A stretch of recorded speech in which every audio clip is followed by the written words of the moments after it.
So hey guys, how are you all? Welcome to. So we are back with a brand new movie on What If Naruto Hide a Girl from Hinata in Konaha movie, but before we start, be sure to subscribe to our channel and like this video. Now let's begin the story. Team Guy was madly rushing through the forests in an attempt to return to Konaha.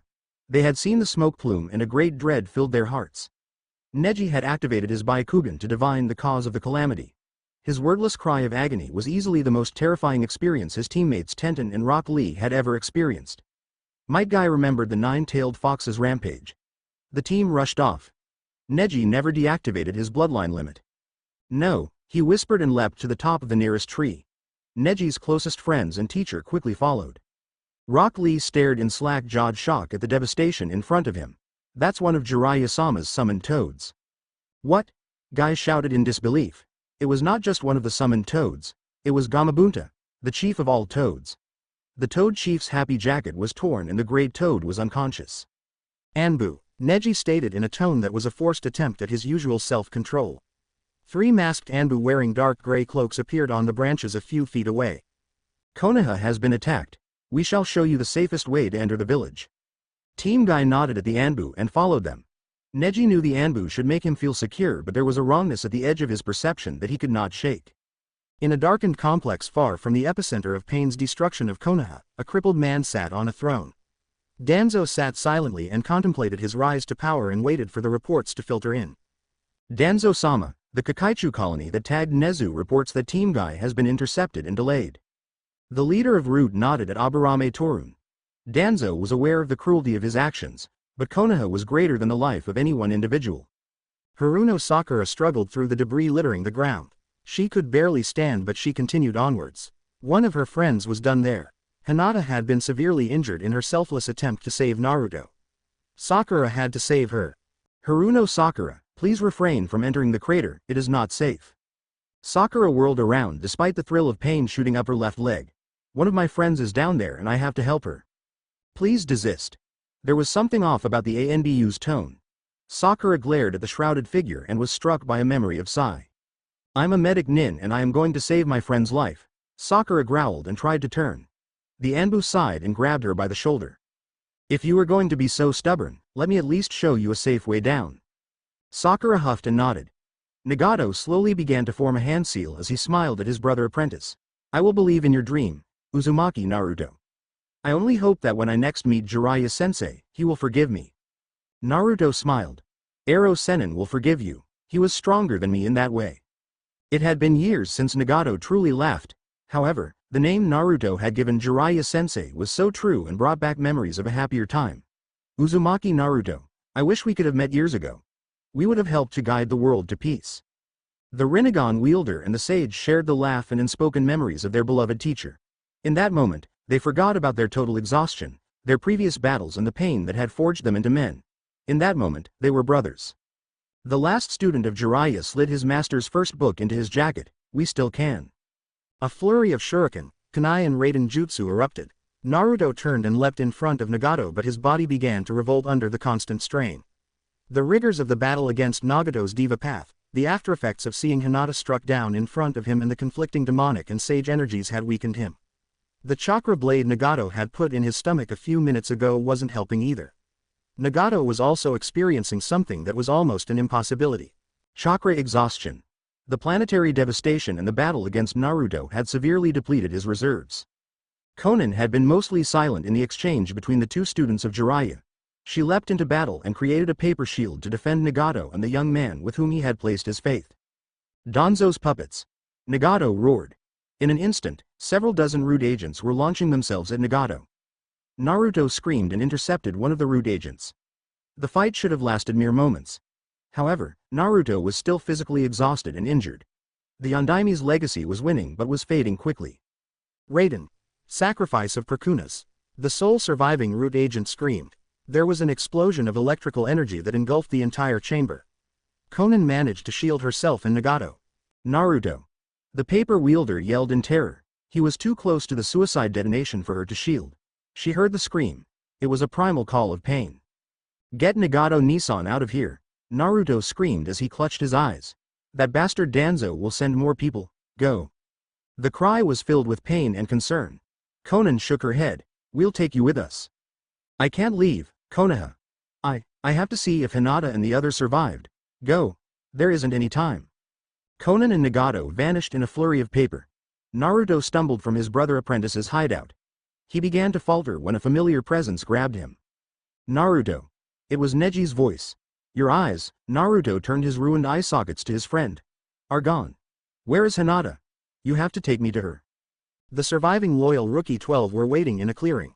They had brought their wounded comrades to an open clearing so Sakura could try to save them.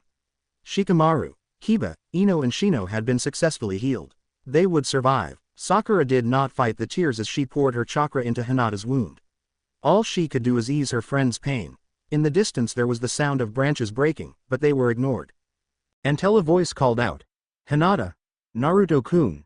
Hinata responded to the call with all of her fading strength. Sakura stopped her from rising. Please, Sakura whispered and turned. That could not be Naruto. Naruto was a sage.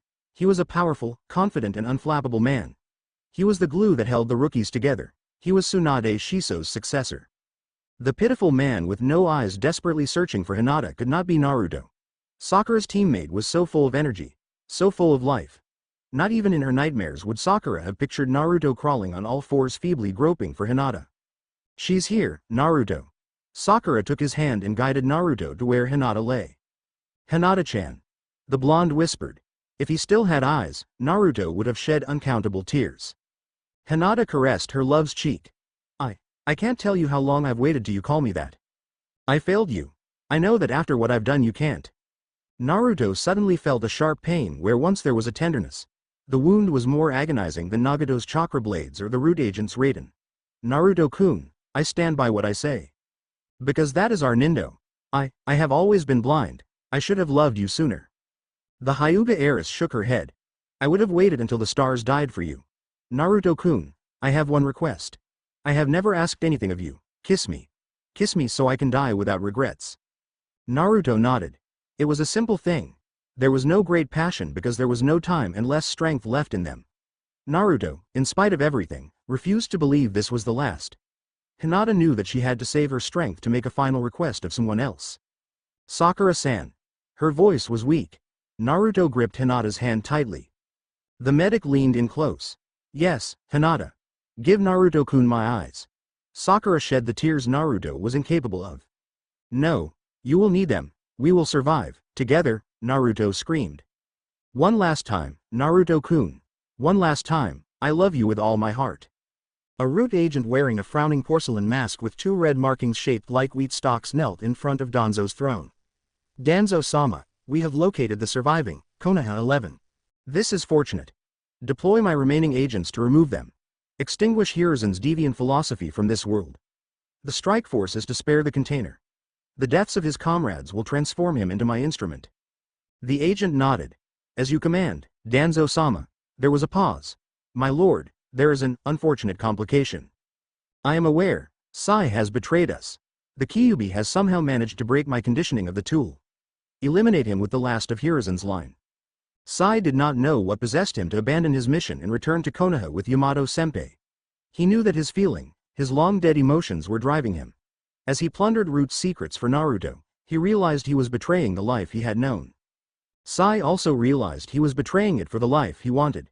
He felt Danzo's cursed seal threatening to overwhelm him. The seal was attempting to paralyze the man with the awakening emotions for his betrayal of Root.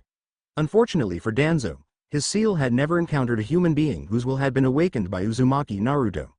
Sai ignored the agony racking his body and pushed onward. Naruto never gave up and neither would he.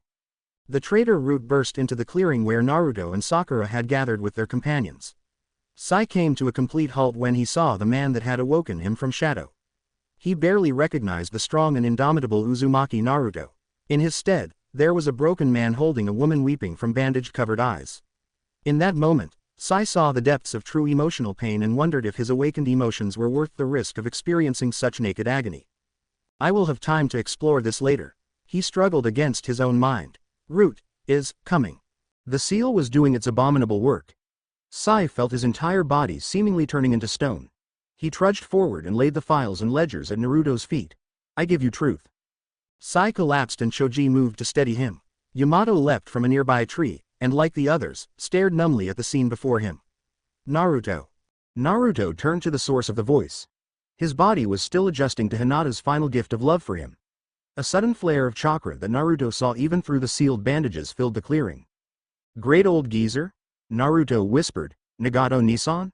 The enormous and ancient toad nodded. My sympathies, young Naruto. Time is not as it should be. If it was, Naruto looked in the direction of his friends. If it was, we would have not lost Bachan, Shizune Nichan, Kakashi-sensei or the others. I would have not lost Hinata. Nagato panted. My brother, the great toad sage, has shown me a great many things. He has shown me the cause of this tragedy. We have discovered and wish to give you one last gift, my brother apprentice. The new toad sage lifted his hands to his. No hiatus, Byakugan. I cannot bear another gift. Conan walked over and knelt beside the young man. Can you bear hope? What? The great toad sage nodded. We have the power of the Mokuton, the Rinnegan, and my affinity for time. Naruto looked to the charka of his brother apprentice, the great old geezer, and to Yamato. What are you trying to say? We can reverse the flow of time. The damage and horrors can be undone. Nagato breathed heavily. Yamato looked at the group. Time is something we do not have, tragically. As Sai told us, Danzo is sending his root to destroy us. Then only a few of us will go back. I, for one, will stay behind. Naruto, you rescued me from my darkness. I shall finally, and truly, repay that debt. You will have your chance to save us all again, and I shall make sure Root cannot defile Hinata-sama's body with their inhuman experimentation. Neji's voice trembled with emotion. Tenten took a defiant step forward. And I will be with you, Neji. No, you must go with them. Help stop this nightmare from occurring. Hell no, you stubborn Hyuga. I won't go back in time and have to live in a time where you are still wallowing in darkness. I couldn't bear knowing that you stayed behind. Living through those years knowing what we shared and waiting for you to be freed from fate would be worse than what awaits us here. Tenten gripped Neji's shirt tightly. Sakura stood up. Naruto, there will be dozens of Root. We will ensure the ritual is complete. Go back. Stop this. She looked down at the man she now considered her beloved brother. Love her. Not many people get a second chance. You all deserve it as much as I do, Naruto screamed. Sakura lowered herself to eye level and gently punched Naruto in the shoulder. Idiot, we'll all get it. We just won't know it. I'm going to go ahead and apologize for my younger self being a jerk. If you go back that far. Yamato put his hand on Naruto's shoulder. If we are going to do this, it must be now. Naruto nodded numbly. The Jinchuriki ran his hand through Hinata's hair and kissed her on the forehead one last time. He fumbled for Sai's documents and held them tight. I am proud to call you all my friends, no, my family. I will not fail you again. The blonde turned towards Yamato, Nagato and the great toad sage. Let's do it. Naruto sat facing Nagato. The two children of destiny were channeling their chakra into a seal the toads had drawn up. The great toad sage was sitting between them with Yamato standing on his massive hands. Tenzo struggled to maintain four massive ornate pillars that rested at the edges of the seal. The great old geezer chanted in a language that was impossible for humans to reproduce. Naruto struggled under the strain to maintain sage mode. In the distance, each of the shinobi and sages could hear the sounds of a raging battle. Suddenly, there was a great cry from the great toad sage. Suddenly, there was light. We have succeeded. Have we, great old geezer?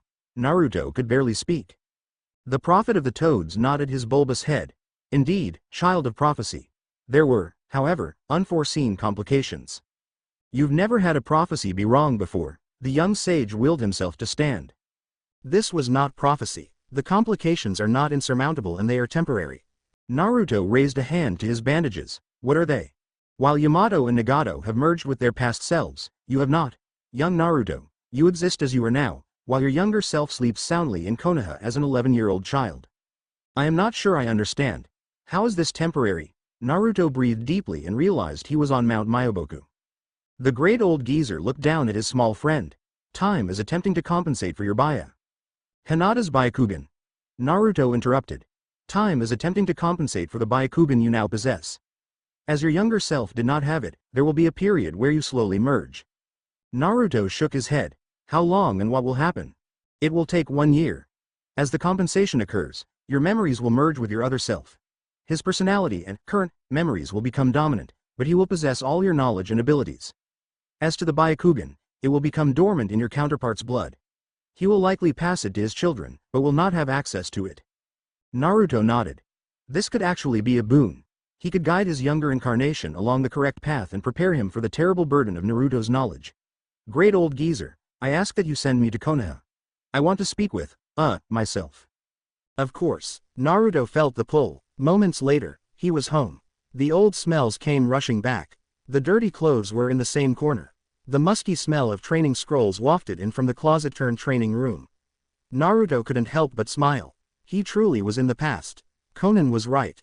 There is still hope. There is still hope for us, Hinata. The elder Naruto ran his thumb along the collection of documents Sai had sacrificed so much to bring him. Naruto easily maneuvered through the comfortable and familiar setting and sat at the rickety kitchen table. He reached up and removed the bandages. Neji and Hinata had once told him that an active Byakugan could see in the dark. Sakura had also informed him after the transplant that there may be some residual chakra memories that would allow him to activate Hinata's selfless gift. Byakugan. Naruto whispered and willed Hinata's eyes to aid him. The world erupted in a clarity and range he did not think possible. Unfortunately, the clarity brought pain. He saw petty crime in the streets. Worse, he saw his friends. They did not know, or in many cases, even care for Naruto at this point in time.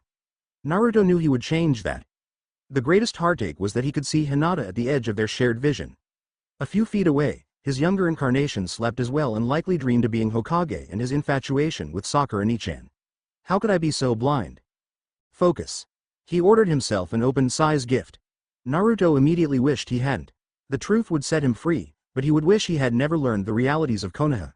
It would have been kinder to guide the other Naruto towards the dream of Hokage while grooming him to utterly destroy Root and assist Nagato in the pursuit of peace. That luxurious illusion was stripped from Naruto as painfully as the eyes of his birth had been. The files detailed and confirmed Danzo's complicity in Nagato's second-grade pain. There was evidence of dozens of other crimes. Naruto bit his tongue to prevent crying out and awakening the other. Several of the crimes committed by Root had been known to Old Man Hokage. The simplicity of the agreement was insulting. Hiruzen turned a blind eye to Danzo's actions outside the walls of the Hidden Leaf, so long as Root did not act inside the walls. Naruto felt Hinata's tears on his cheeks as he uncovered 3 great abominations. Root had many dealings with the Hyuga. Danzo conspired with the Hyuga elders to remove threats to the purity of the clan, in exchange for supporting Danzo when the cripple sought to seize the tower.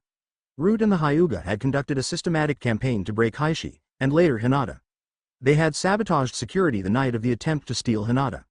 Naruto bit his index finger so hard that blood was drawn. They had murdered Hinata's mother in their attempts to seize the clan.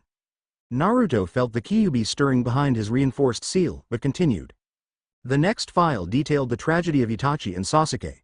As Naruto read, he felt his respect and love for Old Man Hokage begin to die. Surely, there had to have been another way.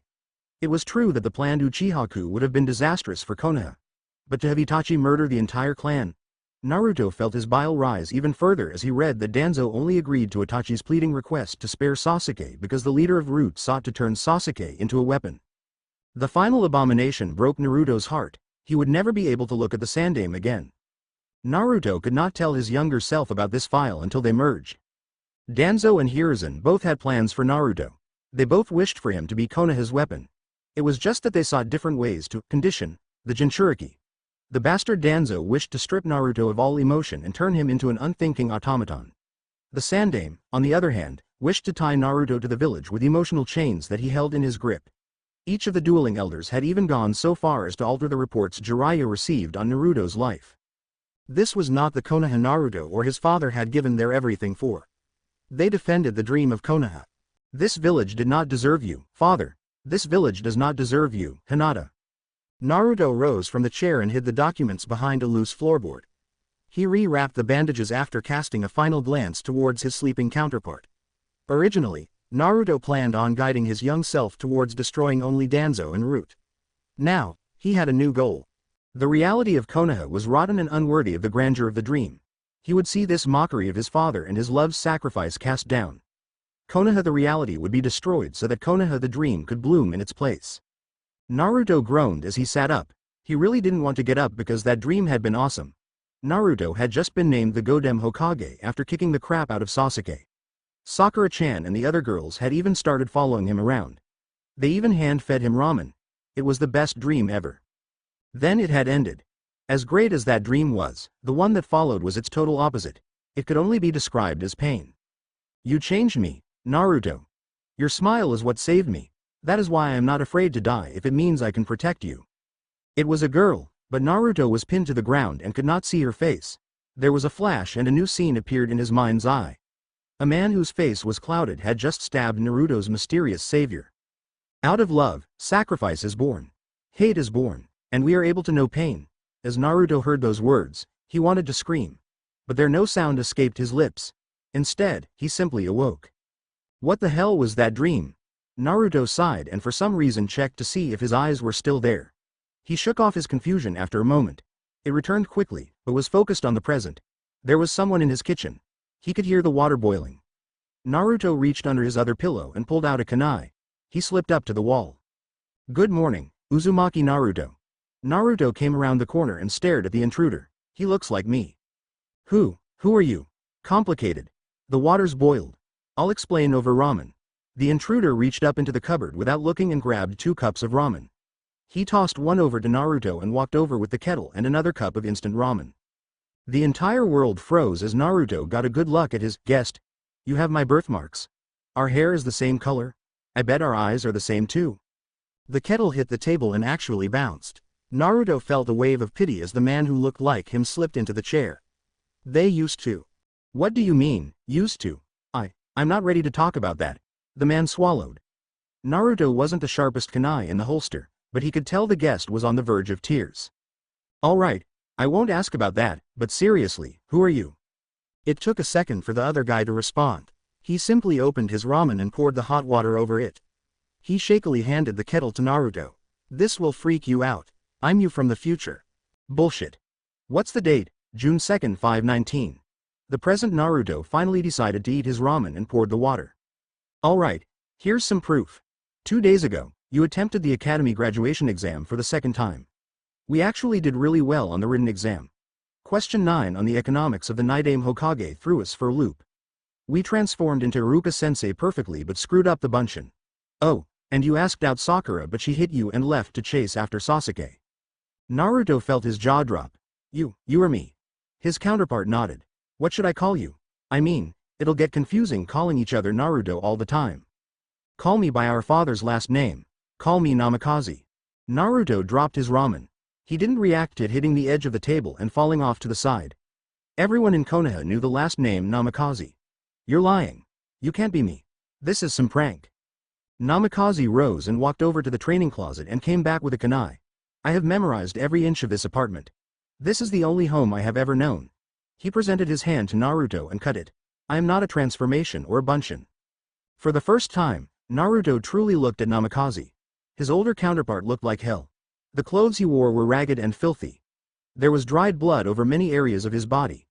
Naruto found he couldn't look away from the bandages around his eyes. Why are you here? Why come back? Naruto thought for a moment. The future can't be so horrible that you'd actually miss living alone and ignored. You are right. Namikaze said and Naruto felt a bit relieved. His older self was probably sent back in time by some vengeful enemy to avoid getting his butt kicked by Godem Hokage Uzumaki. It's worse. The Uzumaki's fantasy shattered. How bad was it? We lost everything. Namikaze Naruto sighed and sat down. I have so much to tell you, but I want you to ask me the questions. You'll be better prepared for my answers. Silence descended.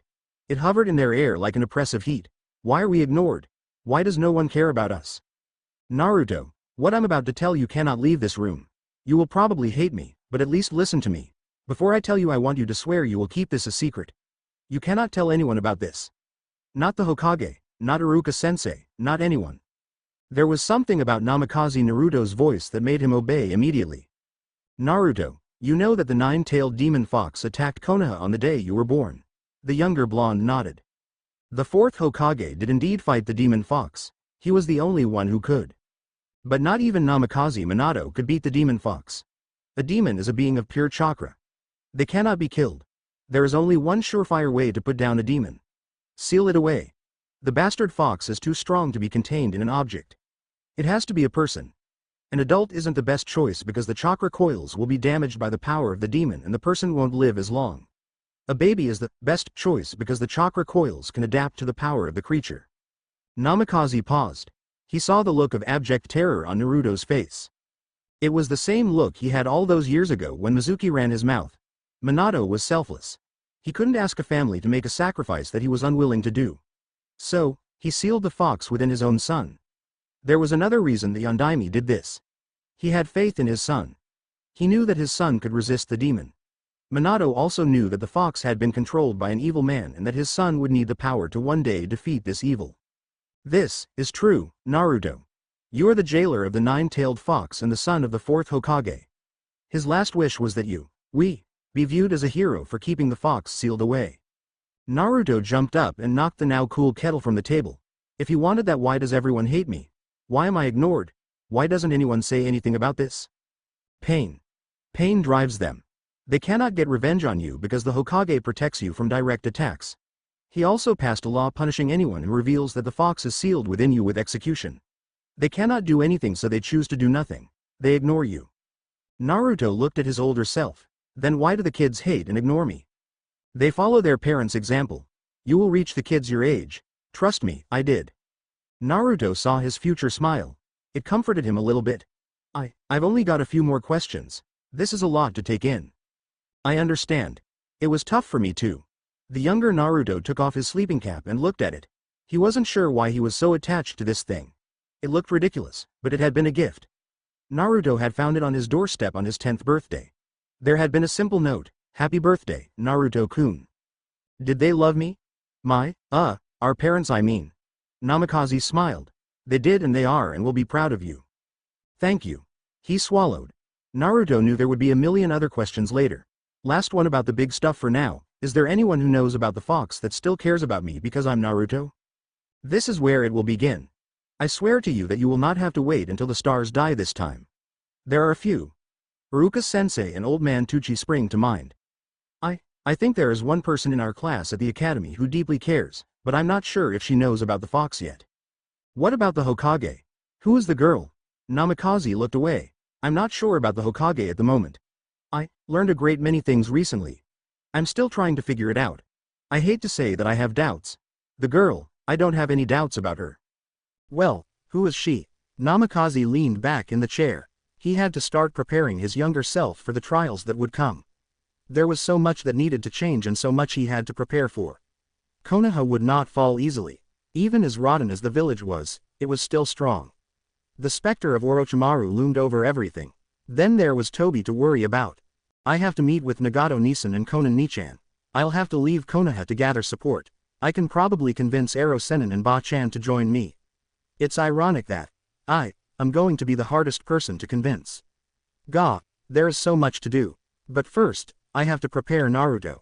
Naruto, I want you to figure it out on your own. Oh, come on. Why can't you just tell me? Namikaze laughed at his younger self when he crossed his arms and pouted. So that's why Iruka-sensei always laughed.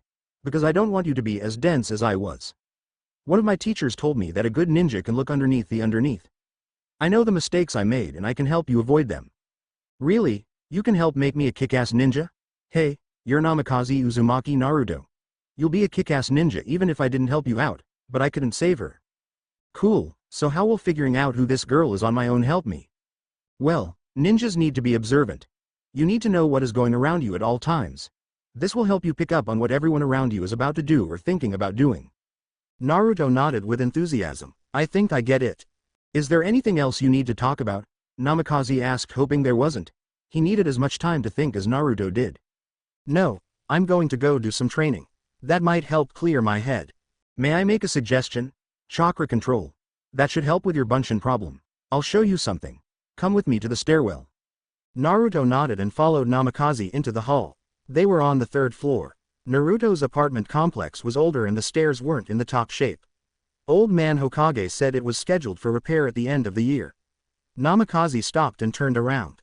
This is called tree walking, because it's generally done on trees, but you can use it on any surface.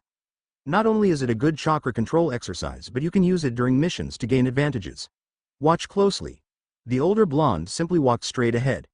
Namikaze strolled up the wall casually and stopped. Wow. That's amazing. Namikaze smiled. He missed having that amount of enthusiasm. The future Naruto could feel it deep within himself, but the pain of losing Hinata-chan, Kakashi-sensei, Ba-chan and the rest of the 11 was still too fresh. It is. The trick is to find the right amount of chakra. Too much and you'll fly off the tree. Too little and you'll slide down like overly wet ramen noodles down your throat. I'm going to the park to try this. Before I go, any hints on the kid my age who doesn't hate me? She's very quiet. Tell you what, here's some more training. Like I said earlier, if you want to be a successful ninja you'll need to be aware of everything around you. While you're practicing climbing trees, keep an eye out for anything unusual. Oh, before I forget, take a kunai to mark your progress on the tree climbing. Work on getting higher than last time. Don't stop until you reach the top. Naruto jumped up. Thanks, I guess, I'll be back later. After the younger Jinchuriki had rushed off, Namikaze's other temporal ally emerged from the shadows. It is good to see that you made it back, Naruto-kun. But I am curious, how are there two of you?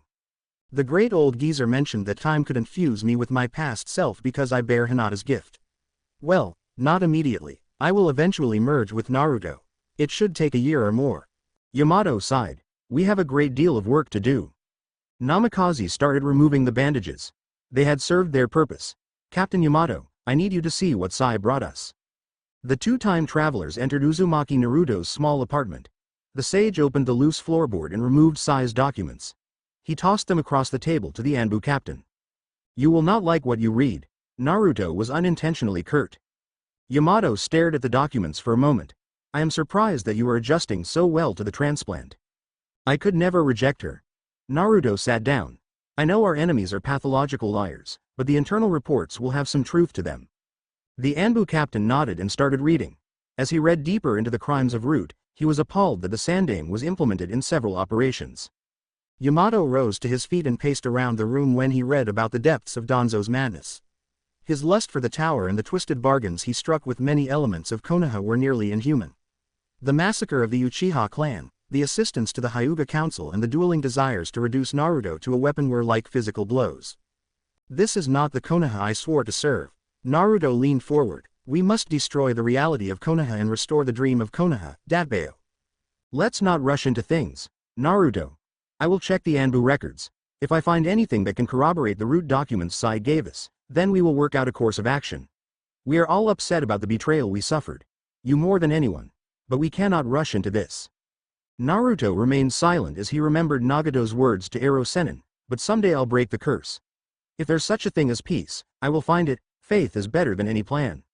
He would give Yamato some time to find evidence. Namikaze Naruto knew that regardless of what Yamato found, Naruto and his brother apprentice would still change the world. Naruto took a deep breath. He needed to clear his head before attempting the exercise Namikaze told him about. Unfortunately, everything else Namikaze had told him about was making it near impossible to concentrate. Could he believe a man who claimed to be his future self? There was no way Naruto could ask anyone about him. To hell with all that thinking. Naruto pushed everything to the back of his mind and focused on gathering chakra in his feet. He was going to reach top of the tree before nightfall. The blonde ran at the tree and he realized that he wasn't sticking very well, but his momentum was carrying him upwards. He got a few feet before falling back to earth. Not quite enough, the blonde muttered and pushed more chakra into his feet. He was climbing the tree a lot easier this time. He made it nearly 6 feet up when he felt himself begin to push off. Naruto always had trouble suppressing his chakra. Right before he exploded off the tree, he got the brilliant idea to simply divert chakra to other parts of his body. It worked. Tragically, Naruto became so excited by his success that he jumped up in the air and shouted.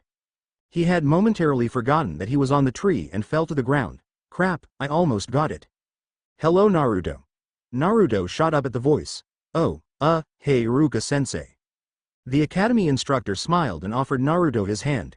It's good to see you hard at work. Though, I'm curious how you learned about such an advanced chakra control exercise. You, know how I have a ton of training scrolls? Iruka nodded his head. I, learned it from one of those. Can't exactly tell you that a version of me from a nightmare future told me about it. Well, I'm glad to see that you can study if you put your mind to it. Iruka smiled. Naruto dusted himself off. Naruto laughed nervously. Hopefully this'll help me with that stupid Bunshin roadblock. I'm sure it will, but the Bunshin is a basic ninja technique that everyone has to learn. Iruka added in his teacher voice. The blonde picked back up the kunai. I guess, but does anyone actually use the Bunshin technique? I mean, it's just a simple illusion. You even said in class that skilled ninja aren't fooled by the technique. At least the transformation technique can fool civilians and help with spying on them. I've been reading up on jutsus and the only really useful technique we learn is the body replacement. Iruka wasn't sure whether he should be impressed by Naruto's reasoning or insulted that he basically called part of the academy's curriculum useless. Think of it this way, the Bunshin is also a gauge of the level of chakra control you possess. Oh, I guess when you put it that way, it kinda makes sense. The instructor was pleased to see his student somewhat mollified by his explanation. Well, I have to get to the Hokage's tower and work on team selections. I'm proud of how hard you're working, Naruto, and I'm sure that I'll be suggesting you for after the next term. Thanks, Iruka-sensei. Naruto grinned broadly as his favorite teacher headed to the tower. Naruto's future self had said that Iruka was one of the people who had always accepted him. He could believe that. If Namikaze was telling the truth about that, maybe everything he talked about was true. Naruto didn't know if he was supposed to be comforted by that realization or terrified by it. It was a strange feeling. That was the only way Namikaze could describe the course of action he had decided on. His entire life had been dedicated to defending Konoha and becoming Hokage. Now, his ultimate goal was to see his home village torn down. The future Naruto realized on some level that he was still defending Konoha. Currently, Konoha was a cruel mockery of the visions of the first and fourth Hokages. I never thought I'd turn my back on you, Hokage-ji. The elder Naruto flopped at the edge of the bed. He couldn't bring himself to blame Sarutobi for letting Orochimaru escape. Namikaze knew that if he laid the blame for that at the third's feet that he would be a hypocrite of the highest order. He would have done the same thing if confronted with Sasuke. Was it such sentimentality a weakness? Possibly. No, the real reason for Namikaze's crisis of faith centered around two other of the third Hokage's failings. The first was turning a blind eye to Danzo's actions outside of Konoha. Root's crushing of the Pranja group extended the civil war in the Land of Woods for another 2.5 years. In those 2.5 years, nearly 1,000 people died. The chaos in the Land of Woods was one of the chief reasons for the alliance between Suna and Konoha. Then there was the Hyuga incident. Naruto had been taught by Kakashi that those who break the rules are trash, but those who abandon their comrades are lower than trash. Konoha, and the third Hokage, were willing to hand over Heishi to Kumo. Yes, the solution involving the sacrifice of Neji's father prevented a conflict, but there were other ways to handle the situation. The blame for the incident rested solely with Kumo. Naruto did not hold a militant view at all, but Konoha should have stood firm against an action that was essentially blackmail. Konoha was allied with Kusa and Suna at the time. If the alliance had presented a unified front, Kumo would have backed down. Instead, a good man was sacrificed and a vicious cycle of hatred was born. Naruto sighed and looked out the window. You were troubled, my brother apprentice. The sudden appearance of Nagato's diva path startled Namikaze. The blonde fell off the bed with a surprised yelp. He looked up and saw a shimmering outline of Yahiko. The only definitive feature was Nagato's Rinnegan. Naruto got to his feet. That's a bit of an understatement. Are you back in a megacure? I have returned home. We do not have much time to talk. My animal path will be summoning a messenger bird to deliver the truth about the man you know as Tobi to you. Why have you not merged as Captain Yamato and I have with our past selves? The blonde activated the transplanted Byakugan, Hinata's Byakugan. It created an imbalance and time is compensating for it. I will merge with my younger self in 1 year's time. I believe that this can be a huge help for us. We can use the time to prepare for what needs to be done. Konoha is rotten to the core. It has forgotten the truth of the will of fire. It no longer protects the world out of love. It seeks to perpetuate itself by any means. In order for Konoha to be reborn into what it should be, it has to be destroyed as it is. Konoha is not alone in its crimes. All the villages are equally as guilty. Nagato's diva path countered. Naruto shook his head. The smaller villages like Takigakure, Omegakure and Hoshigakure are isolationist. I'm sure we can sway them to our cause. It's just the cage villages that are the threat. Nagato-ni-san, what are your plans for Akatsuki? I do not wish to pursue the Biju as we did in our previous life, but as long as Uchiha Madara we cannot safely change paths. Madara? Naruto knew the name was familiar, but he couldn't place it. You know him as Tobi. All will be explained when you receive the summon. Namikaze sat back on the bed. If he worries you, even a little bit, I think my plan to go recruit Ba-chan and Ero Sennin just got a bit more urgent. The two brother apprentices were quiet as they weighed each other's words.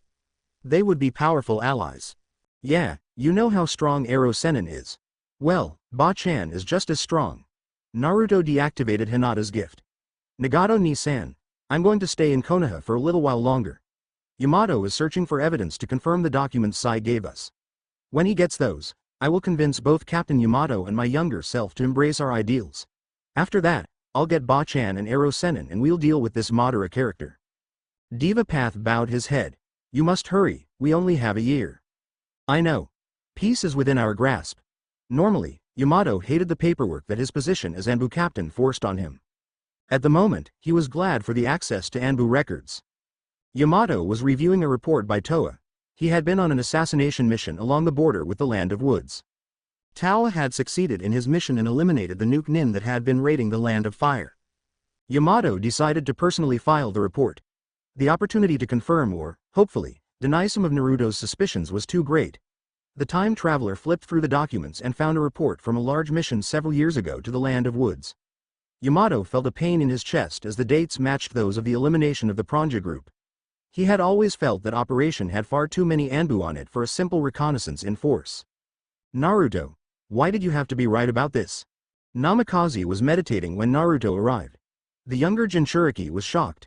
Meditating was an activity he never thought he'd ever do. Naruto wasn't a sensor nin, but even he could practically feel the power radiating off his future self. Why am I? Arg, why is he mediating? Stupid time travel, stop confusing me. Naruto clutched his head and groaned. He is centering himself and gathering nature chakra. Naruto leapt into the air and yelled in surprise as a voice appeared behind him. How did you do that? Yamato smiled behind his mask. Anbu. Namikaze opened his eyes. How did your? Forget it. How did the training go? Naruto looked straight at his future self's eyes. They were surrounded by a brownish pattern. The pupils were a horizontal rectangle instead of a circle. Instead of his natural blue, they were golden. It went really well. Good. Namikaze smiled.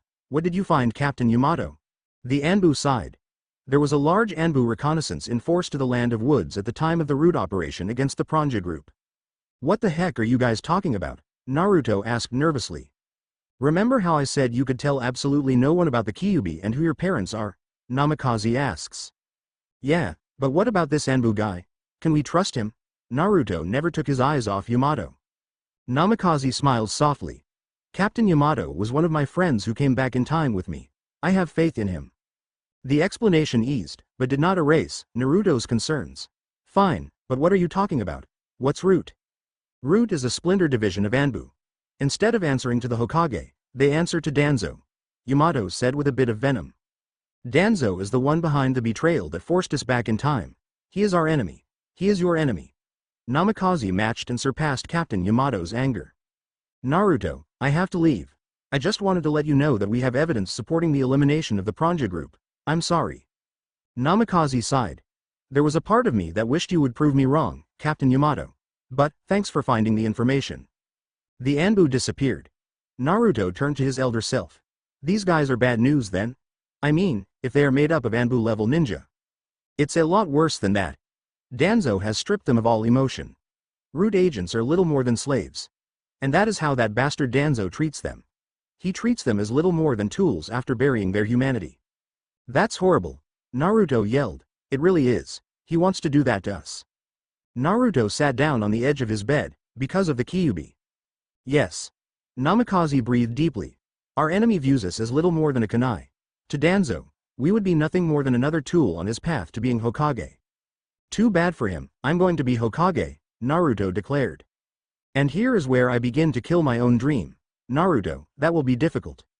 Of course it will. Is anything worth doing easy?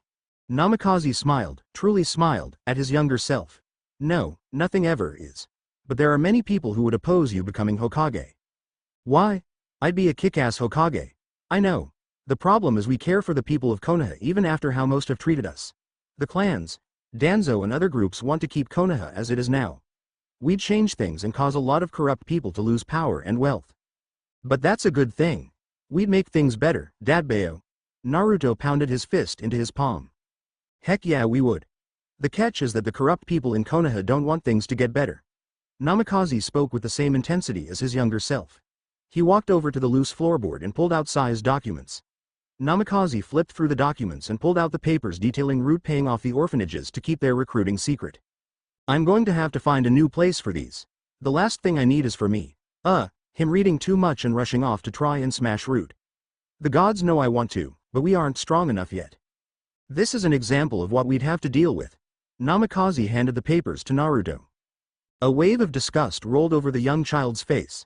The report detailed the orphans that were purchased and divided into two groups, experiments and recruits. Root was treating the orphans, kids similar to Naruto, like items you'd pick up at the store. Naruto couldn't believe that the report casually said that only 40% of the acquisitions would survive. They're kids not groceries. That is how Danzo and Root think, and as long as people continue to get rich or get political support from Danzo and his allies, they will refuse to change.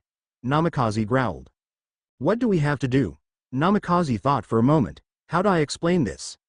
You know what you do with a plant in winter? The older man asked. Naruto thought for a minute. Yeah, you cut back the dead branches so that when new branches grow in spring they grow in healthy. Well, that's Konaha. Right now, it's winter. The branches, root, the guilds, some of the clans and other groups, are dead and rotten. We're going to cut back the dead branches so a new Konaha can grow. The young blonde flopped back on the bed.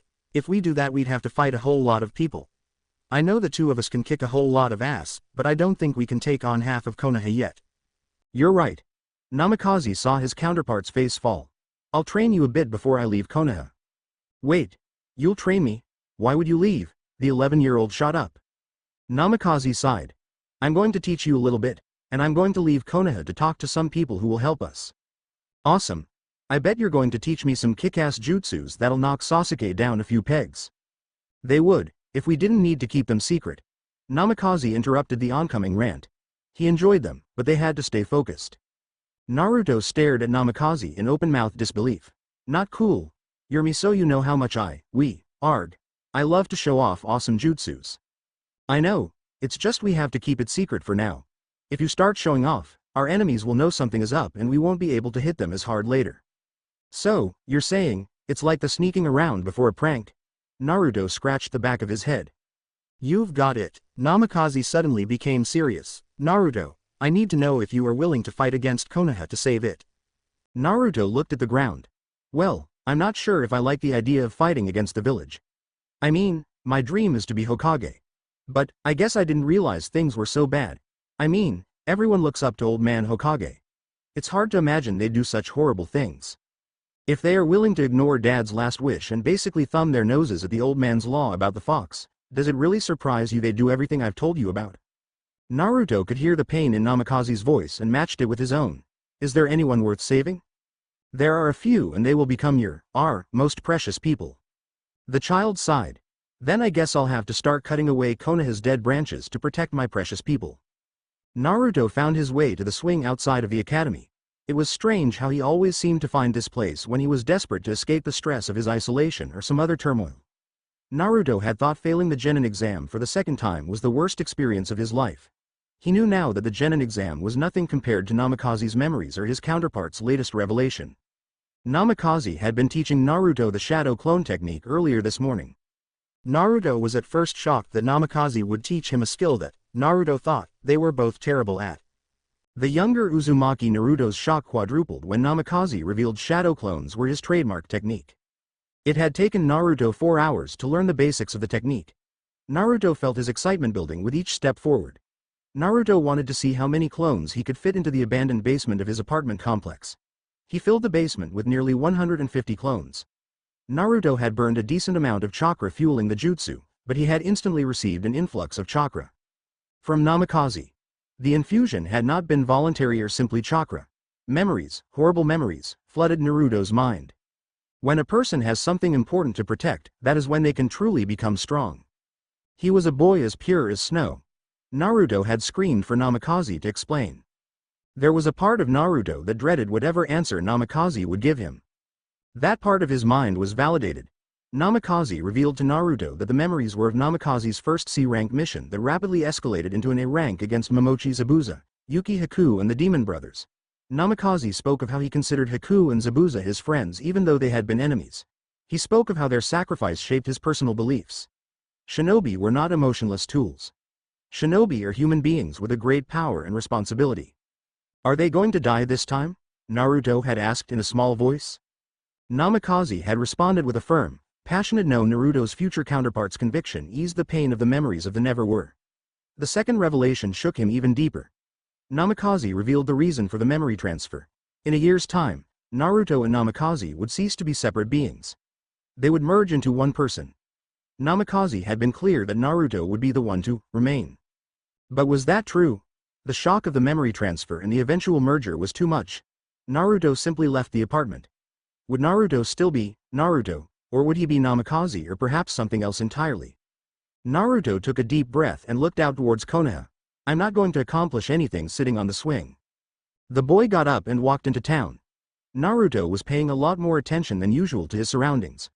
Off to his left, the Usurers Guild was repossessing a man's home. At his right, a couple of thugs were gambling in an alley. Naruto hated what he saw. He also hated that Namikaze was right. There was so much good in Konoha, but there was an equal amount of misery. Naruto returned to his apartment and found Namikaze sitting on the couch. Namikaze looked up with the eyes that were not his. I wish there was another way.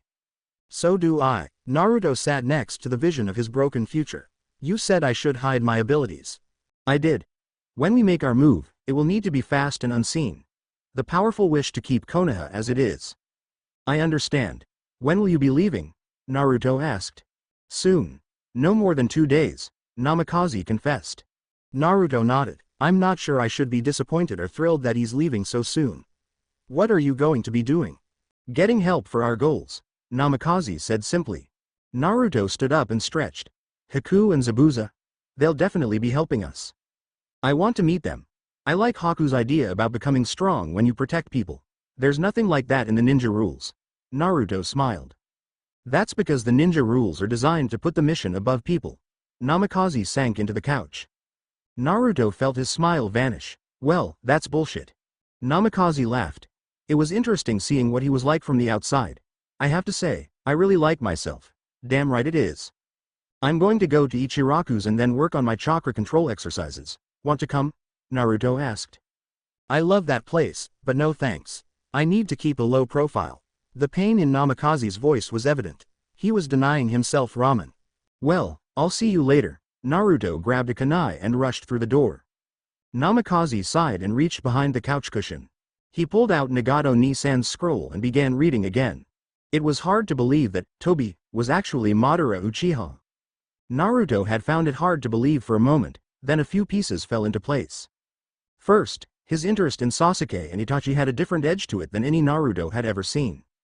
Namikaze Naruto remembered the tone of voice he had taken after Zetsu had reported that Itachi and Sasuke had been found. Second, Kakashi-sensei had sworn he saw that Tobi had a Sharingan eye. Namikaze considered Kakashi-sensei one of the few people Naruto could trust. Tobi had also been able to predict all their attacks. Namikaze had fought and trained against the Sharingan enough to recognize its abilities. Finally, Namikaze had traveled through time. If that was possible, were immortality or an extended youth and vitality that hard to believe? Tsunade and Ero Sennin were old and still incredibly powerful. It wasn't too much of a stretch that Madara could remain strong even when pushing a century. Namikaze knew that regardless of the true nature of Madara that the ancient Uchiha had to be stopped. The short break between the academy terms had finally ended. Naruto had spent the days training with Namikaze in the use of shadow clones and on chakra control. It still annoyed Naruto that he couldn't show off his new abilities, but the thought of having Enbu asking numerous uncomfortable questions wasn't appealing at all. Think of this as the greatest prank in history, Namikaze had said. Naruto had to admit that part of him liked the idea. Naruto shook off the memory and entered the classroom. He was a few minutes early. Truthfully, he was seeking the normalcy of the academy after the upheaval Namikaze's arrival had caused. This is also a chance to find the mystery girl, Naruto thought with a touch of sadness. He suspected that it wasn't Sakura-chan. If it was, Namikaze would have said something. Sakura-chan was obvious, so Naruto wouldn't have to look underneath the underneath. Naruto sighed because he didn't have a clue about many of the girls in his class. Almost all of them chased after Sasuke. The blonde felt a flash of anger. Why did they chase after Sasuke? He would never acknowledge any of them. Sasuke never complimented any of the girls when they wore something pretty or thanked them for trying to do something nice. Naruto complimented them and tried to be nice all the time. What did Sasuke do to deserve confirmation of his existence like that? Getting angry won't help. Naruto closed his eyes and emulated Namikaze's meditation exercises. It shocked Naruto how well a simple breathing exercise helped. He looked around the room. Mizuki-sensei and Iruka-sensei were talking in front of the room. Shikamaru and Choji were in their usual spots in the middle row. Shino was looking out the window. The only other people in the room were a couple of civilian-born students whose names Naruto couldn't remember. Naruto leaned back against the wall. A moment later, Sasuke entered and passed Naruto without a glance. Ino and Sakura burst through arguing about who was first. "What are you doing here, Naruto? Didn't you fail?" Sakura practically grunted. "Do you really think he'll ever give up?" Naruto was hurt by the tone. Sakura and Ino just walked on to fight over who would sit next to Sasuke. A second knot of Kunoichi students entered the room and migrated to the side Sasuke was sitting on. The final girl to enter was the very quiet Hinata. She's the only girl that doesn't go googly-eyed whenever Sasuke does something. Might as well, Naruto thought. "Mind if I sit here?" Naruto asked. Hinata's eyes went wide and she nodded. I don't mind." "Thanks." Naruto sat down and scanned the room. Namikaze had drilled the need to be more observant into Naruto. Namikaze had also confused the hell out of Naruto. The future Uzumaki had spoken at length about how a betrayal had forced Namikaze to return to the past. In the next breath, he had spoken about the importance of trusting one's friends. Naruto wasn't the smartest shinobi in Konoha, but he knew that betrayal implied that a bond of trust had been broken. Everything Namikaze had spoken of either confused Naruto or shattered his worldview. Only Namikaze's steadfast declaration that the mystery girl, Iruka-sensei and a handful of others Naruto had yet to meet accepted and loved him unconditionally kept him moving forward. At night, Naruto had recalled more of his conversation with Hiku. Not being needed by anyone, the pain of simply living. Is something wrong, Naruto-kun? Hinata's sudden words shook Naruto out of his reverie. "I'm okay, I've just had trouble sleeping. It's been a rough couple of days, but I'll bounce back and be better than ever." Naruto poured every ounce of bravado he could into his words. Now if someone acknowledged you from the bottom of their heart, wouldn't that someone become the most important person to you? "Oh, okay, Naruto-kun. If you need someone to talk about it with." Hinata was blushing furiously and it took every bit of her will to keep talking. "Thank you, Hinata." Naruto beamed while internally cursing. "Damn you Namikaze." Hinata was working on her Juken forms in Training Ground 7 after class. Normally, Hinata trained after class so she would have a legitimate and acceptable reason for coming home so late. Today, Hinata was training to work out the nervous energy she had built up. Naruto-kun. She still had trouble believing he had spoken to her today. Hinata was ecstatic that the person she admired most in the world had acknowledged her. It even looked like Naruto was moving on from Sakura. Maybe, just maybe. Hinata thought hopefully. The hope was quickly squashed beneath a pang of guilt. "I shouldn't base my happiness on this. Naruto-kun seems so hurt today." The momentary doubt caused her form to slip. Hinata sighed as she righted her stance. "You shouldn't hesitate. You are so much stronger than you give yourself credit for, Hyuga Hinata." Hinata yelped at the sudden arrival. She activated her Byakugan as she turned to face the source of the voice. A young man wearing nondescript clothing stood several feet away. His stance was casual and Hinata's Byakugan did not detect any weapons. Who are you? Why do you have the same seal as Naruto-kun?"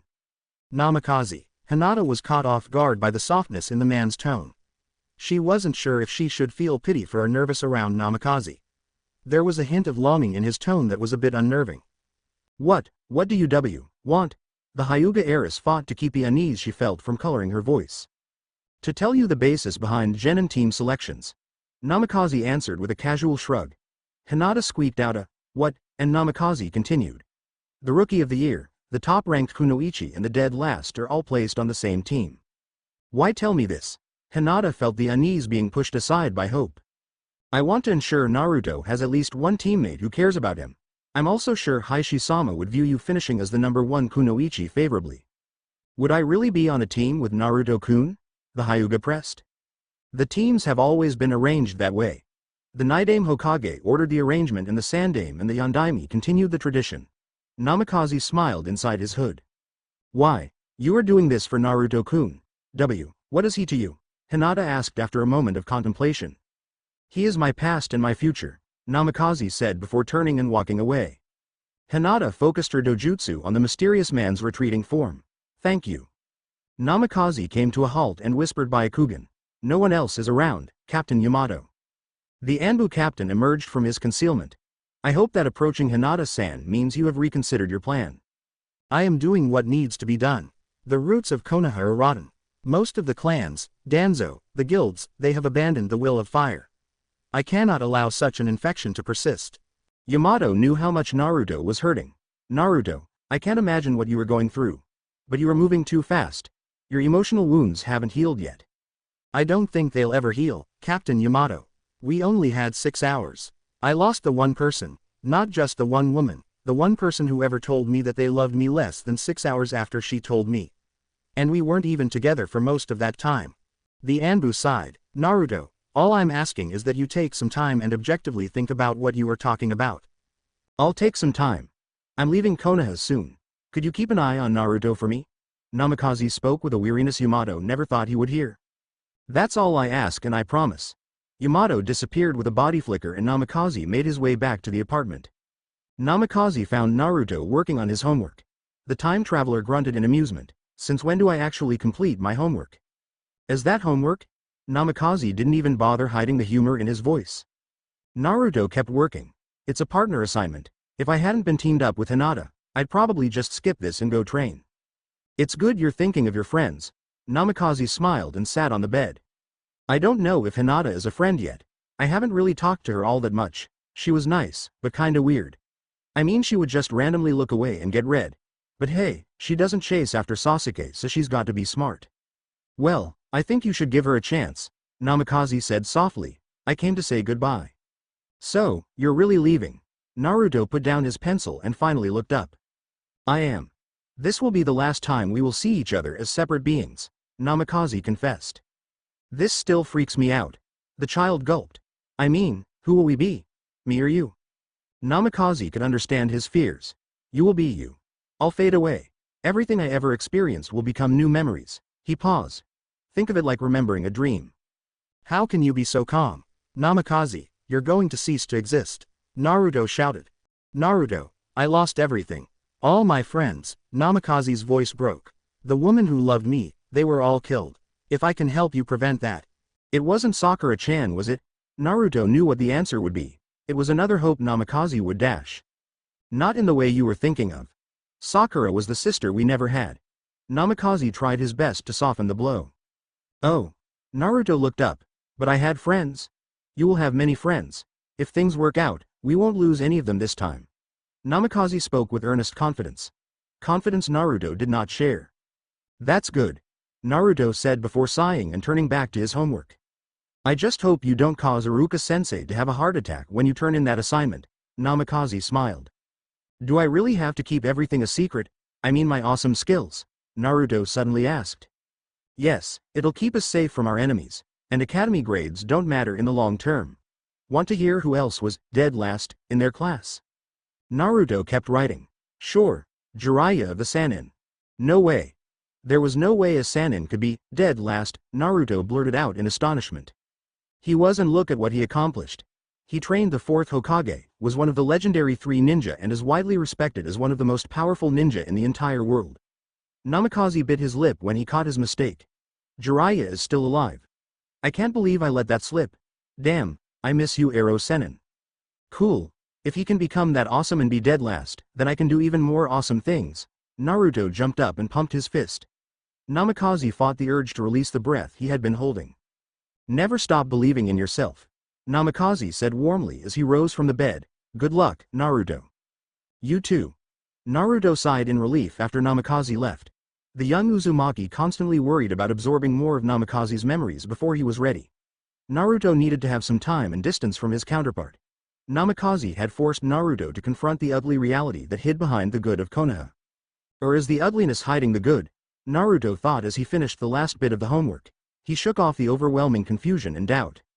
I need to see the truth for myself, the blonde said with determination. He put his homework assignment into his backpack. Naruto walked over to where he saw Namikaze stash the folder from Sai.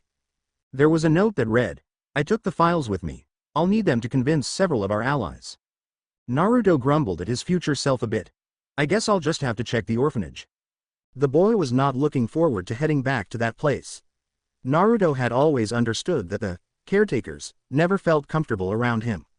Now, he finally knew why. The fox. It also explained why the neglect he experienced at the orphanage transcended the purely emotional and social into physical neglect. It was so soon after the Nine-Tails attack. The pain everyone experienced was still raw and fresh. Unless I find a way to time travel like Namikaze, I can't change that. Naruto sighed. Better get moving. Naruto left through his window and leapt from building to building. He decided to approach the orphanage without leaping to minimize the attention he would draw to himself. Naruto remembered from the route report that an acquisition would be made tonight. If Namikaze knew I remembered the date on the report, he would have freaked. Naruto remained silent. He knew the only reason he remembered the date was because the horror of the report had seared the details into his mind. Naruto crept to the edge of the building and peered over the edge. A pair of masked ninja was talking with the orphanage headmaster. Naruto trembled with fear and anger at the huddling mass of children. How could the ninja be so calm knowing most of the orphans wouldn't survive? Stay calm. Here is the money. I trust there will be no leaks about our agreement. One of the agents spoke in a dulled tone. The headmaster accepted the money and grunted. No need to threaten me. The hateful old man turned and re-entered the orphanage.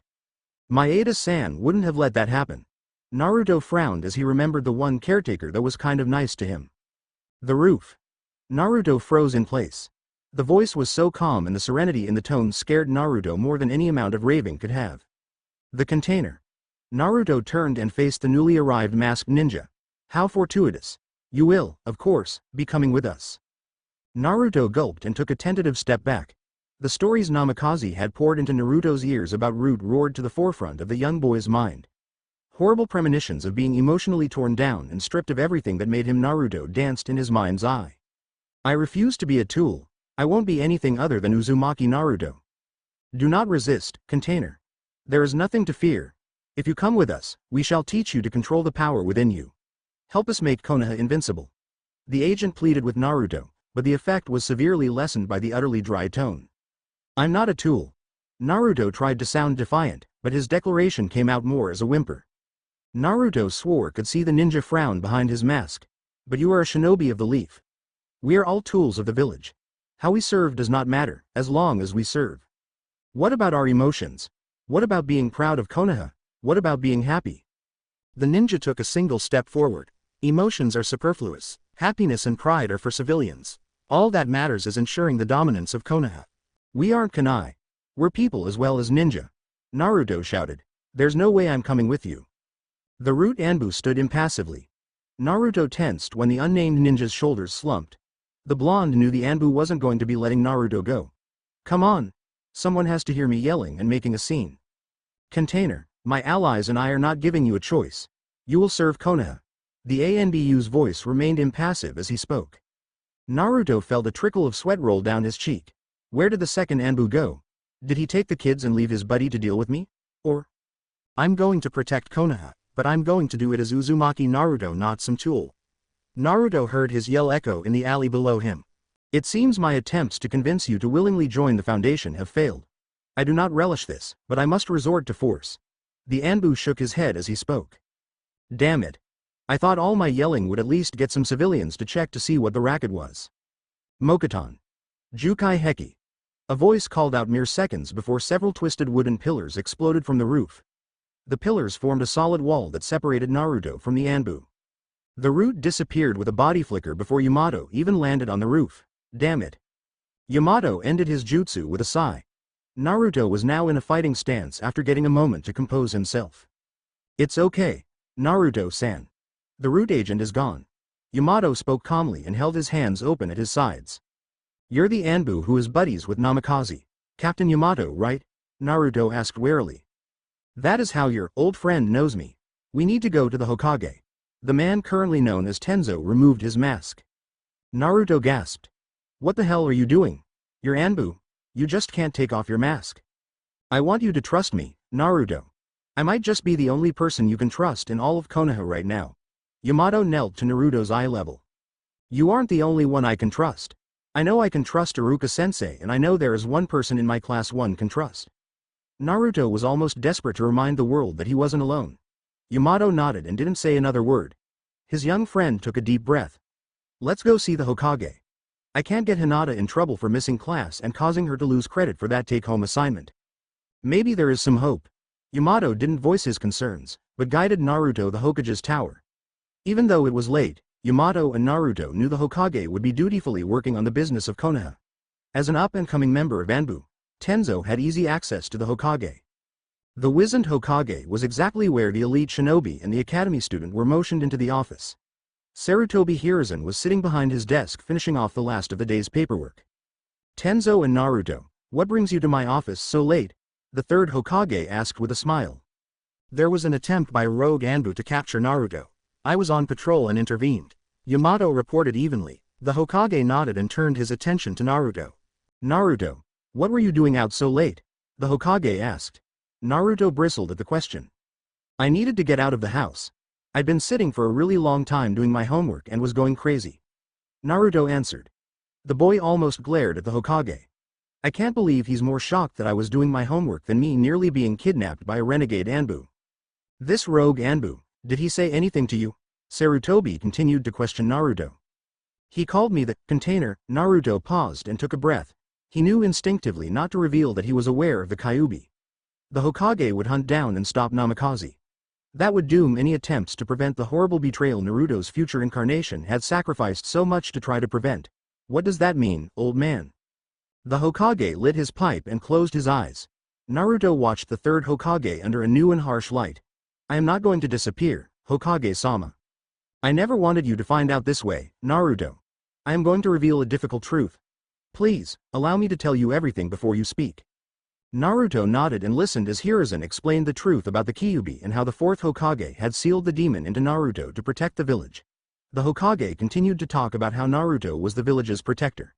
The Hokage had a sad smile on his lips when he spoke of how Naruto did not deserve to be hated for the sacrifice he made for the village.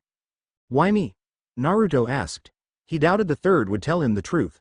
There was no way Sarutobi would reveal that Minato had faith in Naruto as his son. The Yondaime never revealed why he chose you. I believe he saw the amazing potential you possessed. Why can't you tell me that my father saw the amazing potential I possessed? Why can't you tell me that he sacrificed everything to protect me because my father loved me? The Hokage noticed the slump in Naruto's shoulders and misread the reason behind the reaction. I am sure this is a lot to take in. We can continue this discussion tomorrow. Hokage-sama, there is something else. Yamato spoke up. The Anbu noticed how the Sandame's eyes hardened for a fraction of a second. Yes, Tenzo. The individual who attempted to abduct Naruto mentioned the Foundation. That was the official name for Danzo's Root organization. I was led to believe that you disbanded Root years ago. There is no more Root, Hiruzen said with finality. But, Hokage-sama, Yamato pressed. The Hokage stared down the Anbu. There is no Root. But old man, there's no way real Anbu would buy kids as slaves. Naruto shot from his chair and shouted. That is a disturbing accusation, Naruto, and I promise I will personally look into it. Go home and rest, Naruto. The third ordered. Naruto opened his mouth to speak, but said nothing and began to leave. Tenzo, you have a new long-term mission. You are to observe Naruto and ensure there are no further attempts to seize him. Is this assignment purely Anbu or full-time, Hokage-sama? Tenzo asked. Use your own discretion. Dismissed. Hinata entered the academy nearly 15 minutes early. She had barely slept at all the previous night. Ko had confirmed what Namikaze had told her yesterday after school. At first, Hinata had been ecstatic that becoming the top-ranked kunoichi would not only force her father to acknowledge her, but ensure she would be on the same team as Naruto-kun. But her hopes depended on Naruto continuing to fail in the eyes of the academy. Hinata couldn't stand to see the world put Naruto down. He continued to persevere when lesser people, like Hinata, would have given up long ago. Konaha should admire Naruto. The village should respect the hard work and hopes of someone willing to pull themselves from the gutters to the heights of power, especially when their drive was out of selflessness. Naruto deserves so much better. Hinata shook off her melancholy as she entered the classroom. Morning, Hinata. Naruto said as he leaned back in his chair. Hinata felt the words catch in her throat. Naruto had not arrived early for class since the first days of the first year. Gee, good morning, Naruto-kun.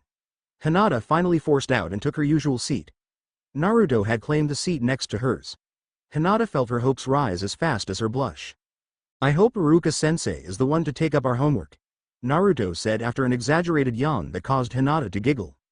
Why is that, Naruto-kun? Hinata kept her eyes fixated on the desk. Mizuki-sensei loses my homework occasionally. It's annoying. If I'm going to take time away from training to do the homework, I want to get credit for it. Naruto grunted out. But I did do yesterday's homework. I promise, he quickly added. The rest of the class started filtering in and slowly Naruto and Hinata's conversation slipped away.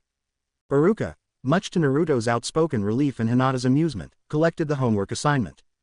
After reprimanding Naruto for his outburst, Mizuki-sensei began the lesson on the shinobi rules. Hinata would occasionally cast a quick glance at Naruto. She was surprised to discover that Naruto was paying attention. He wasn't taking notes, though. Instead, Naruto looked as if he had swallowed something incredibly bitter. Naruto didn't even bother writing down the homework assignment. Mizuki-sensei dismissed the class, but Naruto sat quietly for a moment. The Hyuga were renowned for their observational prowess, but Hinata found it difficult to read Naruto. Was he annoyed at a boring lesson? Or was it something deeper? Did he have a philosophical disagreement with the shinobi rules? Naruto had never struck Hinata as one to think philosophically. "Hey Hinata, want to come with me to Ichiraku's?" Naruto's question shook Hinata out of her silent observations. "See, can we make it in time? We only have 30 minutes for lunch." Hinata was thrilled that Naruto was inviting her to lunch. Maybe yesterday wasn't a fluke. "Not if we stand around here." Naruto held out his hand. "Come on, we've only got one shot at today. Let's not have any regrets." Naruto knew that because time travel existed he had technically lied. However, it was a comforting lie for Hinata's sake and a lie he himself desperately wanted to believe. "I don't want to drown in my regrets like Namikaze does." Hinata tentatively took Naruto's hand. No regrets, Naruto-kun." Namikaze entered the rundown tavern and walked to the bar. Ero Sennin had taught Naruto a great deal about espionage and information gathering during their 3-year training journey. You can know all the jutsu in the world, but if you can't find your quarry you can't bring them back. That was not to say Jiraiya hadn't improved Naruto's jutsu repertoire. The Toad Sage had vastly improved Naruto's chakra control. At the beginning of the 3-year journey, Naruto couldn't perform even the most basic genjutsu. When Naruto returned to Konaha, he actually wasn't bad with genjutsu. He could make use of them in combat, but his primary opponents possessed the Sharingan and rendered any genjutsu moot. However, most of the training had been geared towards making sure Naruto would advance quickly towards his ultimate goal of becoming Hokage. Naruto had asked Jiraiya why equal time was given to politics, battlefield tactics and etiquette as jutsus and taijutsu. "You aren't ending up like them, Naruto. I won't let you lose sight of your dreams." Sasuke and Orochimaru lost sight of their dreams and forfeited their future. "I'll be damned if I let that happen to you." Namikaze sighed in a combination of melancholy that swept over him as he remembered his beloved teacher and annoyance that he was being ignored by the bartender. "Oi! Who does a guy have to kill to get some service around here?" Namikaze growled. The bartender finally made his way to Naruto. He leaned in close and, with Hinata's Byakugan active behind the bandages, saw the man grin. "Mean that literally? 'Cause some folks round air might make some offers." "A man's got to earn a living," Namikaze said simply. "Ah, you're one of dem wandering, freelance types." The older man cackled. "That's right," Namikaze answered while desperately trying to avoid breathing through his nose. "Well, couple of us need a right arsehole taken out. Calls himself the Demon of the Mist, and has a pretty little girl fallying him around. Last we heard he's up in Mizuo." The owner of the tavern wiped his hands on his grubby gray jacket. "Poor Haku. Being mistaken for a girl seems to be more common than I thought. Mizuo, you say? You can't hear on top of being blind?" The old man waved his hand dismissively. "You've got a spot right above your breast pocket. The dark soy sauce is really noticeable."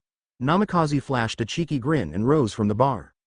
"Son, I know we've got a decent bounty on that demon, but you can't seriously be going after him, can ye?" "Nah, I'm just going take a look. See how scary this demon and his partner really are." Naruto stopped in the doorway. The smile hadn't faded since he got off his stool. "Speaking of Zabuza's partner, it's a guy. There's no way anyone that pretty can be a man. Don't feel bad, I made the same mistake the first time I ran into them." Namikaze laughed at the memory. "Haku, Zabuza. I'll see you soon." Hinata was breathing heavily as she ran behind Naruto. The pace wasn't strenuous enough to cause her to be winded. No, her breathless state was because Naruto hadn't let go of her hand since they left the Ichiraku stand. "I told you not to worry, Hinata. We've got 4 minutes before the bell," Naruto shouted as he guided Hinata through a path in the woods behind the academy. I trust you, Naruto-kun." Hinata couldn't help but smile. Naruto's enthusiasm was contagious. She would never admit it to anyone other than Naruto, but sneaking out of the academy for lunch had been thrilling. The conversation at lunch had been wonderful. "I don't know if it was a conversation. Naruto-kun did most of the talking, but we learned something about each other. It was almost like we were real friends." Hinata confided in herself. In her heart, she wished her budding relationship with Naruto was actually a budding relationship. She contented herself with the knowledge that Naruto was now acknowledging her existence. "Thanks, Naruto and Hinata entered the academy and entered the classroom at a sedate pace. 2 minutes to spare. Didn't I promise we'd get back in time? You certainly have it down to an art form. The heiress slid into her chair. Art form? Naruto rolled the word around on his tongue. I like that. You're a genius, Hinata. I'm not sure sneaking out of the academy without permission can be called an art form. Iruka shouted from behind the two students. Hinata practically bolted from her skin. Naruto, for his part, simply laughed at his exacerbated and favorite teacher. Oh come on, Iruka-sensei. 1. We're the first ones back. 2. You never saw us leave. Iruka pinched the bridge of his nose. Please stay out of trouble. The last thing I need is to anger the Hyuga clan. Well, we'll try. But you know how bad an influence Hinata is on me. The blonde troublemaker chuckled. Naruto-kun. I am not that bad of an influence, Hinata sputtered.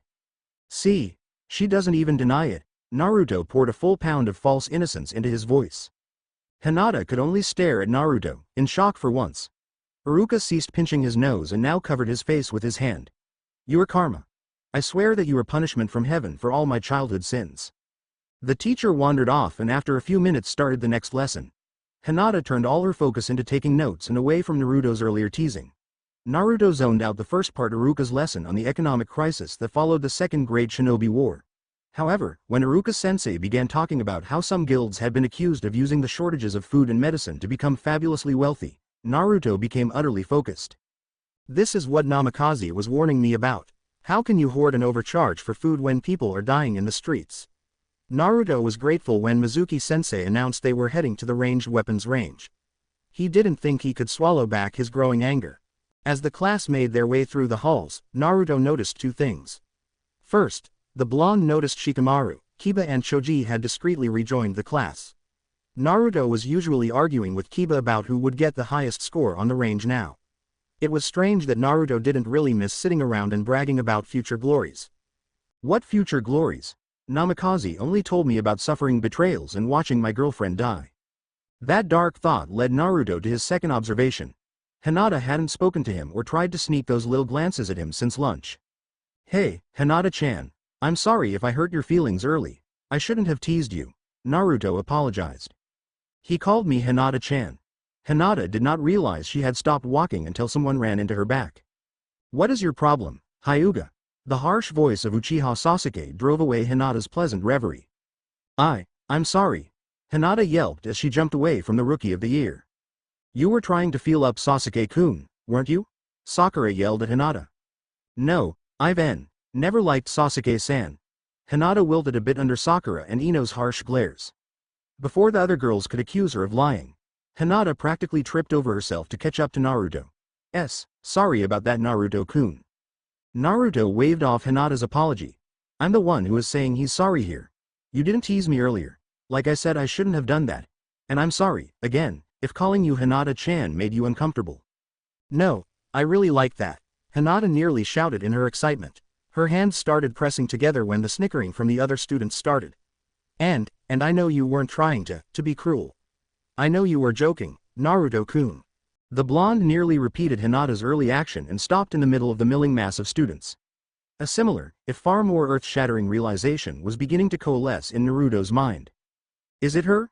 Hey Hinata-chan, do you? Naruto's voice was as quiet as Hinata had ever heard. Do I what? Hinata crinkled her brow in confusion. Do you love me? Naruto caught himself before he asked that foolish question.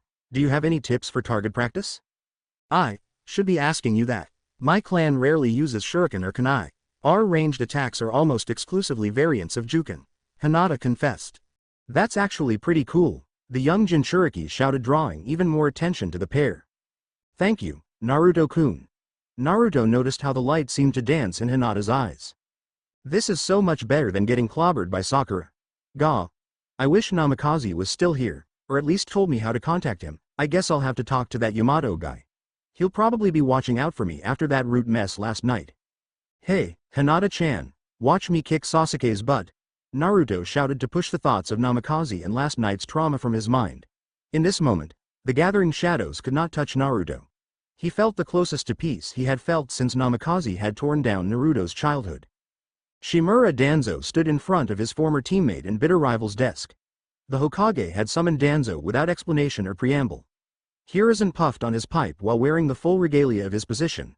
There was no subtlety in the posturing. Danzo was being reminded of his place in the hierarchy of Konaha. You are coming dangerously close to overstepping the bounds of our agreement, Hiruzen said finally. This meeting had none of the usual false camaraderie. Neither elder exchanged quips about how old age was catching up to them. Am I, Hiruzen? Shimura asked without emotion. Do not play coy. I am aware there are former rude operatives that still place their loyalty to you above their loyalty to Konaha. There was an attempt to seize Uzumaki Naruto last night. One of my Anbu prevented the attempt. Sortobi slammed his fist on the desk, scattering a stack of papers. There is no loyalty above or below loyalty to Konaha. All who I trained in Anbu placed aside their entire being to better serve Konaha. Danzo rasped. I am the third Hokage. I am the embodiment of Konaha, the Hokage shouted. If you attempt to use your stolen eye, I will kill you before you can raise your arm, Danzo. So, you do know. Danzo allowed himself a rare half-smile. He despised his former teammate, but he was glad to see there was still some steel in Hiruzen's spine. The second Raikage did not name me the god of shinobi on a whim. The Hokage rose from his chair and rolled his neck. I am giving you an ultimatum. Keep your instruments in line. If they act within the walls of Konaha again, I will personally execute you for treason. I believe you have reminded me of the status quo, Hokage-sama. If I have no orders on how to serve my village, I will ask to be dismissed. The elder poured honeyed contempt into his voice. Do you know what separates you from the source of your eye? The Hokage growled. I am aware of several. The Uchiha's only mistake is that they plotted in the open, Hiruzen said darkly. A tree struck by lightning can survive the loss of the leaves that bathe in the light so long as the roots that bathe in shadow survive. Danzo countered. Go. Bathe in your shadows. Remember, old friend. If you overreach again, I will not hesitate like I did with the Uchiha. The Hokage spoke with every ounce of authority he possessed. Good. Naruto and Hinata stood against the back wall to avoid the gaggle of would-be kunoichi following Sasuke. As usual, the last loyal Uchiha didn't spare anyone a glance. Hey, Hinata-chan. I've got a couple of questions, Naruto said when only Hinata, Shikamaru, Iruka-sensei and Naruto himself remained in the classroom. What is it, Naruto-kun? Hinata answered, proud of her growing confidence around her idol. First, what the heck do all the other girls see in Sasuke? I mean, he's never going to talk to any of them. Naruto pouted a bit. I think they don't really like Sasuke-san. It's the fantasy they've attached to Sasuke-san that all of the girls like, Hinata explained. Not all the girls.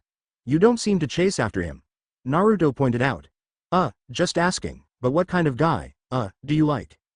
Hinata instantly started pushing her fingers together. The simple action helped steady her racing heart.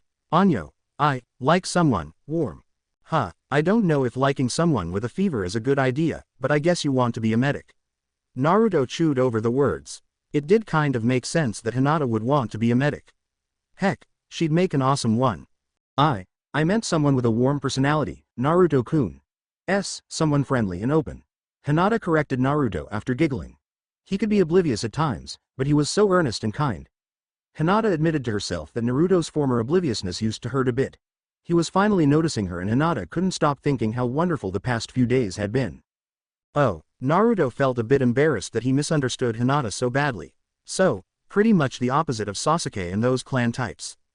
Pretty much. Was that the second question, Naruto-kun, or was there something else? Hinata fidgeted in place. I was going to train some. Gotta work on my chakra control, want to come with me? The Hyuga heiress smiled.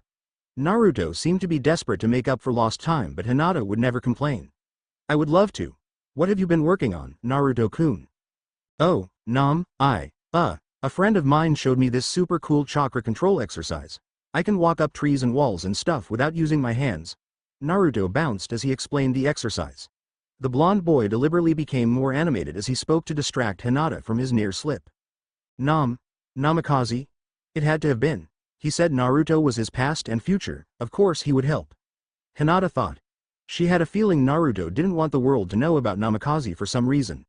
So, she let the slip slide. Have you tried water walking? We can walk on water, Naruto asked, somewhat surprised by Hinata's question. Guess that sounds good. Heck, it sounds great. Lead the way. Whose truth will you believe in? The six paths of pain asked in a single voice. Nagato had summoned the two members of Akatsuki he felt were the most likely to turn against Madara. Their reactions were telling. Uchiha Itachi stood as impassively as ever. Emotionally, he was a blank slate. There was no outward sign of his approval or disapproval of Pain's proposition. Itachi was, in many ways, the perfect ninja. He rarely allowed any emotional cures to surface. Nagato, however, knew exactly where Itachi's loyalties lay. Uchiha Itachi had deactivated his Sharingan. Nagato had never seen the Uchiha prodigy without his dojutsu active. I had thought that I had left the world of lies behind me. I believed in the vision of a world of truth. Every time I place my faith in anything, the foundation rots away. The second Akatsuki member lamented. Hoshigaki Kisame was an enormous question mark. Madara had convinced Kisame years ago to believe in his Eye of the Moon. Nagato had summoned Kisame and Itachi to convince Kisame to renounce Madara. Pain racked the shark summoner. Truth comes from within, Kisame. It is revealed through pain. You have experienced true pain. Madara knows only ambition and the desire for domination. We have suffered, and through our suffering we have been granted the noblest of gifts. What is noble about us? I slaughtered my comrades to complete a mission. Itachi slaughtered his entire clan. Leader, you've butchered everyone connected to Hanzo. Tendo stepped forward. As I said, Kisame. Our pain has opened our eyes to the world. We are the only ones who can see clearly. We are the only ones capable of finding truth. The masses, the comfortable masses, have no reason to search for truth. As long as their empty comfort remains, they will gladly ignore the pain of their neighbor. They have no need for truth. They are blind. Kisame spat out the words in disgust. We shall make them see. Madara will never allow any truth but his own. Pain fought the urge to smile. Convincing Kisame was a major victory and a potentially devastating blow to Madara. Leader. Itachi's voice was soft, but cut through the temporary silence like a blade. Speak, Itachi. The closest path, Asura, responded to the rogue Uchiha. What of the Biju? Itachi allows a whisper of curiosity to enter his voice. Our previous path led to ruination. The Diva path spoke again. Ruination? We haven't collected a single-tailed beast. Kisame eyed the paths of Pain and Conan curiously. It is time I shared a facet of truth. The voice was different from the paths of pain and accompanied by the straining of gears and metal impacting on metal. Nagato emerged from the shadows and initiated Kisame and Itachi into Nagato and Naruto's truth. Hinata activated her Byakugan to help Naruto with the water walking exercise. She was pleasantly surprised by how much control Naruto actually had. Last term, he struggled with the simple exercises the academy had taught everyone. Hinata realized that struggled wasn't the right word. Naruto had done the exercise well. In fact, he mastered it as quickly as most of the class. Only Sasuke, Sakura, Ino and Hinata had mastered the exercise notably quicker. The exercises actually did help Naruto-kun. Hinata thought as she watched Naruto slosh his way to shore. Naruto-kun just has so much chakra that simple exercises can't help him enough. Man, Hinata-chan, I'm really jealous of how good you were at this, Naruto said enthusiastically as he tried to shake his hair dry. Anyo, I've been working on exercises like this since I could walk. Hinata confessed shyly. She didn't want to make Naruto feel inferior, so she quickly added. But you've made incredible progress in one day. Thanks, Hinata-chan. Naruto shouted. Hinata instinctively looked away when Naruto removed his shirt. Her Byakugan was still active and she couldn't help but notice Naruto wringing out his soaked t-shirt. So, where am I screwing up? Why, you aren't screwing up. You just have so much chakra. I've never seen anyone with as much chakra as you have, Naruto-kun. Huh? I'm not sure I follow. Naruto asked as he sat on the bank of the pond.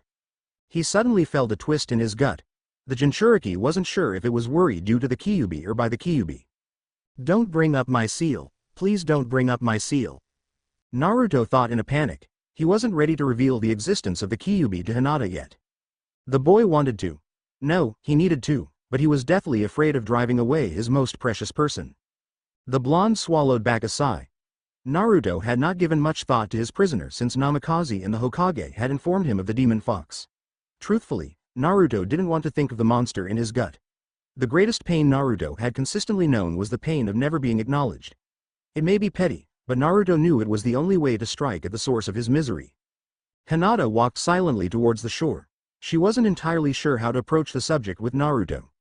The last thing Hinata wished was to make Naruto feel uncomfortable or, worse, inferior. Hinata's fondest wish was to help Naruto a mere fraction of the amount he helped her daily. Hinata sat gracefully beside Naruto. Her face was flush at her perceived boldness. Do you remember last year's flood?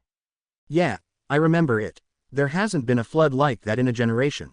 Well, at least according to Hokage Ojisan. Naruto answered Hinata, even if he wasn't sure what she meant.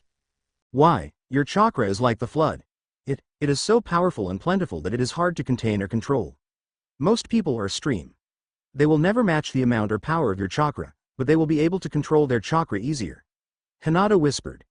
Even without her Byakugan, she could see understanding dawning on Naruto. I'm just a trickle. I will never have your power or endurance. All I will have is control. I think I get most of it. Naruto nodded. There's one thing I don't get though.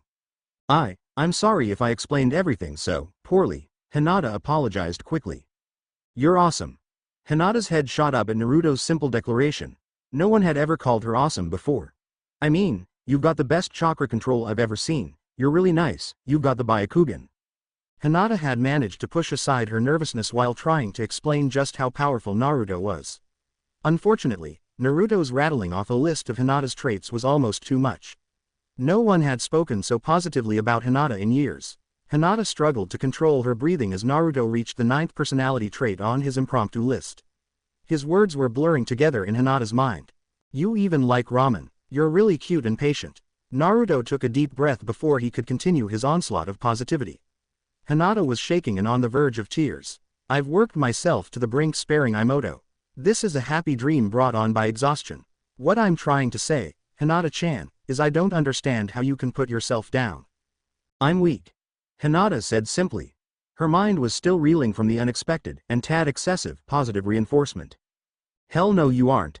Naruto said forcefully. Hinata gulped. The tone Naruto used blindsided her. He sounded offended by Hinata's low opinion of herself. Please don't be angry. Please don't push me away. I do not meet the standards of my clan. I can't even beat Hanabi-chan in spars, she's 7. But I've seen you spar in the academy. None of the other girls can even land a hit. Naruto was confused. He flinched when he saw the distress in Hinata's eyes. I just can't fight her, even in spars. Hanabi-chan reminds me of mother. Oh. Naruto didn't know how to respond. The closest people Naruto had to family was Iruka-sensei, the Hokage, Tuchi and Ayame. And Namikaze. He had trouble relating to family issues. But you would never intentionally hurt her. Of course not. Hinata chewed her lip. But, Jukin. I'll admit I don't know much about your clan's style. It is secret and stuff. But, like I said earlier, you've got crazy awesome chakra control. I know you can spar and beat your little sister without hurting her. Naruto couldn't stand to see his best friend so down. Unfortunately, Naruto's knowledge of the Hyuga's gentle fist style was limited to the facts that it used chakra and was anything but gentle. His advice could only be simple platitudes and encouragement. Hinata sat silently for a full minute and Naruto was horrified that he had said something wrong. Please don't be angry. Please don't push me away. Naruto thought in a panic. Why do you believe in me like this, Naruto-kun? Hinata asked as she wiped away a few stray tears. Because someone has to, Hinata-chan. Namikaze balanced at the apex of a pine tree. The time traveler could feel the nature chakra swirling within his being and achieve the right balance. Namikaze took a deep breath as he extended his ability to sense chakra outwards. He searched for the most powerful chakra signatures he could find. It was highly unlikely that the small hamlet of Mizuo was hiding anyone who could rival Momochi Zabuza or Hiku. Shit. I found Hiku and Zabuza, but what is that other chakra source? Namikaze grumbled before calling upon the memories buried in Hinata's eyes. Byakugan. Namikaze's vision expanded for miles. The entire world was laid bare. A couple was watching their child play while waiting for dinner. Miles away, a farmer was guiding a stubborn ox into a well-cared-for barn. Namikaze's objectives were sitting in the local inn. And at the very edge of his vision, he saw 6 masked ninja approaching the village.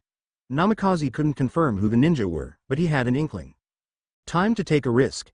Namikaze leapt from the tree and strolled into the village. The vast majority of humanity was utterly incapable of wielding chakra, much less molding the combination of spiritual and physical power. But the human mind had an instinctive ability to recognize sheer power. And Namikaze was radiating power. Crowds parted in a mix of fear, awe and respect. It was far different than the reactions Namikaze experienced as a youth in Konaha. He pushed aside the memories of a future and past that would never happen and entered the inn. A smile found its way to Namikaze's lips. Zabuza was counting a stack of Ryo notes a man had just handed over. The mystery man left without a word, but not without a nervous glance at Zabuza's legendary blade. Haku was daintily sipping at a drink. I'm really going to have to talk to him about that. Namikaze swallowed a chuckle and approached the two missing nin. I hope you have a good reason for getting so close, Zabuza growled but didn't turn around. Momochi Zabuza, the demon of the hidden mist, the blonde said warmly. He nodded at Haku. And Haku, wielder of the Hyodin. That got Zabuza's attention and he finally turned around. You do realize I'm going to have to kill you.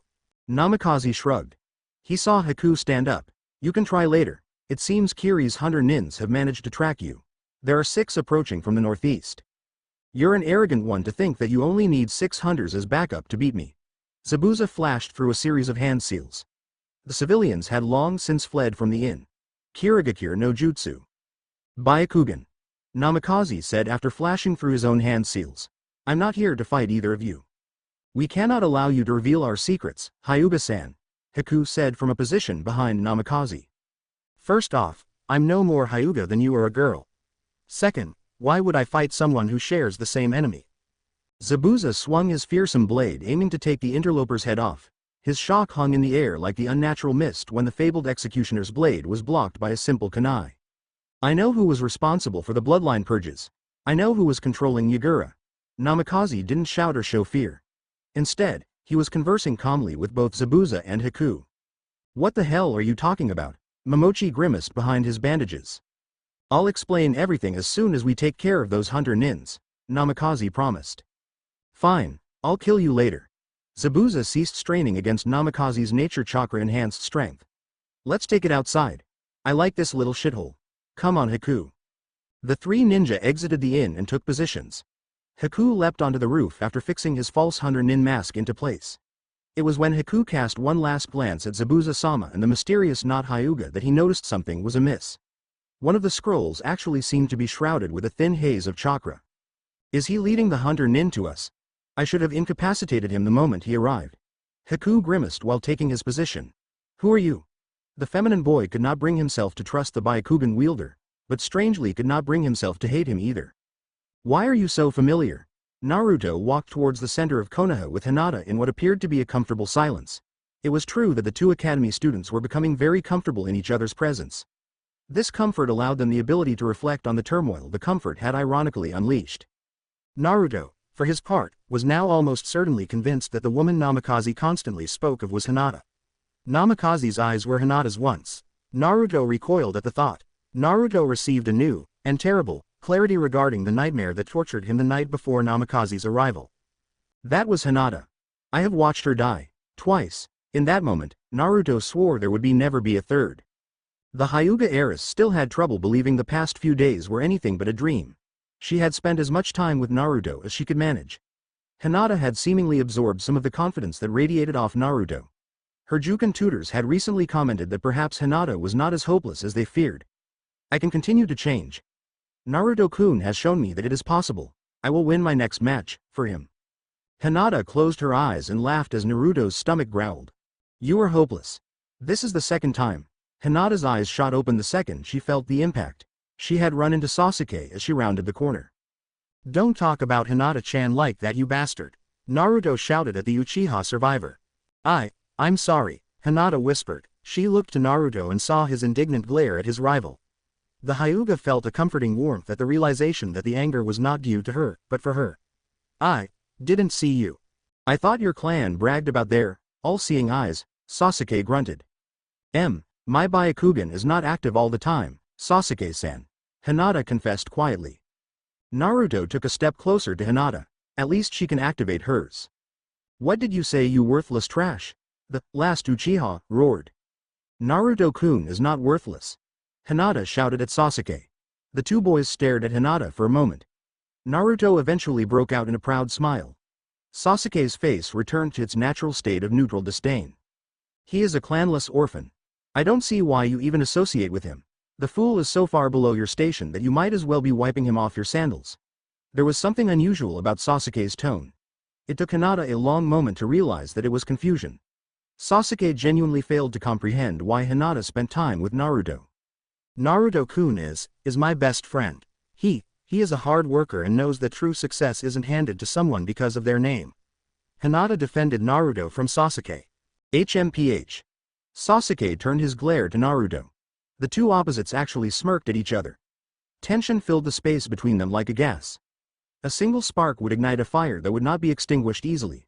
I don't understand you, Hyuga. Every other girl in our class fawns over me. You, for some maddening reason, chose this dead last loser. They all call me Sasuke-kun.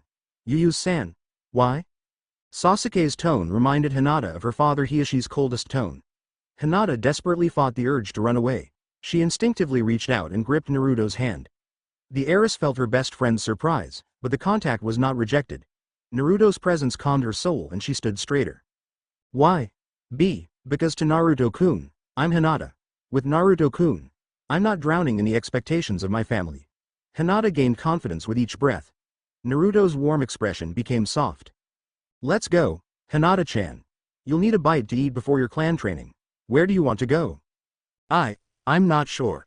There are a few good places on the way home. I'd love to go to Tsutsuji, but I'm not sure Zenzai would sit well before a Juken spar. Hinata and Naruto were quickly lost in their own private world. Yeah, Zenzai may be the second greatest food in the world, but I wouldn't eat it before a sparring match. Naruto agreed. Why, you like Zenzai? Hinata questioned excitedly. Sasuke stood forgotten as the pair wandered off. He hated Naruto and Hinata in that moment. They had brushed him off. The clanless loser and the weak-willed Hyuga heiress acted as if Sasuke, the last son of the Konoha's greatest clan, was simply another plebeian. The Uchiha survivor admitted that he was jealous of Hinata and Naruto. They had found a measure of happiness. Everything about the two reminded Sasuke of the golden age before the massacre. Another moment flashed in his mind for a moment. Instead of watching the dead last and the heiress wandering off, he saw his younger self walking with Itachi while laughing happily. There had also been a fleeting moment where Sasuke had truly understood Hinata. They both had drowned in unreachable expectations. Sasuke stormed off into the village and cursed the day he met Uzumaki Naruto and Hyuga Hinata. Namikaze was holding back. True, he still had 2 minutes left in Sage mode and had finished off one of the Hunter Nin with Wind Release, Wind Cutter within seconds. He was holding back because he had not used the Rasengan, Wind Release, Rasengan or any technique that could connect him to Konoha. It was strange, Namikaze thought. His actions were almost like he was ashamed of Konoha. No, that's not true. I'm ashamed of what Konoha has become. Namikaze thought as he used natural energy to extend his reach and knock the second Hunter Nin through the village wall. A third Hunter Nin was going through a series of hand seals. She led with the snake seal and followed it with the horse seal. It's probably a Doden Jutsu. Namikaze quickly threw a brace of shuriken at the Kiri Anbu. There was no way such a basic and obvious diversion would stop the hand seals. Truthfully, it was never meant to. Namikaze was merely aiming to make the hidden mist ninja hesitate for a fraction of a second. The slight hesitation was all Namikaze needed to close the distance and deliver a vicious kick to the woman's temple. There was a wet cracking sound as the woman was thrown several feet by the force of the impact. Zabuza cleaved the final Hunter Nin in half vertically. The demon of the mist was now firmly convinced the new guy was one of the most dangerous ninja he had ever encountered. The kid had defeated a Hyuga and taken both Byakugan. That meant the kid had to be smart and fast. The Hyuga Juinjutsu destroyed the white eyes within moments of death. If that had been his only feat, Zabuza would have been just impressed. Impressed couldn't begin to cover Zabuza's shock at the kid's strength. The boy had just obliterated 3 Anbu in the space of a minute. Hell, he had killed his first one before Haku's 1,000 needles of death had even hit the first Hunter Nin.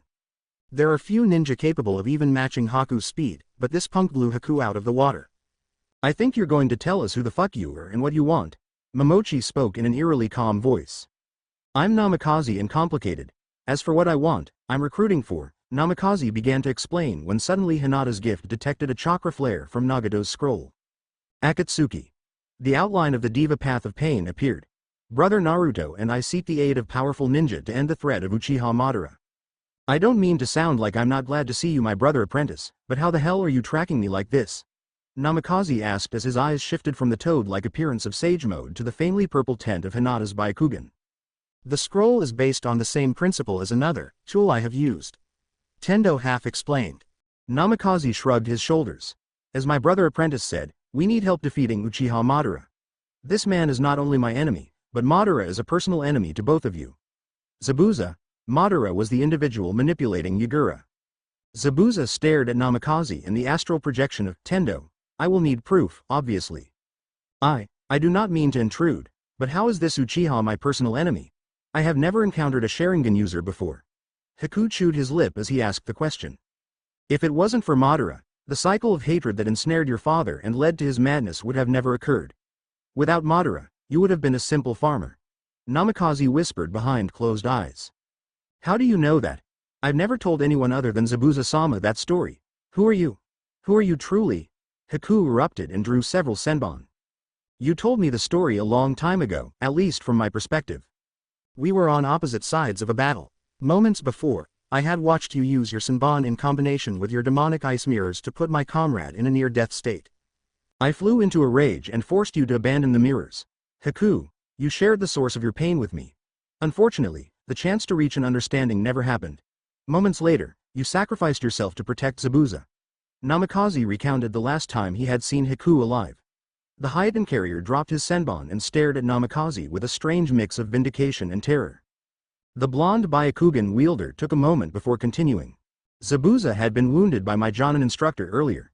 When Gato, the short bastard who had hired the two of you, arrived, he arrived to betray you. He demeaned Haku's sacrifice and Zabuza's worth as a shinobi. Zabuza's last moments were that of a true shinobi. He died without fear and killed Gato and nearly 100 of his thugs. The two of you had a profound impact on my life. I shaped my entire worldview based on the short period we knew each other. Even if Zabuza managed to find his voice first, what you are saying isn't possible. I've never seen you before. I've never fought you before. And Haku hasn't seen you before. Not in this life, Zabuza-san. Yahiko's body spoke. Naruto and I have defied time itself. And we continue to defy time. There is much more that you must know.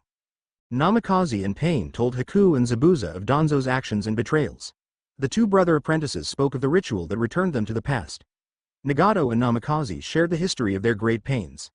The original purpose of Akatsuki and the methods they pursued in the previous timeline. It was only when Nagato, through the astral projection of the Diva Path, revealed Madara's Eye of the Moon plan that Haku spoke. That is not peace. It is the worst form of slavery. This Madara seeks not only to enslave our bodies, but our souls. He would rob us of everything that makes up human. Exactly, Haku, that is why we need your help. Namikaze spoke with undeniable passion. This is just so much to take in. Haku felt his voice break as he spoke. It was not every day you were approached by a man who spoke of how your noble sacrificial death changed their worldview. Beyond destroying Uchiha Madara and achieving some small measure of justice for the Hidden Mist, why should we help Akatsuki? Zabuza interrogated the astral projection and the madman. The great villages have fallen far from the glory of their promise. Namikaze announced with determination. He paused for a moment before grinning. I'll have to remember that one. It wasn't half bad. Please get to the point. Haku quietly prodded the older man. Oh right. Namikaze scratched the back of his head. After a moment, his face became hard and Zabuza was struck by an image of Namikaze Minato. Is this man the child of the Yellow Flash?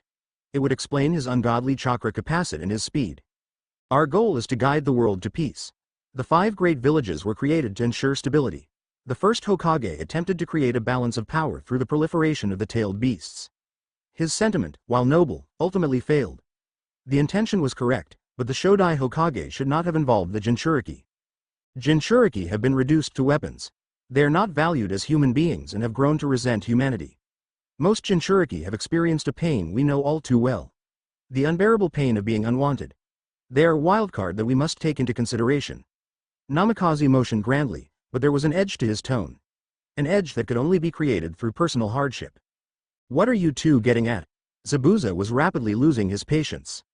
As soon as Akatsuki cleanses itself of Uchiha Madara and our more unstable elements, we shall recruit the Jinchuriki and seek to cast down the status quo. Pain announced. The cycle of hatred must be broken. The great villages, Konaha, Kurigakure, Iwa, Kumo, Suna, we shall tear them down, brick by brick if necessary. Then, we shall rebuild them while guiding the world into an age of understanding and peace. Namikaze softly declared in the tone of a man willing to die for his dream. Will you stand with us? Will you seek to ensure the dawn of a new era? Yahiko's Rinnegan narrowed as he gave Zabuza and Haku their one chance. The two powerful missing nin were silent for a long time. I wish to see the birth of this new world of understanding. Haku finally spoke. If you've convinced Haku, I'll go along with it. This is the only way to fulfill my ambitions of reforming Kirigakure. Namikaze bowed his head in thanks. We will do more than fulfill our ambitions, Zabuza. We will save this world from itself. Uchiha Sasuke ignored the collection of fools and fangirls pandering for his attention. His natural posture of quiet disdain was perfectly in place. However, inside the privacy of his mind he was recalling the past day. Sasuke had spent a good bit of time berating himself for allowing Naruto and Hinata to get under his skin. The day had not been going well prior to the encounter. He had approached the Hokage's tower, as per his monthly routine, and sought information about Itachi's movements and the steps Konoha was taking to bring the monster to justice. Usually, the third would at least give Sasuke a scrap of information and reiterate his stance that any and all Konoha Anbu had orders to eliminate Itachi as a threat in any way possible. Sasuke knew that while Konoha's Anbu were the best in the world, they still weren't on Itachi's level. Complete monster or no, Sasuke's traitor of a brother was still the finest ninja Konoha had ever produced. He could have been Hokage. Sasuke lamented in his mind. Itachi could have been the one. My brother could have been the Uchiha to finally claim what should have been ours from the beginning. This time, Hokage-sama had been unusually short-tempered. Sarutobi had curtly told Sasuke that there were no new developments and that the standing orders had not changed. Then, the Hokage had called his secretary to dismiss Sasuke. His ill mood had not been helped by the Hyuga heiress running into him or Naruto's angry reply to Sasuke. Naruto had really gotten to him with his comment about Sasuke's failure to awaken his Sharingan. Normally, Sasuke would have ignored the loudmouth blonde-haired idiot, but Sasuke had been so focused on Itachi that day. Naruto's words in defense of Hinata were simply another reminder of how far behind Sasuke was falling. Then, Hinata had forced Sasuke to recall the pressures of those precious days when the Uchiha still flourished. The two did not realize how deep their words had unintentionally cut him. He still did not like his two classmates, but on some level, Sasuke could respect them. Of all the students in Sasuke's academy class, Naruto and Hinata were the only ones who seemed to realize the harsh reality that awaited them after graduation. Sasuke would never apologize, but he would show that he harbored them no animosity. I think I'll look into their training methods, who knows, maybe they'll have something worth adopting. It is a rare day, when I initiate a conversation. Uchiha Itachi never diverted his attention from directly ahead. Hey, I guess it is, Kisame grunted. But it's not every day you realize the belief you adopted to free yourself from a world of lies is revealed to be just another lie. The two Akatsuki members walked in silence for several miles. As leader stated, truth comes from within. You must find your own truth, Kisame. The shark man looked into the distance. I've lived in a world of lies for so long, that I don't really know if I can even recognize truth. Why should I believe leader over Madara? Madara at least had a plan that possessed a concrete end goal. Now, we're aiming to reform the great village system. Is that even possible? It is possible. Itachi answered after another long pause. Do you remember our first conversation, Kisame? I remember. I talked about my nature and you talked about how you won't know what kind of person you are until the moment you die. The renegade Uchiha turned and nodded at his partner. We did. It is true we only discover our nature at the moment of our deaths, but our lives are the journey that leads to that discovery. Feeling talkative today, huh? Well, Itachi-san, what other life-changing advice do you have? Itachi resumed walking. No, I merely will reiterate what leader told us. That we make our own truth. I told you already, I've been submerged in a world of lies for so long I don't think I know what truth is. Kisame wasn't really speaking to Itachi in that moment. That is why creating your own truth is so vital, Itachi commented evenly. The former swordsman of the mist could not respond. He could only watch Itachi advance with purpose and with conviction. Kisame only advanced in the vain hope that he would discover the truth he so desperately sought. Hinata leaned back and dodged Naruto's somewhat clumsy drop kick. The Hyuga heiress knew that she had much better form than Naruto.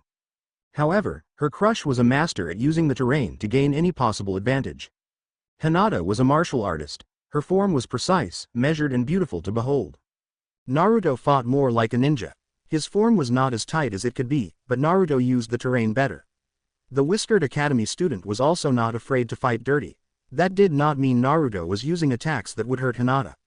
If this had been a real battle and Hinata a real enemy, Naruto probably would have gone for several crippling blows by this point.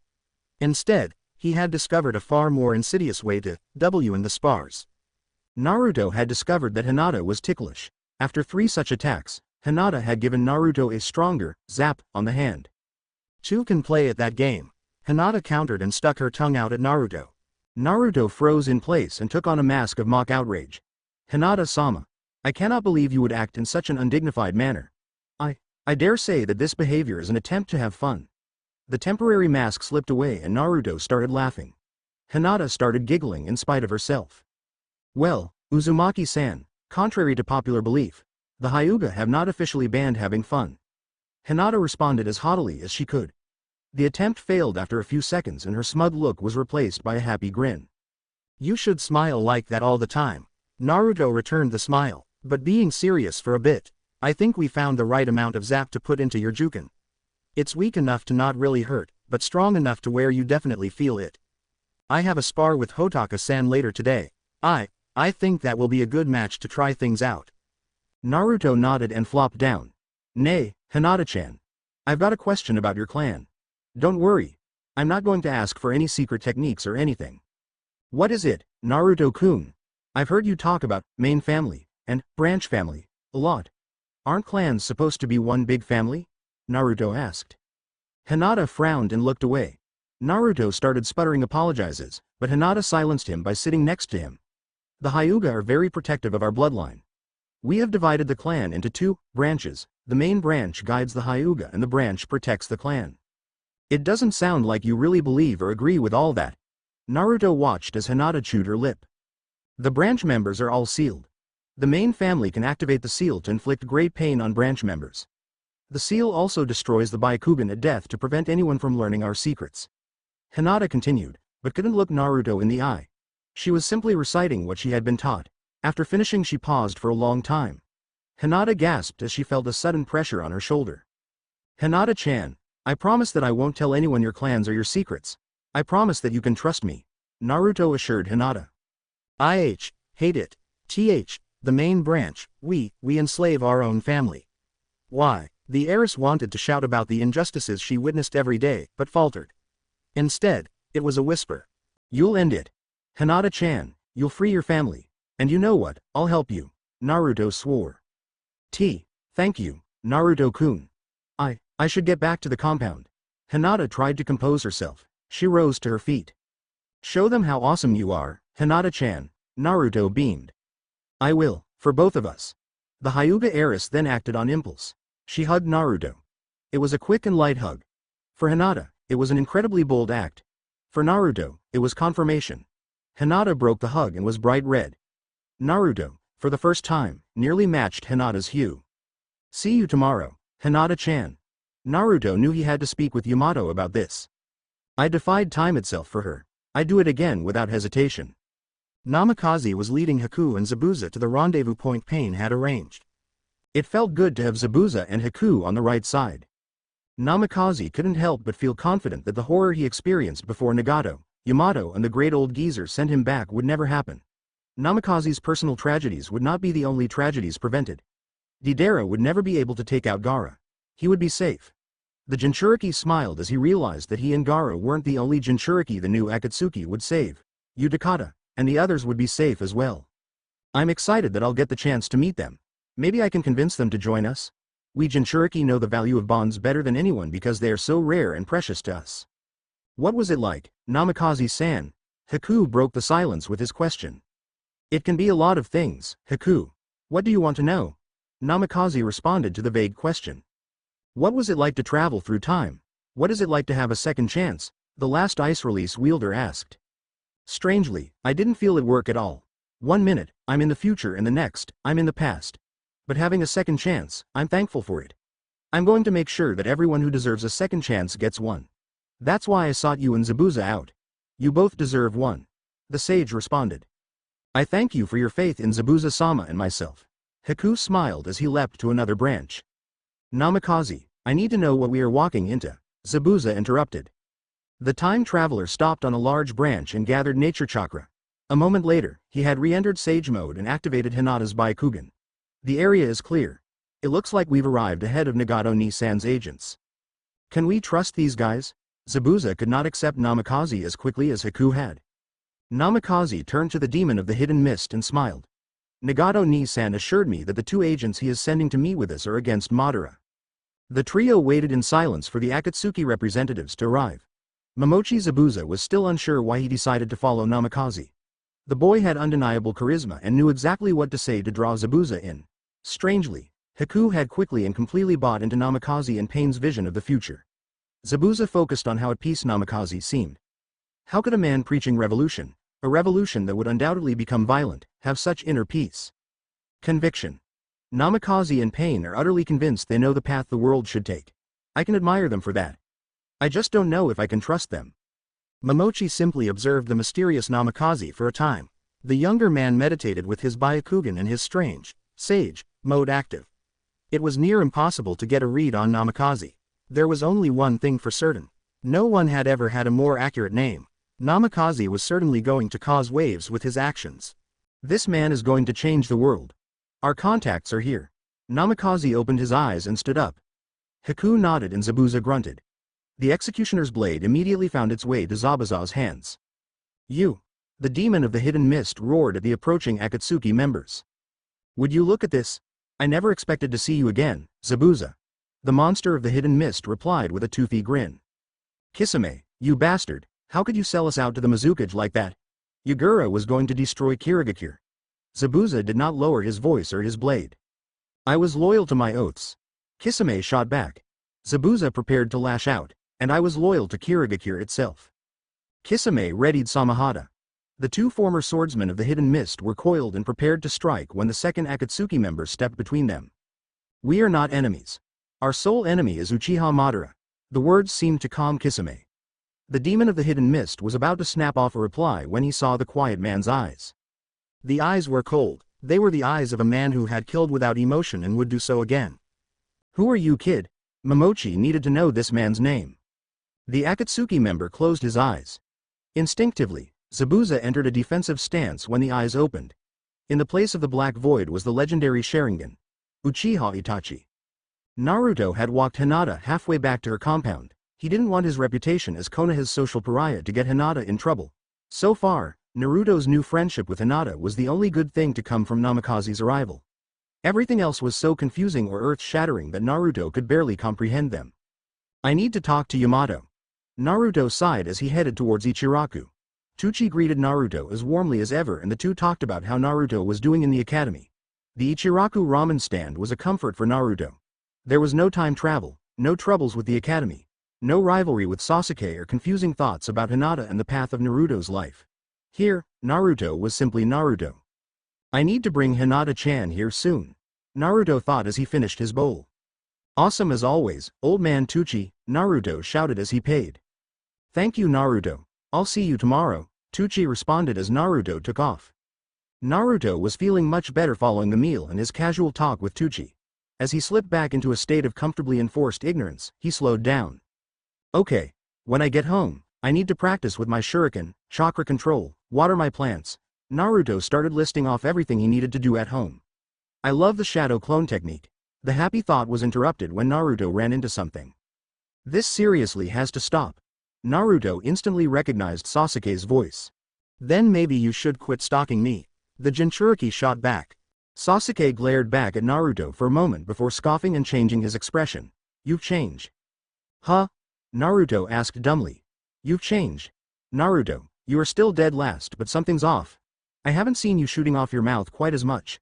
And that's before you decided to use Hinata as a fallback girl. Sasuke listed off the changes he noticed in Naruto. It was apparent that the self-assuredness in Sasuke's voice had been toned down. The last loyal Uchiha was trying his hardest not to sound condescending. Unfortunately, he failed in his attempt. Two things. First and most important, I may not know what a fallback girl is, but I won't let you talk about Hinata-chan that way. Second, I actually realize how dangerous the world out there is. Sasuke smirked at Naruto's declaration. It was good to see that someone got it. Looks like you actually like Hinata. Never thought you'd notice. Yeah, Naruto started thinking and realized that, yes, he was starting to like Hinata. Heck, he'd like Hinata even if she wasn't the woman in the future who declared her love for him and defended him against a powerful enemy. What kind of training have you been doing? The Uchiha decided to speak as Naruto's wistful look was making him uncomfortable. Oh, Naruto snapped out of his reverie. Mostly chakra control. If I had better chakra control, I'd probably be a full genin by now. Sasuke nodded. It irked him to admit, but Naruto was right. The only reason Naruto was dead last is because he completely zoned out during the academic portions of the academy. The exercises the academy taught haven't helped you much. Well, according to Haruka and some other teachers have had, Naruto wasn't about to reveal Yamato or Namikaze to Sasuke. I have a ton of chakra. So, I need more hardcore exercises. What kind of exercises? Sasuke was intrigued in spite of himself. A wave of triumph washed over Naruto. Today was great. Earlier, he had helped Hinata save her position in her clan. Now, Naruto not only forced Sasuke to acknowledge him but had actually surpassed him and something. I'll show you, but you'll have to teach me something in exchange. What do you want to know? Sasuke was willing to deal with Naruto. Anything to advance one step closer to Itachi. You have to teach me that shuriken trick you pull. The Whiskered Academy student bargained with the Uchiha. Sasuke doubted Naruto realized he was giving something far more valuable in exchange for simple advice on throwing shuriken. However, Sasuke thought about the kind of person Naruto was. The loudmouth was always in a good mood and offering to help his classmates. He had an effect on people. Naruto's enthusiasm either drove people, like Sakura or Amy, away or drew people, like Hinata, to him. Sasuke viewed him as a curiosity. It would be enlightening to see where Sasuke's opinion of the loudmouth eventually fell. I guess we have a deal then. As Itachi-senpai said, our enemy is Uchiha Madara. He was the one manipulating the fourth Mizukage. Madara is also behind many other injustices. Namikaze spoke in support of Itachi. Madara exists to maintain the cycle of hate. Wait, I recognize that name now. Are you trying to tell us that our enemy is the man who fought the Shodai Hokage at the Valley of the End? That's impossible. He'd be over a century old. Zabuza was now convinced Namikaze was crazy. Madara's survival is not impossible. I have encountered him personally. Itachi sought to allay the demon of the mist's doubts. Kisame took a step forward. Itachi isn't the only one to have encountered Madara. I have. It was Madara who convinced me to abandon Kirigakure. Then Madara was behind the bloodline purges. Haku's tone was melancholy as he looked away. The last Yuki had never experienced hate in his life. He had experienced pain and betrayal, but never hate. The sudden swell of hate within Haku was a completely alien feeling. The only clue to his anger was a slight clinch in his jaw. This man is responsible for creating all of us. I can see it etched into our eyes. I do not know what Uchiha Madara did to you all, but I know it created a well of pain. We have to stop Madara. He has to die. It is painful, but Haku is right. I seek to break the chains of hatred, but as long as Madara lives, there can never be peace. Madara may be the only creature in all of existence beyond saving. Namikaze admitted with a heavy heart. So, when do we strike at Madara? Zabuza was still skeptical about the truth of Namikaze, Kisame and the Uchiha's claims. However, if it was true, Madara would have to be destroyed before a new Kirigakure could be created. The time is coming, but there are elements in Akatsuki that must be dealt with before we can strike at Madara. I am going to seek out more allies. Itachi and Kisame will be your contacts with Pain's faction. Namikaze commanded the assembled rogue shinobi. The sooner the better. Zabuza sneered. Namikaze chose to ignore Momochi's tone. He nodded once to Haku, Itachi and Kisame before disappearing into the forest. Kisame and Zabuza glared at each other for a while. The former swordsman of the mist placed the blame for the collapse of that proud fraternity at the other's feet. Until we are ready to strike at Madara, you two will have to maintain hidden. My clan possessed several hidden strongholds from before the founding of the shinobi villages. You will remain there. Itachi spoke decisively and prevented the two former mist. Haku looked to Zabuza who only shrugged his shoulders. At least they wouldn't have to worry about Hunter Nins. The Hyuga tutors were always harsh with Hinata. As the heiress, the old men held her to a much higher standard. They bemoaned her lack of aggression and precision. The only area they could not fault Hinata in was her agility. Hinata was a talented defensive fighter. Unfortunately, the Juken was not a defensive style. It was an unrelenting style. Hinata was far too hesitant to ever truly master the style. Thus, her current performance was an out-of-context problem. Hinata was not only attacking, but attacking aggressively. She was using her natural agility to probe Hotaka's defenses. Hinata did not hesitate to land several decisive blows. Hajime rose to his feet. The match has concluded. Hinata-sama is the victor. The aging tutor said evenly. He dismissed both combatants. After waiting several moments, he exited the dojo. Hajime came to a halt outside of Hiyashi's office. Enter. The cold voice of the Hyuga clan head ordered. Hajime obeyed and bowed to his clan's leader. Hishi-sama, there has been a development with your eldest. Hajime reported while avoiding calling Hinata Hiyashi's heir. The clan head had not stripped Hinata of her birthright, but Hinata's position was perilous. I do not wish to hear of her latest failure. Heishi continued with his paperwork. His voice clearly demonstrated his lack of interest in Hinata. My lord, Hinata defeated Hotaka today. Hajime kept his voice even. It was difficult to keep the surprise out of his voice. Hinata has not emerged victorious in a spar in several months. This victory is likely a fluke. However, I will be informed of the results of her next spars. Heishi finally made eye contact with Hinata's Juken instructor. Hajime bowed. As you wish, Heishi-sama. Heishi dismissed the tutor. I wonder if she will cease to be an embarrassment. Heishi thought idly. This situation demanded careful observation. Naruto unlocked his door and strolled triumphantly into his apartment. Today was going very well. He hadn't felt this confident in weeks. Naruto knew he would feel even better after a conversation with Yamato. The boy entered his kitchen and started to prepare his dinner. How am I supposed to contact Yamato? It's not like I can simply say his name 3 times and he'll appear. Naruto mumbled to himself. It's actually 4 times. Naruto jumped at Yamato's voice. He spat out a curse and turned to face the Anbu. What the heck was that? The boy sputtered. You said earlier you needed to speak with me. I overheard you while I was on my patrol. Yamato took a seat. Naruto shrugged. I really shouldn't be surprised. He's Anbu. Okay. Need to ask you about some things. Let me guess, Hinata? The Anbu asked with a smile. The boy blushed furiously. Yeah, I came back because Naruto remembered the nightmare from the night Namikaze arrived and shuddered. Is your attraction to Hinata your own, or is it Namikaze's? Yamato questioned Naruto. He wanted Naruto to have his own life. The merging process concerned the once and future Anbu captain. Both. Naruto said before tearing into his instant ramen. She's the kindest person I've ever met. I can tell that Hinata-chan respects me as a person. She's also got this determination I've never seen in anyone before. So, yeah, I like her. Then again, I can feel Namikaze's love for her. His is a bit different. It's sad and I can't think of the word. You know that feeling when you hold something up and can't imagine it being flawed. Namikaze has an idealized memory of Hinata. Yamato provided the word Naruto was looking for. I cannot blame Namikaze. That moment was so traumatic. I've got another question. Naruto trailed off as he stirred his ramen. Yamato smiled in an attempt to reassure Naruto. Ask away, Naruto.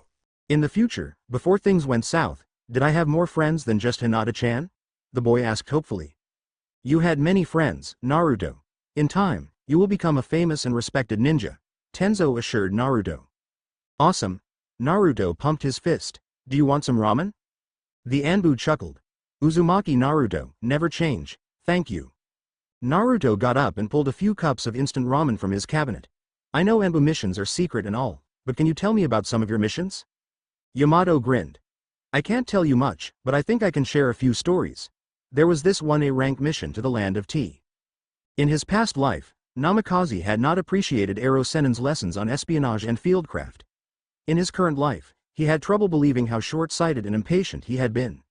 Jiraiya had handed Namikaze the tools to find Sasuke on a silver platter. I was just as misguided as Sasuke it seems, the time traveler thought. He had focused so much on jutsus and getting stronger to fight Sasuke. Jiraiya had given him all the tools to complete Namikaze's past ambitions. I won't ignore Ero Sennin's lessons this time, Namikaze silently assured himself. He was calling upon every memory and shred of knowledge he possessed to track his current quarry. The time traveler was greeted by the bar's hostess.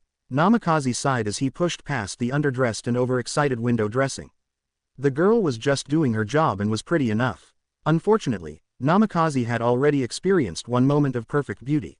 The one moment he shared with Hinata after Danzo's betrayal had rendered all other women woefully inadequate. Namikaze could never look at another woman. It would be a betrayal of Hinata-chan. Namikaze shook that painfully wonderful memory away. His time with Hinata had passed. Naruto had the opportunity now. Namikaze was living on borrowed time. The overriding goal was to lay the groundwork for true peace. In order to achieve that goal, Namikaze had to recruit Ba-chan. He would need her strength to defeat Madara and the members of Akatsuki who would not accept Nagato and Namikaze's vision of peace. Namikaze paused. He was struck by how much he viewed himself as Namikaze instead of Naruto. There was only one Naruto, and he was in Konaha. The Naruto who had experienced so much had cast himself aside. Was he abandoning his responsibilities? Namikaze shrugged as he acknowledged that he possibly was shirking his duties. He hastily reminded himself that he was laying the foundations of a new world for Naruto and Hinata. The memories and internal conflict were chased away by Namikaze's renewed sense of determination. His sense of purpose drove him onward. He took his place at the CD bar. Another memory of his training with Ero Sennin floated to the forefront. Kid, booze loosens tongues as easily as torture and you don't have to get your hands dirty, Jiraiya said as he downed another drink. Namikaze remembered how he had scoffed at his teacher. Now sitting at the bar, the refugee from the future took Jiraiya's lessons to heart. He flagged down the bartender and ordered a strong drink. Namikaze knew that with his Kyuubi-enhanced metabolism that he wouldn't get too buzzed off the drink. The other patrons at the bar would only see a young man throwing back rotgut. Namikaze's seemingly careless behavior would put them at ease and further loosen their tongues. After 2 more drinks, Namikaze waved the bartender over. It was a simple way to get information. It worked when I was tracking down Haku and Zabuza, Naruto reminded himself. What do you need, brat? The bartender scoffed as Naruto downed another drink. I need to find the legendary sucker. That woman owes my boss a lot of money, Namikaze grumbled. Ah, so you're drinking away your frustrations. Well, you're in luck that I'm such a nice guy, the young man snickered. My luck'll be as bad as hers if I can't get the money she owes my boss, Namikaze said while rubbing at his eyes. He had used a simple transformation to disguise his precious Byakugan. It was difficult to maintain such a transformation for very long.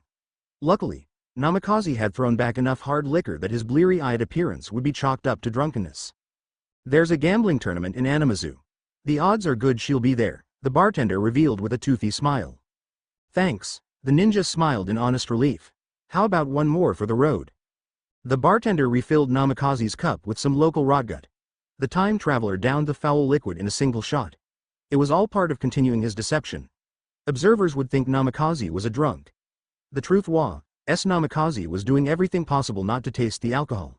He quickly put down a few Ryo notes and left. The unofficial Akatsuki member was 3 steps out of the door before he started coughing. How the hell did Ero Sennin drink that crap? Naruto rolled out of the way of one of Hinata's gentle fist strikes. He had barely dodged a few of her more aggressive strikes. Naruto couldn't believe how awesome Hinata's taijutsu style was. Even a glancing hit causes the area to go numb. Imagine if she wasn't holding back, the boy thought with a proud smile. Hinata had grown more confident in the short time they had trained together. Hinata easily tracked Naruto with her Byakugan. The heiress used an axe kick to keep Naruto off balance. She had learned that allowing Naruto to use any ninjutsu was a recipe for a quick defeat. Hinata's focus in the most recent spars had been disrupting Naruto's hand seals. In the first few spars, Hinata had taken Naruto by complete surprise. Naruto had been enthusiastic in his praise when he had realized Hinata's strategy. Here goes! Naruto shouted fiercely as he attempted to press the attack. He had just finished his combat roll and charge. The sudden shift did not surprise Hinata. She used her superior agility to dodge Naruto's elbow strike with almost trivial ease. Kage Bunshin no Jutsu. Hinata pouted a little as 6 of Naruto's Kage Bunshins surrounded her. How did I miss his hand seal? You were kicking my ass, Hinata-chan. You did awesome. The original Naruto was beaming as he praised Hinata. Thank you, Naruto-kun. I wish I knew the Kaden, Hinata said while returning Naruto's smile. Yeah, I'd have been hosed in a second if you knew that technique, Naruto happily admitted. He dispelled all his clones, including the 2 lookout clones. He ran through the memories of the clones. I have some good news, Hinata-chan.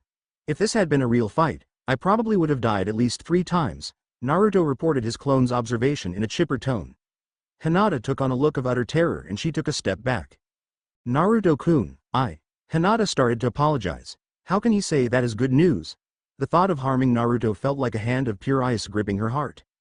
There's no need to apologize for winning, Hinata-chan. I know you'd never intentionally hurt me. This was just a spar. Besides, I could never really fight you. Spar with you? I love sparring with you. Actually fight you? Never, I couldn't do it, Naruto said firmly. The thought of fighting Hinata was abhorrent. I could never fight you, Naruto-kun, Hinata said softly. She was touched by how much Naruto cared. His kindness and affection melted the icy grip of her melancholy thoughts.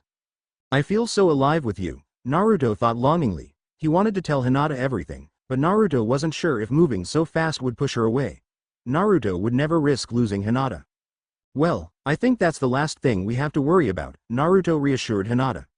The only thing that stood out from my clone's memories was that you got too aggressive at one point. You almost lost your footing. Granted, You're the most agile person I've ever seen, so you recovered awesome. Hinata nodded at Naruto's critique. Her sparring partner grinned cheekily and continued, and really, that's all that stood out other than the fact you made me wear my ass for a hat. You could have beaten me several times, Hinata exclaimed. You aren't giving yourself enough credit. Naruto smiled softly as he sat down. I hope we end up on the same team. I hope so too, Naruto-kun, Hinata said dreamily. I think we would make an excellent team. Hell yeah, we would. Naruto shouted and pumped his fist. Unbeknownst to the two students, they were being observed by Hyuga Hoedo. The observer deactivated his Byakugan and returned to the Hyuga compound. Hoedo made his way to Hiashi's office. Enter, Hiashi ordered. Hoedo slid the door aside and entered the office. Reporting as ordered, Hiashi-sama, the Chunin responded while bowing. The Hyuga clan head motioned for his agent to take a seat. Hoedo graciously accepted. Where, with whom, and how has my daughter been training? Hiashi questioned. She has been training with Uzumaki Naruto after her academy classes. Hinata-sama's recent training seems to be focused on disrupting her opponent's hand seals, Hoedo responded.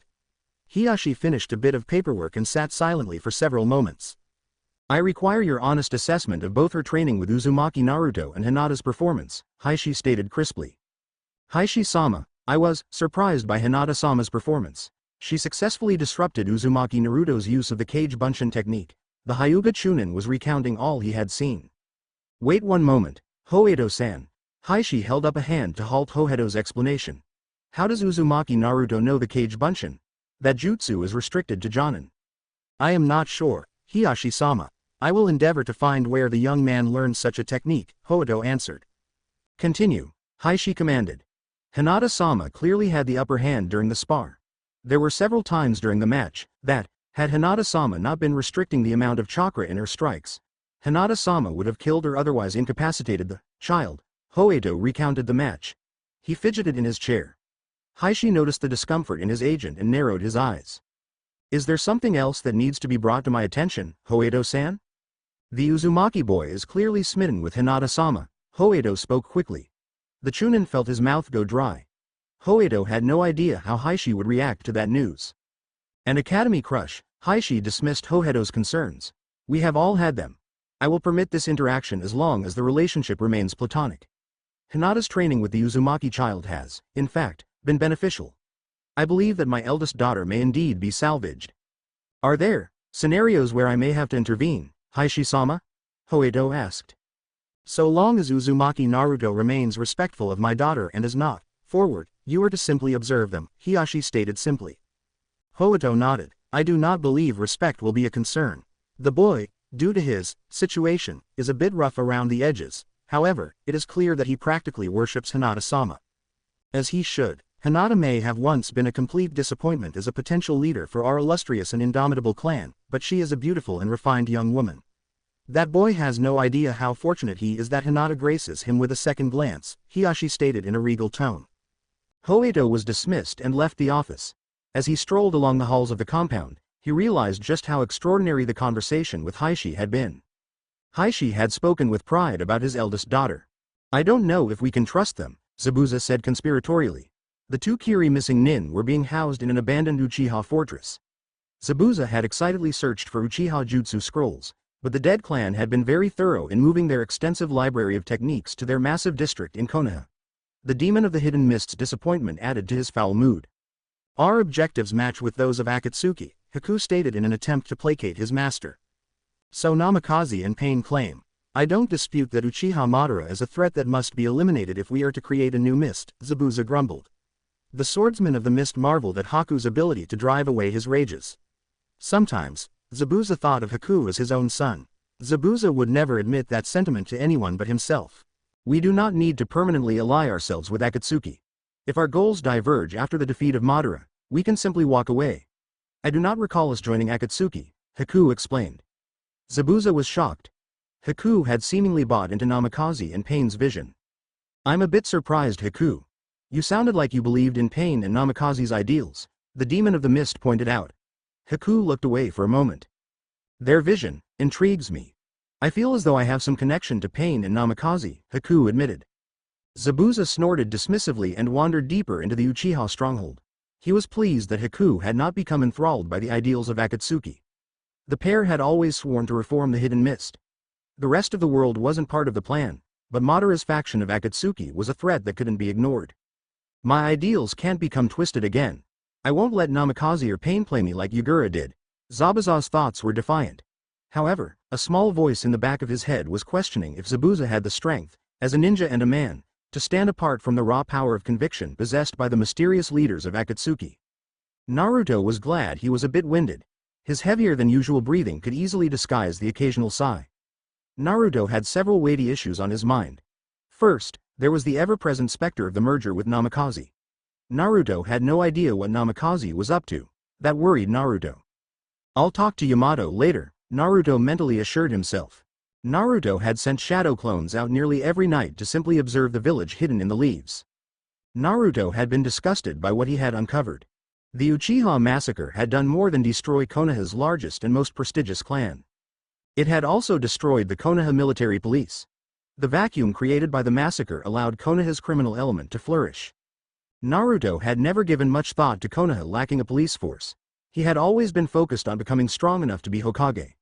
Naruto couldn't remember a time, before Namikaze's arrival of course, where he had paid attention to anything that didn't immediately concern him. His new awareness was both a gift and a curse. It was a gift because it led him to Hinata-chan. How long would it have taken me to notice her if Namikaze hadn't arrived? Naruto thought with a shudder. If it wasn't for Namikaze, Naruto would probably still be chasing Sakura. Naruto still thought Sakura was pretty, but Naruto realized he only pursued Sakura for the attention. Worse, Hinata would have simply faded into the background. What would have happened to her if Naruto hadn't helped her? Naruto froze in place as an image of Hinata coughing up blood invaded his mind.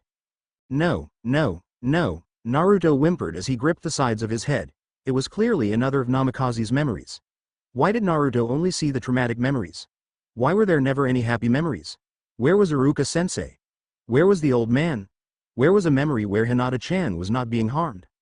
Naruto shook off the curse of his greater awareness. He wasn't sure if being caught unprepared for Namikaze's memories or the borderline lawlessness in Konoha was worse. I need some answers, Naruto thought after a deep breath. The Hokage tower grew taller as Naruto approached it.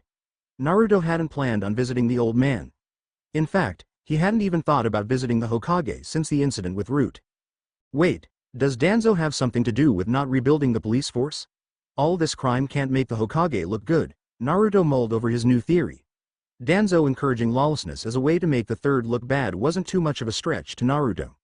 Naruto had accepted two of Namikaze's statements completely. First, he believed Danzo was a threat.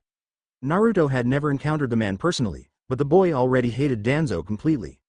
Second, Naruto believed that Hinata cared about him.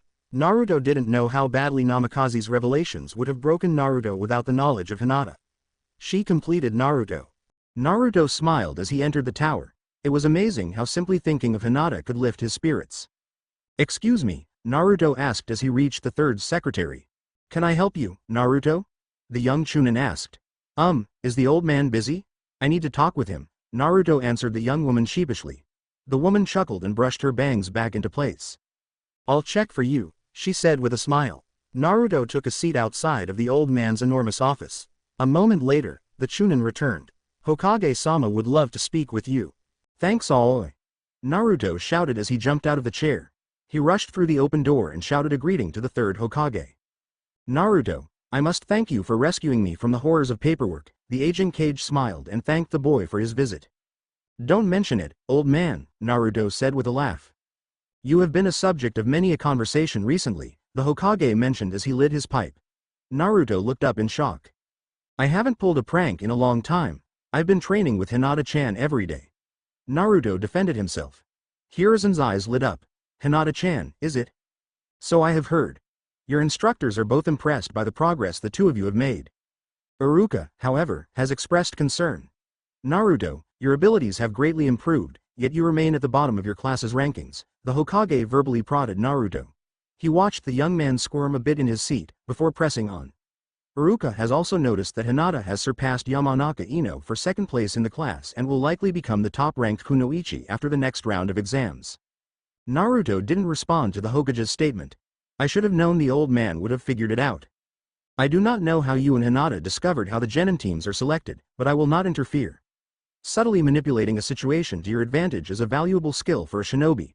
Sarutobi was actually praising Naruto and Hinata. The academy student removed his goggles and rubbed his forehead. Thanks, old man, Naruto spoke quietly. He had experienced a moment of absolute terror when the old man revealed his awareness of Naruto and Hinata's grades. Naruto nearly broke out into a cold sweat at the thought of being separated from Hinata. You are welcome, Naruto. I am pleased with the progress you are making, the Hokage said proudly. Hinata-chan and I have been working very hard, Naruto admitted quietly. Hiruzen took a deep drag on his pipe. Naruto watched the Hokage breathe out in contentment. Tenzo has told me as much. I do believe he has taken a liking to you, Hiruzen revealed casually.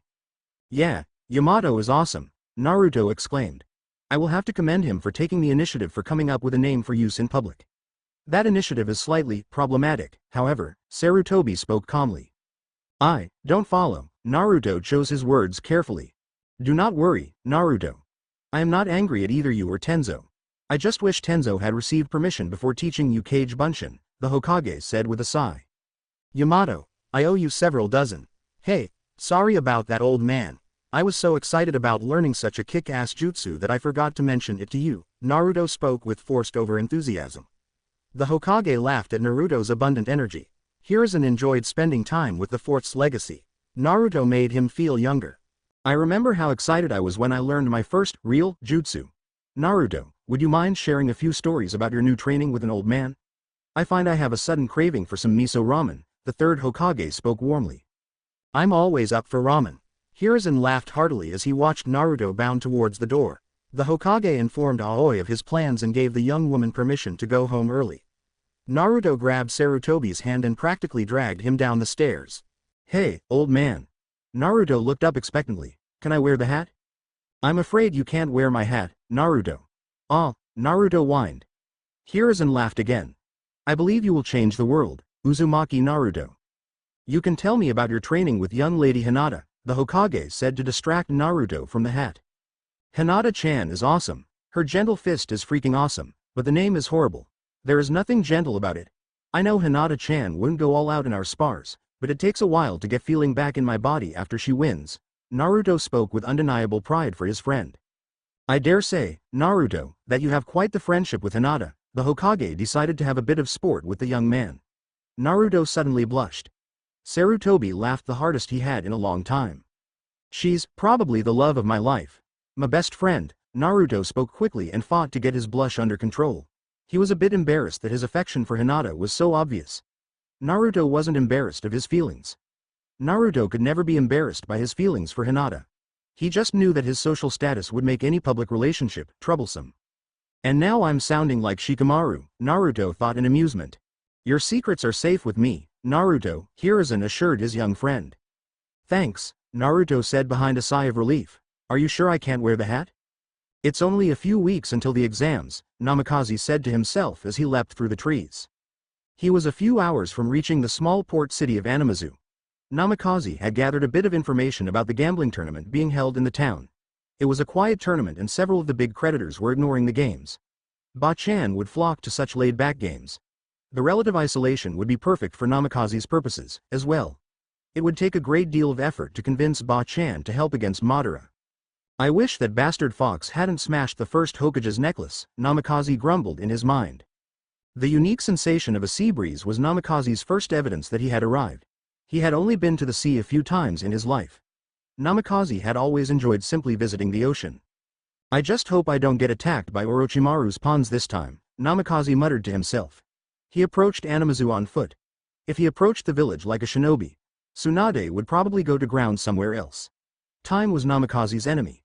He couldn't spend weeks chasing Ba-chan across the land of fire. Namikaze still had to contact Ero Sennin and help Nagato Nissan purge Madara's influence from Akatsuki. As Namikaze approached the city's main gate, one of the guards perked up. Excuse me. Namikaze fought the urge to slip into a combat mindset at the guard's outburst. May I help you? Namikaze asked cautiously. The guard shifted uncomfortably in his armor. He fidgeted with his pole arm for a moment. You are an unaffiliated shinobi, aren't you?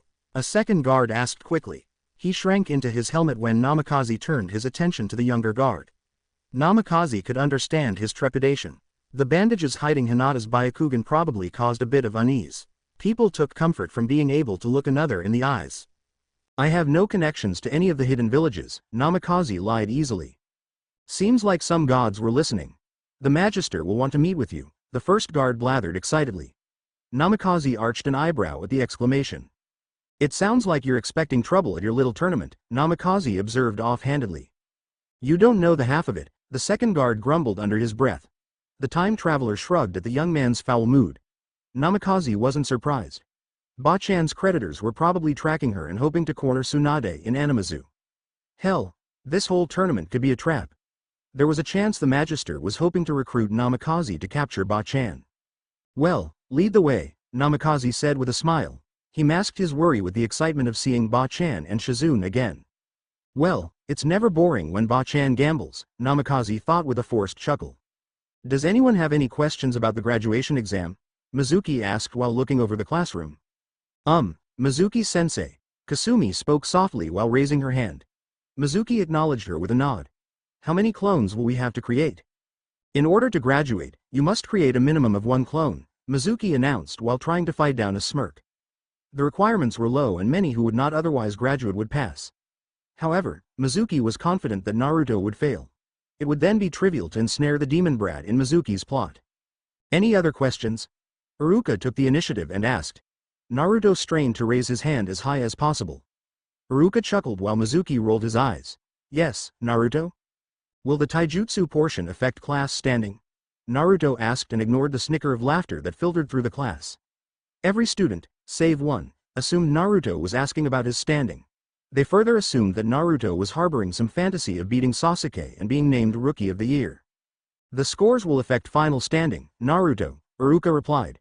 The teacher shook his head when Naruto whispered, "Sweet," under his breath. Anyone else? Iruka asked again. There were no further questions and Mizuki dismissed the class. The older teacher swallowed back the urge to retch when he saw Naruto lean in and whisper something to the Hyuga heiress. At least the demon will be dead soon, Mizuki growled in his mind. In the back of the classroom, Hinata was giggling at Naruto's declaration that Iruka-sensei would probably fall out of his chair when Naruto showed off his shadow clones. Naruto-kun, did Hokage-sama really say something about us knowing about team selections? Naruto leaned back in his chair and rubbed the back of his head. Yeah, the old man knows about it. The good thing is that he's actually impressed we figured it out. I don't think there'll be any hiccups. That's good. I couldn't bear to be on a different team than you. We, work well with each other, Hinata said quietly. She blushed slightly as she caught her near slip. She had just come a hair's breadth from confessing her feelings for Naruto. I'm not ready for that yet, and I surely can't confess when surrounded by my classmates, the heiress thought in a near panic. Hinata was eternally grateful that she had earned Naruto's friendship. Hinata was hoping that the friendship would become something more, but her lingering insecurities still held her back. She was afraid of risking her treasured friendship with the boy of her dreams. One day, Hinata thought hopefully. Heck yeah, the only people who probably work together half as well as us are probably Shikamaru and Choji. Naruto exclaimed proudly. He adjusted his goggles and imagined it was a hit I ate. The old man has to put us on the same team.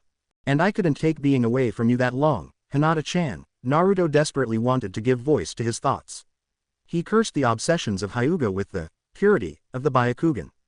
Naruto knew the Hyuga would likely never accept, much less approve of, Naruto's love for Hinata. Just one more thing I'll have to change, Naruto thought with determination. He smiled at Hinata as the pair exited the classroom. Nay, Hinata-chan, do we have time for our usual training today? Naruto asked hopefully. Hinata covered her mouth and giggled daintily. Naruto reluctantly fought the urge to melt at Hinata's laugh.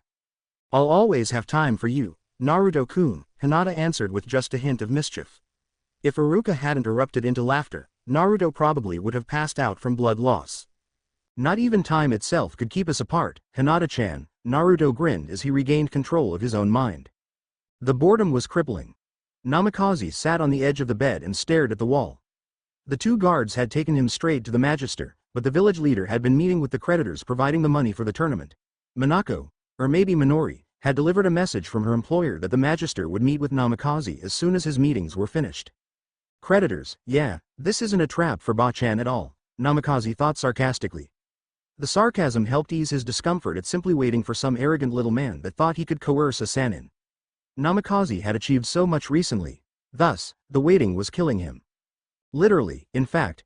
Namikaze's time was very limited.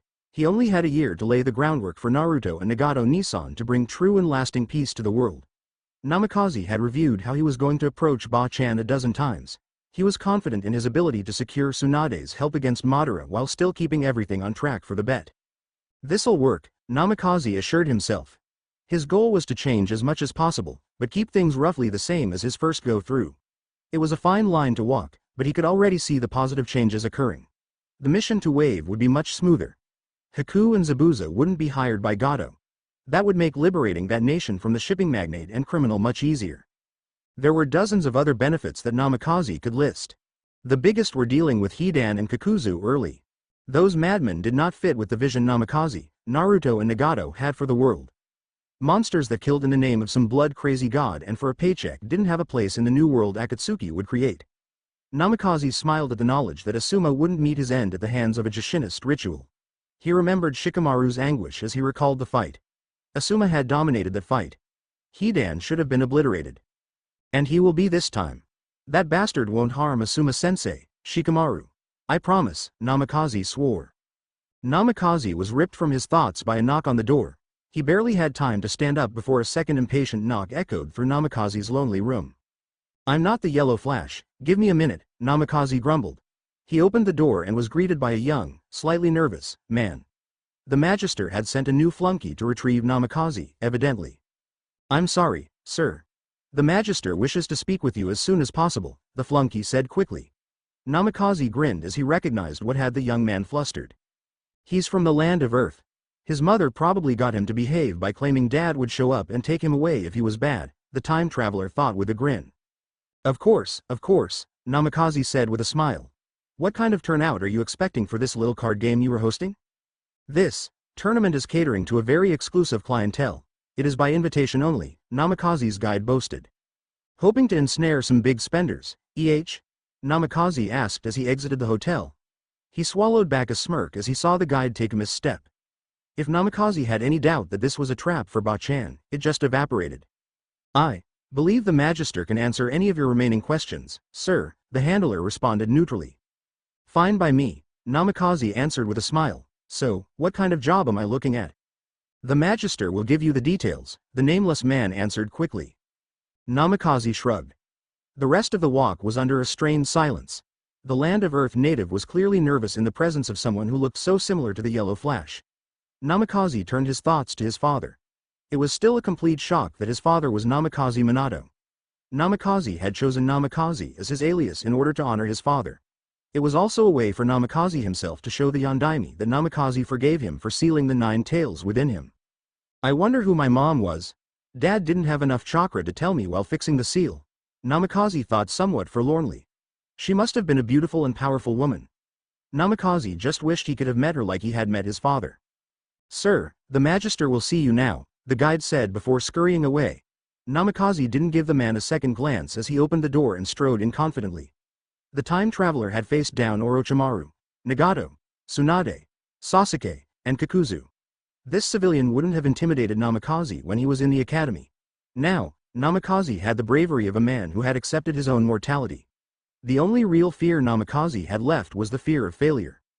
The Magister was a tall man, but spindly. His face was rather gaunt and Namikaze found himself recalling the Fire Daimyo.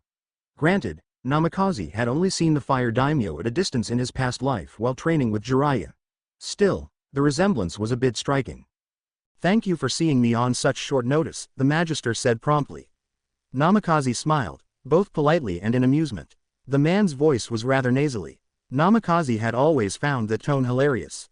You are welcome, sir. I see that you are gearing up for a rather exclusive tournament, Namikaze said with a bow. The town leader smiled warmly. I am impressed by how well informed you are, good sir. But forgive me, we have begun this conversation without introductions. I am Magister Sho. Magister Sho introduced himself. Well met, Magister Sho. I am Namikaze. Sho squirmed in his seat. Namikaze realized that Sho was also from the Land of Earth. He had not been the best student in his past life, but Namikaze remembered hearing that certain territories changed hands following the peace treaty. Quite. As you know, this card tournament is very exclusive and a large amount of money will be changing hands. We require extra security, Sho explained eagerly. I'm game, Namikaze said glibly. He found his word choice amusing. Unfortunately, Sho did not share his amusement. Quite, Sho repeated. In addition to basic security work, there are other opportunities available. They have no idea who they are up against. Ba-chan is going to tear whoever goes against her apart, Namikaze thought dismissively. I'm always interested in opportunities, Namikaze honestly confessed. Sho leaned back in his opulent chair and smiled. Tell me, Namikaze-san, what do you know about the legendary sucker? Just that she loves to gamble and is the greatest medic nin to ever live, Namikaze answered noncommittally. Exactly, as a medic nin she is not a frontline combatant. We will have the advantage, Sho said overconfidently. I almost feel sorry for these idiots, Namikaze thought in pity. We will indeed, he responded verbally. Namikaze just didn't mention his true allegiance. Although, he realized, he would side with Ba-chan just because of the lack of respect this village was showing to a Sannin. Due to the dangers of this opportunity, we will pay you half up front, Sho said as he rose from his chair. The Magister reached a safe and slowly and deliberately opened it. Namikaze immediately readied himself for any potential attack. The years as a shinobi had drilled an instinctive and necessary paranoia into his brain. A lifetime as a Jinchuriki had honed his paranoia to a razor's edge. Namikaze did not relax as the Magister reached into the open safe. Byakugan, Namikaze whispered as he flashed through the hand seals drawn from the memory remnants inherent in Hinata's eyes. He didn't breathe a sigh of relief as he confirmed the envelope was full of Ryo notes. Namikaze wouldn't trust the man until he got back to his hotel room and ran some basic checks. Contact poisons on payment envelopes were the doom of many ninja over the years. Namikaze wouldn't be one of those ninja. Besides, Sho would probably believe he had successfully bought Namikaze when the ninja accepted the money without even double-checking the amount. Sho slid the envelope across the desk. Namikaze carefully picked up the envelope and slapped it against his other hand. Full, Namikaze said with an impressed whisper. We are sparing no expense, Sho said proudly. He's definitely the type to double-cross any unaffiliated or missing nin he hires. He's like a taller Gato, Namikaze thought darkly. Well, that makes my life more pleasant, the ninja said with a smile. Excellent. The players in our little game will be arriving within the day. Feel free to enjoy the hospitality of my village, Sho finished with a flourish. Yeah, definitely a trap, Namikaze thought with finality. Thanks, the blonde-haired ninja hopped out of his chair. He took 2 steps to the door before turning around. There aren't any ramen joints in this town, are there? Naruto put his head down on his desk and groaned. There were a few times he wished he didn't have to keep his position as dead last. For once, Iruka-sensei was teaching an interesting lesson. It was on the Shodai Hokage's wood release. That was something Naruto was interested in. The wood release was awesome. Naruto had watched Yamato-sensei enough to see just how incredible that bloodline was. But no, I can't get above AC on this test. I could totally ace it, Naruto thought in annoyance. Mizuki-sensei dismissed the class and Naruto turned his head and looked at Hinata. She always improved his mood. Is everything okay, Naruto-kun? Hinata asked quietly. Yeah, I'm fine. I just wish they would give us the graduation exam already. I mean, this stuff on the Shodai Hokage is actually cool, but it won't benefit us all that much in the field, Naruto explained. These lessons are designed to instill us with a strong bond with Konaha, Naruto-kun, Hinata explained. I carry another bond, and it's one of hatred with my brother. A memory of an older and much darker Sasuke entered Naruto's mind. Naruto flinched and stole a quick glance at Sasuke. The two boys would never admit it, but they had actually gotten along during their short training sessions. He betrayed Team 7, Naruto thought darkly, before quickly slipping into confusion. What's wrong, Naruto-kun? Hinata asked quietly. Naruto looked up and smiled. I'm hungry. Want to grab something to eat? How about Sayuri's? I know it's your favorite place. Naruto lied warmly and offered lunch as consolation. Hinata recognized the lie, but chose not to press and the couple headed out of the classroom. As they walked through the streets of Konoha, aware of their surroundings but not caring about the whispers or disapproving looks, Naruto and Hinata had each other. They were each other's rock and believed they would win the world over eventually. Naruto and Hinata sat casually at a counter. Naruto fought the urge to sigh as Hinata pulled out the study sheet for the upcoming quiz. He just wanted to spend time with Hinata. This was about as close as they were going to get to a date until Naruto secured some social standing. Or if I could prove I'm the son of the fourth like Namikaze claimed, but most of the village would just think it's a prank, Naruto thought a bit glumly. The quiz is tomorrow, Naruto-kun. I need to score high in order to pass Sakura in the standings, Hinata explained. You do want to be on my team, don't you? Hinata teased playfully. Ever since Hinata had realized her friendship with Naruto wasn't simply a dream, she had become far more relaxed in Naruto's presence. Hinata's greatest fear had been to have Naruto reject her. That fear was revealed to be completely unfounded. Hinata, in her relief and desire to explore her expanded boundaries, became more open with Naruto. She slowly started to joke with, tease, and reveal her hopes and insecurities to Naruto. Hinata found such unconditional acceptance liberating. I should already realize, Hinata is always right, it'll make things much easier long-term, Naruto said with substantial emphasis on the last two words. Hinata involuntarily tensed as the possibilities of long-term ran rampant in her mind. Two can play at that game. Naruto matched Hinata's playfulness as he leaned in and whispered in Hinata's ear. The moment seemed to hang in the air between them. Hinata and Naruto reluctantly separated as they remembered why they were at Sayuri's in the first place. The pair began to study for the upcoming quiz, slowly. The two prospective ninja wondered where the edge to their teasing had come from. The Shodai's bloodline has never been successfully reproduced, Hinata read a bit of her notes. Actually, I know someone with wood release, Naruto said after sipping on his water. Hinata looked at Naruto in clear disbelief. Hey, I'm not lying, Hinata-chan. His name's Yamato. Well, at least that's the name he gave me. Anbu and all that, but he's moving into my apartment complex next week. I believe you, Naruto-kun, Hinata said in an attempt to placate Naruto. She treasured his enthusiasm, but sometimes Naruto could embellish certain details. After finishing their light meal, Naruto and Hinata left Sayuri's for their usual training ground.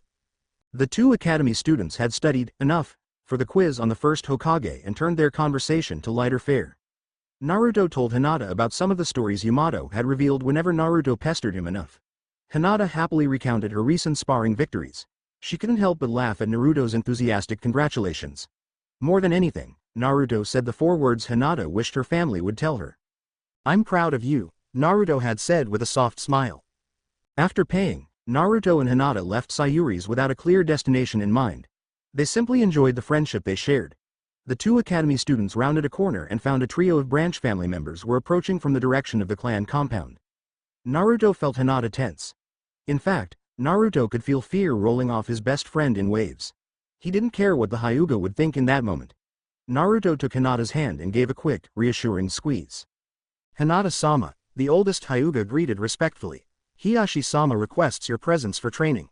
The older Hyuga weren't causing the fear in Hinata. Naruto could tell that easily enough. Oto-sama is asking for me, Hinata asked in disbelief. Yes, Hiyashi-sama was adamant that you attend today's training session. Though, it was a relatively recent decision, the middle-aged Hyuga confessed. Hinata felt her spirits buoyed that her father was once again taking interest in her progress. Naruto, on the other hand, was not impressed. A father shouldn't decide to spend time with his daughter on a whim. It should be an everyday occurrence. Naruto could feel his ire rising as he figured out why Hinata was afraid.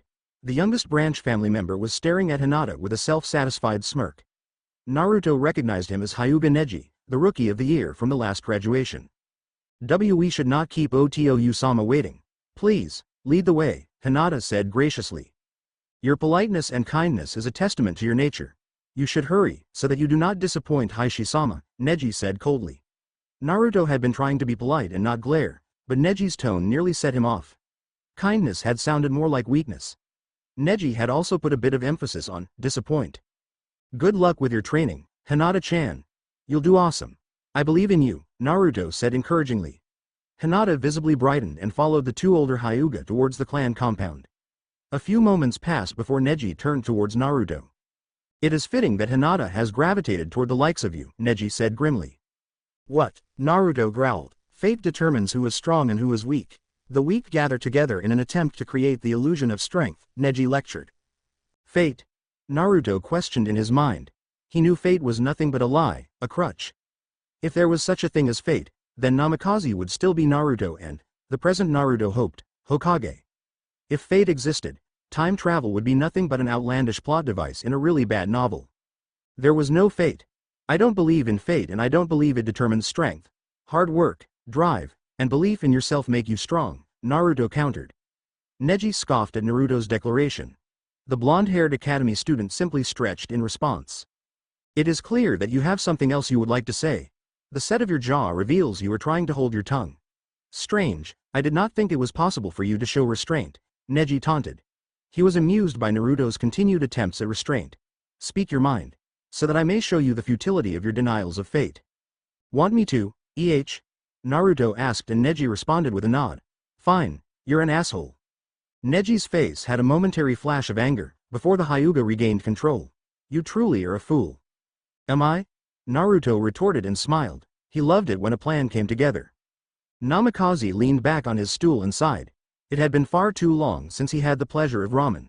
He was using some of the money from Magister Shou's payment. Namikaze had a shadow clone run the standard tests and confirmed that there were no poisons on the envelope's flap or on the bills themselves. His initial belief that the Magister would turn on him hadn't vanished.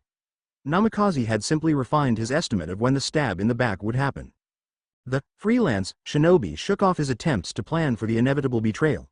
Namikaze already had several shadow clones scouting the village and learning the amount of muscle Magister Shou and Bachan's creditors had available. Right now, his primary concern was enjoying the ramen. It wasn't old man Tucci's, but it wasn't bad. Namikaze tipped the cook and started to work his way back to his hotel room. Standard security for this type of high society get-together. I haven't seen any other freelancers, I should check a bar, Namikaze thought to himself. He then paused in the middle of the street. I don't want to go to another bar. Gah, why didn't Ero Sennin mention any places other than whorehouses and bars as solid places for information gathering? Namikaze grumbled and started walking. After a few feet, his shoulders slumped. That was a really dumb question. Namikaze continued his wanderings and eventually found his way to one of the village's entrances. There, he heard a voice that warmed his heart. Tsunade Shisho, I don't think this is a good idea, Shizune said in a tone Namikaze recognized well. Shizune had probably been trying to warn Tsunade for weeks about this tournament. This is a small out-of-the-way tournament.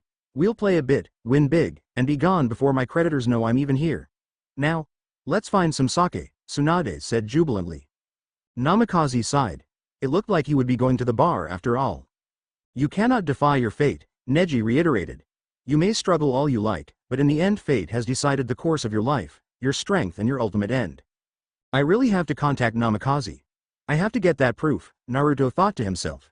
Do you remember why I failed to graduate with you? You are incapable of creating even a simple bunshin. I have never seen anyone with such laughable chakra control, Neji answered. Despite all your attempts, mastering that technique will be forever beyond your reach. It sucks to admit this, but you're probably right. Hinata-chan has been helping me with chakra control, but I haven't made any progress with the bunshin, Naruto confessed. Neji smiled and was about to drive another point home when Naruto looked up. But you know what I have learned. Enlighten me, Neji scoffed. It's amazing what you can do with shadow clones, tree walking, and a distracted opponent, Naruto's voice said from behind Neji. The Hyuga genius quickly activated his Byakugan and saw that a second Naruto was less than 6 feet away. How? Neji asked in complete disbelief. It's simple. I worked for this. I won't lie, I had some help. Yamato-sensei taught me the shadow clones, but I train every day to discover all the uses of this kick-ass jutsu, Naruto half confessed. He did not reveal the full truth and used the cover story Yamato had fed the Hokage. Naruto could see the shock on Neji's face. The Jinchuriki was thankful Neji had been thrown so far off balance by Naruto's ploy. I'll see you around, Neji. Neji watched as both the cage bunshin and Naruto faded from his sight. The Hyuga teen's mind was reeling. If Naruto had wished it, the cage bunshin could have plunged a kunai into his back. Neji had been so blinded by his arrogance and his foolish dismissal of Naruto that he had failed to maintain awareness of his surroundings. Neji had failed as a ninja in that moment while a failure had succeeded beautifully. That failure had also mastered a Jonin-level technique in a maddeningly short time. Naruto was so casual in his use and, to be frank, mastery of the cage bunshin that he referred to the technique by its informal name. How could I, with these eyes, have failed to see the world around me so completely? You are dismissed, Kazu, Heishi commanded crisply. The young cadet member rose shakily to her feet. Kazu bowed nearly perfectly and profusely thanked the clan head for the honor Heishi had bestowed upon her. Hinata maintained perfect posture and the expected Hyuga stoicism. She resolved to find Kazu and speak with her. Hinata was horrified that Kazu would be punished for some perceived flaw. Hinata could never outwardly show such concern in front of her father, however. Heishi had often stated such sentimentality was a weakness, So, Hinata would wait and follow the traditional forms. She would wait until her father spoke before speaking. She would sit when a seat was offered and she would maintain perfect posture despite the protests of her body. She would make him proud. Hinata, Heishi finally spoke. Hinata tightened her posture and stood proudly. I am pleased by your recent improvements. Your Juken requires refinement, but the hesitation that crippled your style is fading away. This newfound boldness suits you and your station. Hinata subtly swallowed back her shock. It took all of her self-control not to cry. Her father had finally complimented her. Thank you, Odo-sama, Hinata responded formally. Heishi simply nodded. Your position as heiress has many demands, Heishi continued as if Hinata had never spoken. Hinata did not mind. Her father had acknowledged her as heiress. Hinata had not heard those words in nearly 6 years. One of these demands is the company you maintain. Your every action, acquaintance, and word is a reflection of the Hyuga clan. Hinata, you must carefully consider all of your social interactions. There are many in your academy class who are not worthy of your attention. The pride that had been swelling in Hinata's heart now had competition. Worry had seeped into her heart. I'm finally beginning to achieve my dreams and now my father is hinting I will eventually have to choose his approval or Naruto-kun. I understand, Otou-sama, Hinata responded neutrally. Today's training has been enlightening. You are dismissed, Hinata. I expect you properly attired for dinner. Ensure you choose your cadet attendant carefully, Heishi said with a perfectly controlled voice and in a perfectly controlled stance. Of course, Odo-sama, Hinata said with a bow. Heishi was the first to leave the dojo, as per tradition. After taking a moment to calm her racing mind, Hinata exited the dojo. Heishi had never permitted Hinata to take a cadet attendant before.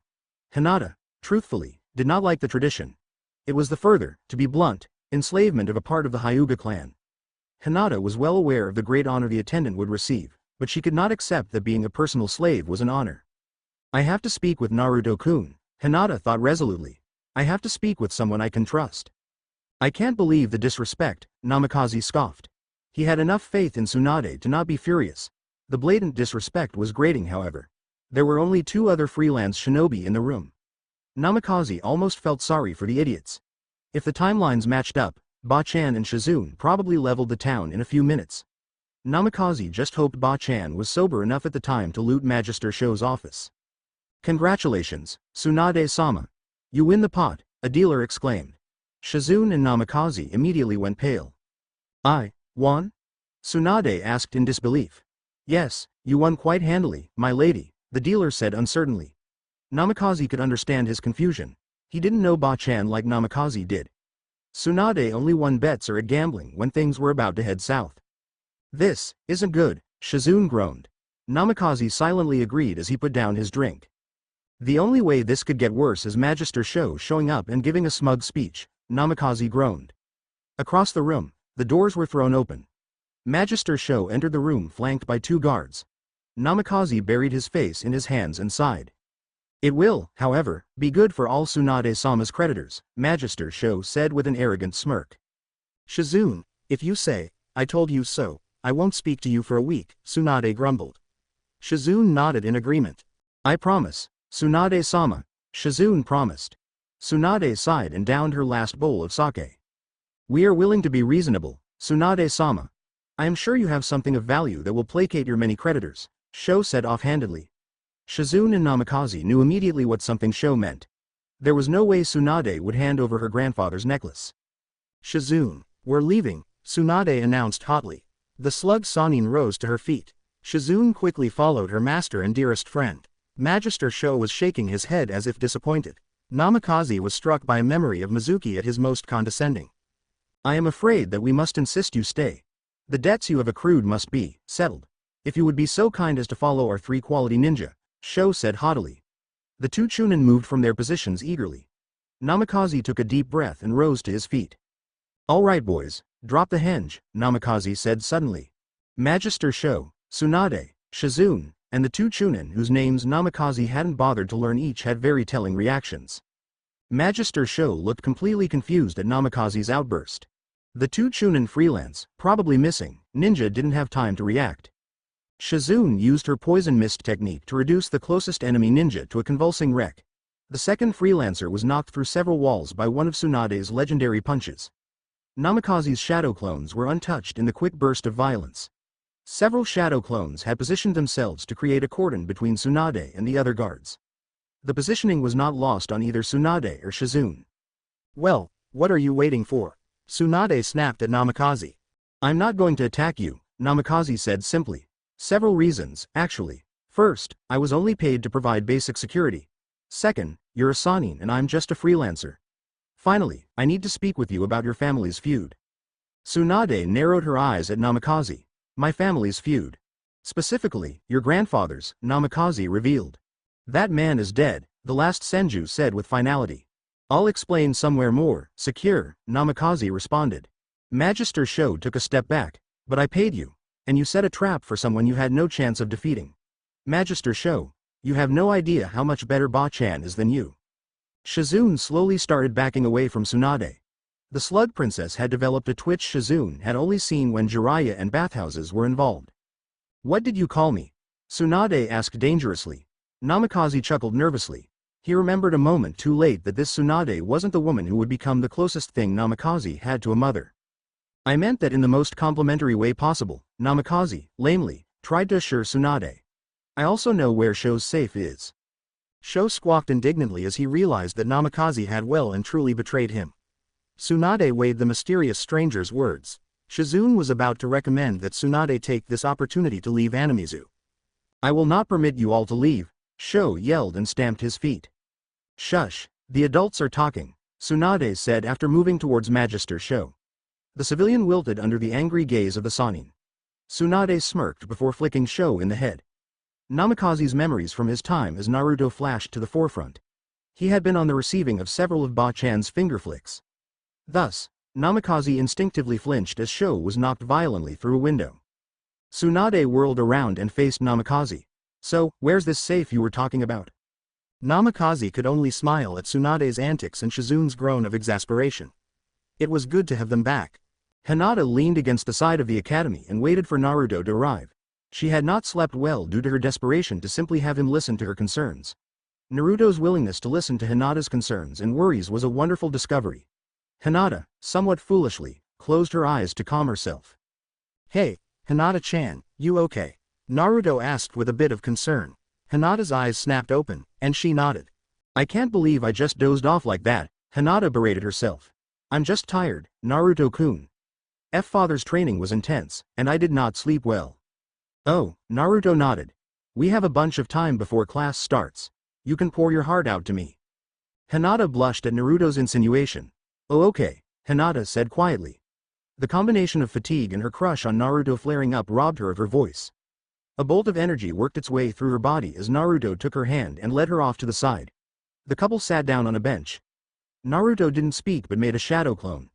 The clone sped off, and Hinata was a bit confused. Naruto saw the confusion on her face and smiled. Don't worry about it.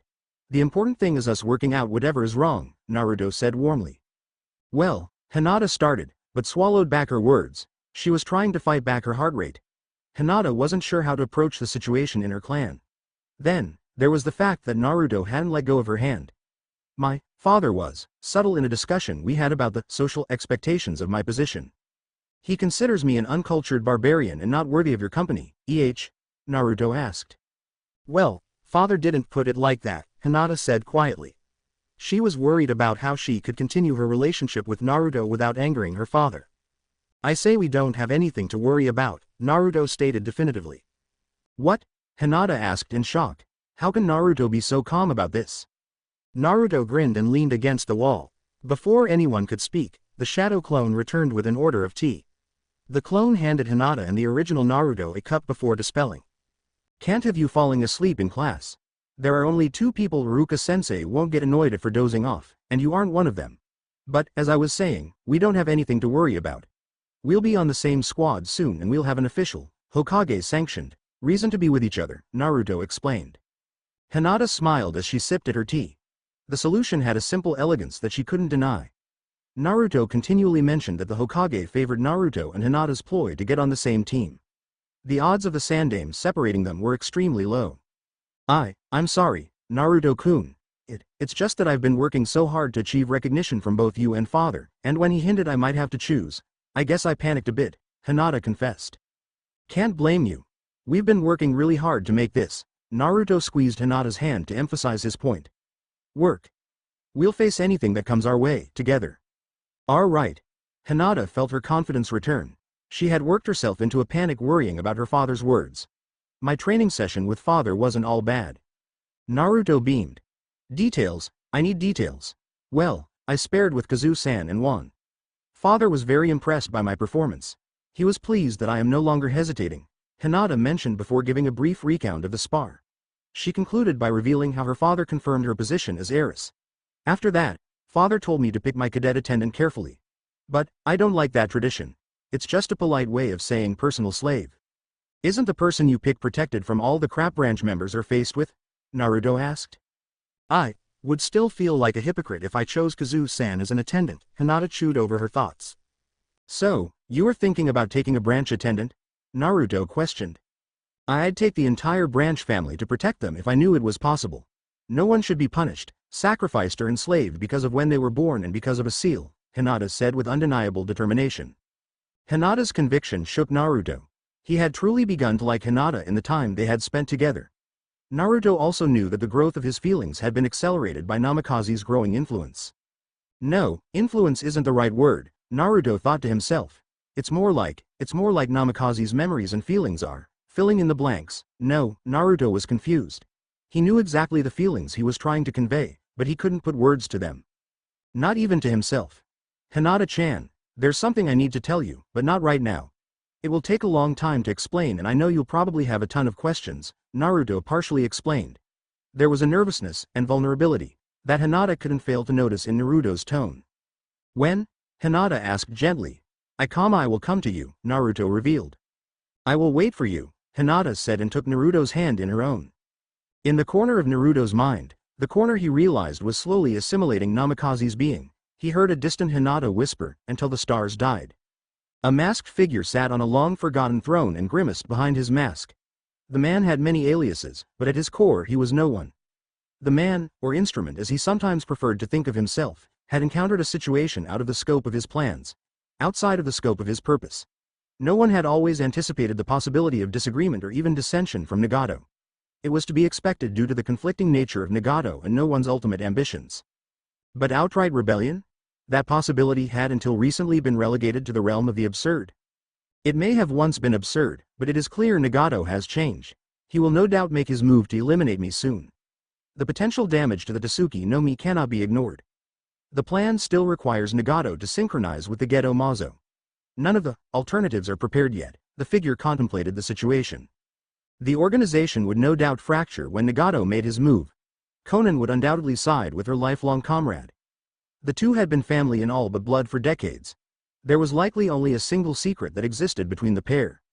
The source of Nagato's Rinnegan. How would dear Konan react if she knew that Nagato's greatest strength was a gift of Uchiha Madara? Itachi would likely side with Nagato. Actually, there was no doubt where Itachi's decision would fall. Itachi viewed no one, or Uchiha Madara as the prodigy, believed the masked man to be, as a dire threat to his beloved brother. Itachi and no one both saw the essence of Uchiha Madara in young Sasuke. The thought of Sasuke succumbing to the despotism of his ancestor terrified Itachi more than anything. No one knew that Itachi's actions and anti-Uchiha rants prior to the massacre had been an attempt to turn Sasuke away from the Uchiha's legacy of bloodshed and power. It was Itachi's fervent hope that Sasuke would reject the curse of hatred. And like all hope in this meaningless world, it is destined to be crushed, no one growled. The others were more of a toss-up. No one knew that Hidan and Kakuzu were in Akatsuki so that Nagato could control and direct their murderous impulses towards productive means. Hidan openly despised Nagato and only the godlike power of the Rinnegan kept the Jushinist from rebellion. Kakuzu on the other hand was ruled by money. He will be the easiest to control. Money is no object and will be rendered meaningless once the world slumbers peacefully under the infinite Tsukuyomi, no one thought. Zetsu was also firmly in no one's camp. In fact, Zetsu had been one of the first to embrace the goal of the Tsuki no Mi. Kisame had also invested fully in the Tsuki no Mi. His betrayal was even more deeply rooted in the realm of the absurd than Nagato's open rebellion had been. The only wild cards are Deidara and Sasori. They have always been the least invested in the visions of Akatsuki. A writhing and organic sound drew no one's attention to the base of the dais. Why have you summoned us? We have not yet completed our observation of the Nanabi, Black Zetsu questioned. I have a new mission for you. You will infiltrate Konaha, no one ordered. Konaha has many tasty-looking people. Will we get a meal? White Zetsu added another question. We are not prepared to engage Konaha at this time. Rest assured, we will grind that Senju pit into dust soon, no one snarled. Then why send us? Black Zetsu questioned again. You are to ensure Uchiha Sasuke receives his true inheritance, the will of Uchiha Madara. Tsunade sat in Magister Sho's luxurious chair as she counted all the Ryo notes she had liberated from the man's safe. Shizune sat quietly off to the side. Her master's focus on the money would normally annoy her greatly. However, Shizune could see that Tsunade was stalling for time so that she could gather her thoughts. Well, now that we've taken care of the important things, Tsunade said as she stuffed the money into one of her bags. I'm sure you'll be happy to explain the minor detail of how my grandfather's mortal enemy, whom Grandpa killed at the Valley of the End, is supposedly still alive and doing what he does best. Before I explain, I have one question, Namikaze said as he sat down across from Tsunade. It was an instinctive thing. Namikaze was falling into the familiar routines he had almost taken for granted during his days as Naruto. I might answer, Tsunade said idly. Everyone knows you're Senju, so what would you consider Madara, doing what he does best, to be?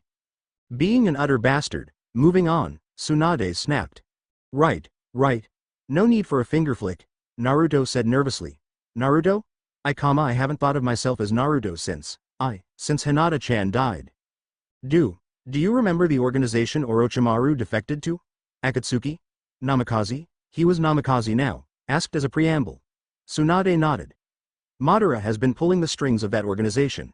He corrupted what originally was an organization aimed at freeing AIM from Hanzo's tyranny into something else. Nagato, the leader of Akatsuki, seeks to destroy Madara and remove his influence from Akatsuki. He knows what will happen if Madara can make that organization truly into his instrument. That sounds like something Madara would attempt, especially without the Uchiha at his beck and call. But it's too far-fetched. My grandfather killed Madara, Tsunade snapped. The thought of Madara being alive was almost too horrible to contemplate. Uchiha Madara lived for war. If the Uchiha hadn't been as weary from the wars as the Senju, Madara never would have relented. If Madara was still alive, he would no doubt be gearing up for another war. It was in his very blood. But Madara was dead. He had to be dead. Namikaze pulled out the scroll Nagato had used to contact him during the recruitment of Haku and Zabuza. He wasn't sure if this would work, but he had to try. Namikaze channeled a bit of chakra into the seal. The astral projection of Nagato's diva path, of Yahiko, appeared. Tsunade and Shizune gasped in shock. The Rinnegan. Both women thought in shock and awe. Is there something you require, my brother apprentice? Nagato spoke through his diva path. Ba-chan requires further proof that Madara is alive, Namikaze pointed out. Tsunade felt a flash of annoyance at the nickname this young man had given her. But there's something in this Namikaze's tone, it's almost like he truly believes I'm his grandmother. Who are you, Namikaze? Tsunade thought. It is good to see you well, Tsunade of the Sanin, Nagato greeted in Yahiko's voice. I don't think I've ever met anyone with the Rinnegan. Tsunade was very suspicious of everything in this situation. The only thing preventing her from giving the signal to Shizune to start fighting their way out was how relaxed and happy Namikaze was in their presence. Generally, men were drawn to her for her beauty. Instead, Namikaze was behaving as if he was in the midst of a family reunion. It made the situation very strange, and that didn't even take the astral projection of a man with the Rinnegan into account. We met, years ago. My friends and I were merely children. I believe I approached you all and begged for food. Jiraiya-sensei gave us some crackers. Orochimaru, however, suggested that you all kill us to save us from the cruelties of the world, Nagato explained. You are one of the AIM orphans. I remember now, Tsunade breathed. Who I was is not important now. The return of Uchiha Madara is what is important. Namikaze and I are gathering allies to prevent his goals from coming to fruition, Pain continued to explain. Madara's goals were always war and domination, weren't they? Shizune spoke without realizing it. Domination, Pain breathed. Shizune gasped as she finally realized she had spoken. Madara's plans go far deeper than mere domination. Namikaze shuddered as he recalled the infinite Tsukuyomi Nagato Ni had outlined in the scroll his summoned creature had delivered. He seeks to place the entire world under a genjutsu. Madara wants nothing less than to rob us of our free will. That couldn't be possible. Madara was never nihilistic, at least not on that level, Tsunade thought in a near panic. I'll need more proof than you've given me. Will you take the word of the toads? Namikaze asked. And how do you know about the toads? Minato. Shizune whispered the question. Tsunade was stunned by the young man's statement. I am my father's son. Tsunade felt her entire world grow numb. I had thought Kushina miscarried. Makoto had been so devastated in her letter. Why would Uchiha Makoto lie about her best friend's pregnancy? Shizune questioned. There's only one person alive who we can trust to answer that, Nagato answered. Namikaze had heard the name Kushina and instinctively recognized the name of his mother. He sat silently as he focused intently on a name he had longed to learn since childhood. Who? Shizune knew she had to keep the conversation alive. Tsunade needed this information. Uchiha Itachi. Naruto grinned as he hit the bull's eye with his final kunai. His aim had really improved since he had trained with Sasuke. Your accuracy has improved. I wonder what you could achieve if you actually applied yourself in other areas, Mizuki said in an overly friendly tone. Naruto flashed a broad grin. It was exaggerated because Naruto didn't think it would be a good idea to scowl at one of his teachers. He had heard a hint of derision in his teacher's voice. Ever since Namikaze had revealed the ugly truth of the world, Naruto had been looking underneath the underneath. Naruto really didn't get what underneath the underneath meant, but he had a vague idea. Namikaze had also mentioned how valuable a skill it was for a shinobi. Mizuki shook his head at Naruto's antics and walked away. Naruto's grin morphed from the exaggerated smile to a softer, more natural grin. Mizuki's right, you know. Sasuke spoke from his usual spot away from the crowd. He was sitting with his hands interlocked in front of his face. What are you talking about? Naruto asked. Sasuke's outburst had drawn the attention of several of Naruto's classmates. Naruto noticed Hinata flash him a concerned look. He stretched a bit to disguise the thumbs up he gave to Hinata. Your skills have been improving rapidly. You're a quick learner. I've seen that myself when we trained together, Sasuke said with a hint of admiration. The class was stunned. After all, why would the genius Uchiha train with the class's dead last? A second thought quickly formed in almost everyone's mind. Why was the heiress of the Hyuga clan seen with Naruto so much recently? There were several old rumors she had some kind of crush on Naruto, but most of those had been brushed off. Almost everyone had come to believe the rumors had been created by a classmate jealous of Hinata's privileged position. What better way to embarrass the heiress of Konoha's most cultured clan than to insinuate some kind of crush on Konoha's social pariah? Well, thanks, Naruto beamed. Sasuke let an amused grunt slip. You're obviously planning something. It's not a prank. I can tell that much, but what is it? You aren't planning on losing Rookie of the Year status, are you? Naruto responded to Sasuke's question with one of his own. Of course not. Sasuke was intrigued and allowed his tone to reflect that. Then you'll find out, Naruto replied with a smirk. Sasuke returned it. He had really underestimated Naruto. Sasuke wouldn't make that mistake again. The more he had gotten to know Naruto, the more determined Sasuke was to be on Naruto's team. It was obvious that Naruto knew the truth of the world the academy students were preparing to enter. Sasuke was struck suddenly by Naruto's words. Why would my status as Rookie of the Year matter to Naruto?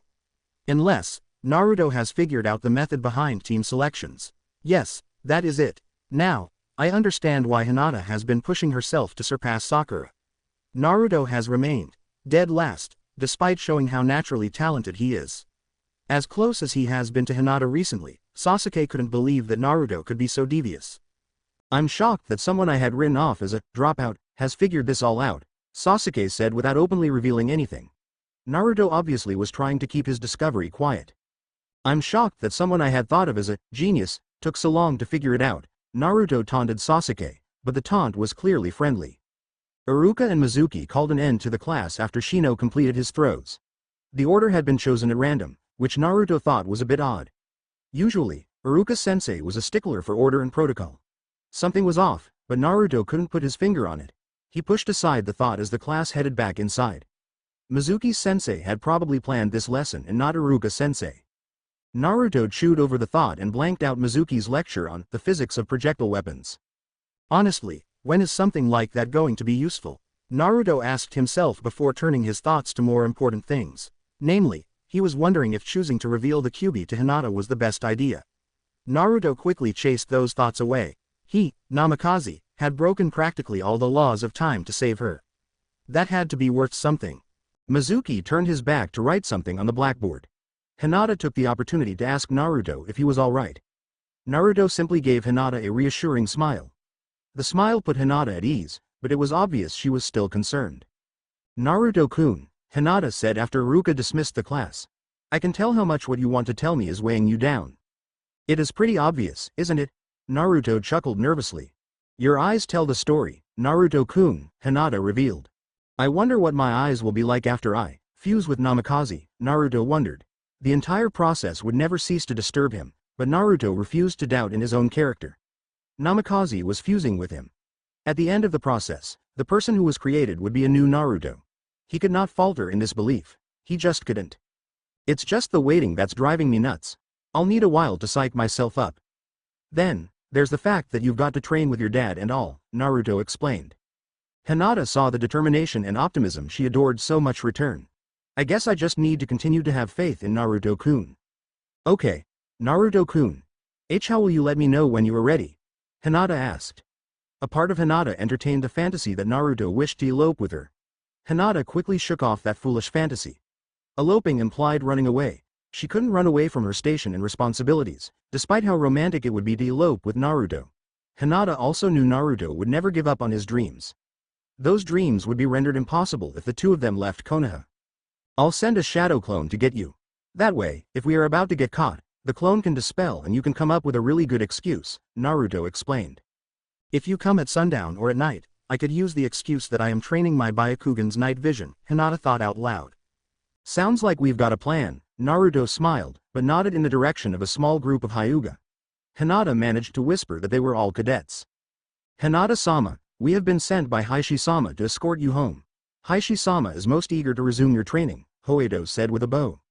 Of course, Hoedo-san, Hinata responded politely. She quickly turned to Naruto. I will see you soon, Naruto-kun. Have a pleasant evening. Thanks, Hinata-chan. Good luck with your training, Naruto waved enthusiastically. As Hoedo and another Hyuga led Hinata away, Naruto noticed that Neji had hung back. What the hell do you want? To thank you, Neji forced out. Naruto's eyes widened in shock at Neji's statement. He would have never expected Neji to apologize for yesterday. Naruto had honestly expected Neji to try to fight him. You made me realize just how severely my arrogance had blinded me. You're, welcome, Naruto responded, but had been caught horribly off balance. Uzumaki Naruto, you don't believe in fate. Why? Neji asked after a moment of awkward silence. I don't trust you enough to reveal that, Neji. I'm sorry. Neji obviously didn't like Naruto's answer, but he decided against pushing for answers. Trust must be earned, Neji said with a minimal growl. Then let's start earning that trust. Hinata-chan told me about the seal. It isn't just the branch house that hates the seal. Hinata-chan hates it too. Naruto matched Neji's growl. She is main branch. Fate will dictate that she uphold that hateful practice, Neji lamented. You really don't know shit about her, do you? Naruto asked with a bite of anger. Neji glared at Naruto's outburst, but shook his head in the negative. She is too kind to support that seal. Hinata-chan's too determined to be broken by fate. Uzumaki Naruto, you can't possibly know the weight being sealed places on your very soul. A seal is more than a mark. It is a daily reminder that you will always be an outsider. That fate has given you gifts that are rendered meaningless because of the misfortune of the order in which you were born, Neji lectured. I know better than most, Naruto trailed off. He was about to take a huge risk. Tonight, ask Hinata-chan if you can accompany her on her night vision training. Why? You'll see. Don't ask any more questions, consider this a trust-building exercise, Naruto said, and Neji couldn't help but notice a determined glint in Naruto's eyes. Neji could only nod before the two young men parted ways. Who are you, Uzumaki Naruto? How can you defy fate so easily? Neji walked away as he pondered the enigma of Uzumaki Naruto. Iruka and Mizuki were ushered into the Hokage's private office by Hiruzen's secretary. The academy teachers could tell by the secretary's stance that she was an experienced ninja. Iruka would be willing to put money down that the woman was Anbu. Ah, Mizuki and Iruka, it is good to see you, the Hokage stated jovially. Please, have a seat. Iruka and Mizuki took the seats as soon as the Hokage made the offer. Hiruzen took several puffs on his pipe before he addressed the two teachers. We are approaching the academy graduation. I believe it is time to begin discussing team assignments. Hokage-sama, if I may, Mizuki asked politely. The Hokage nodded curtly at the older academy teacher. I am not sure if we will have enough graduates to create full teams. You doubt Uzumaki Naruto will master the Bunshin in time to graduate, Hiruzen stated a fact. There was no hint of a question in the Hokage's voice. Iruka didn't hide his frown. He had watched Naruto training in some very advanced chakra control exercises, but the boy still couldn't create a single clone. I am afraid Naruto has utterly failed to produce a single viable Bunshin, Mizuki interrupted Iruka's thoughts. He hasn't utterly failed. Naruto has made a great deal of progress since he started working after class with Hinata and Sasuke. It just hasn't been enough. I want Naruto to graduate more than anything, but I couldn't graduate him in good conscience right now. I am confident he'll be able to pass next exam.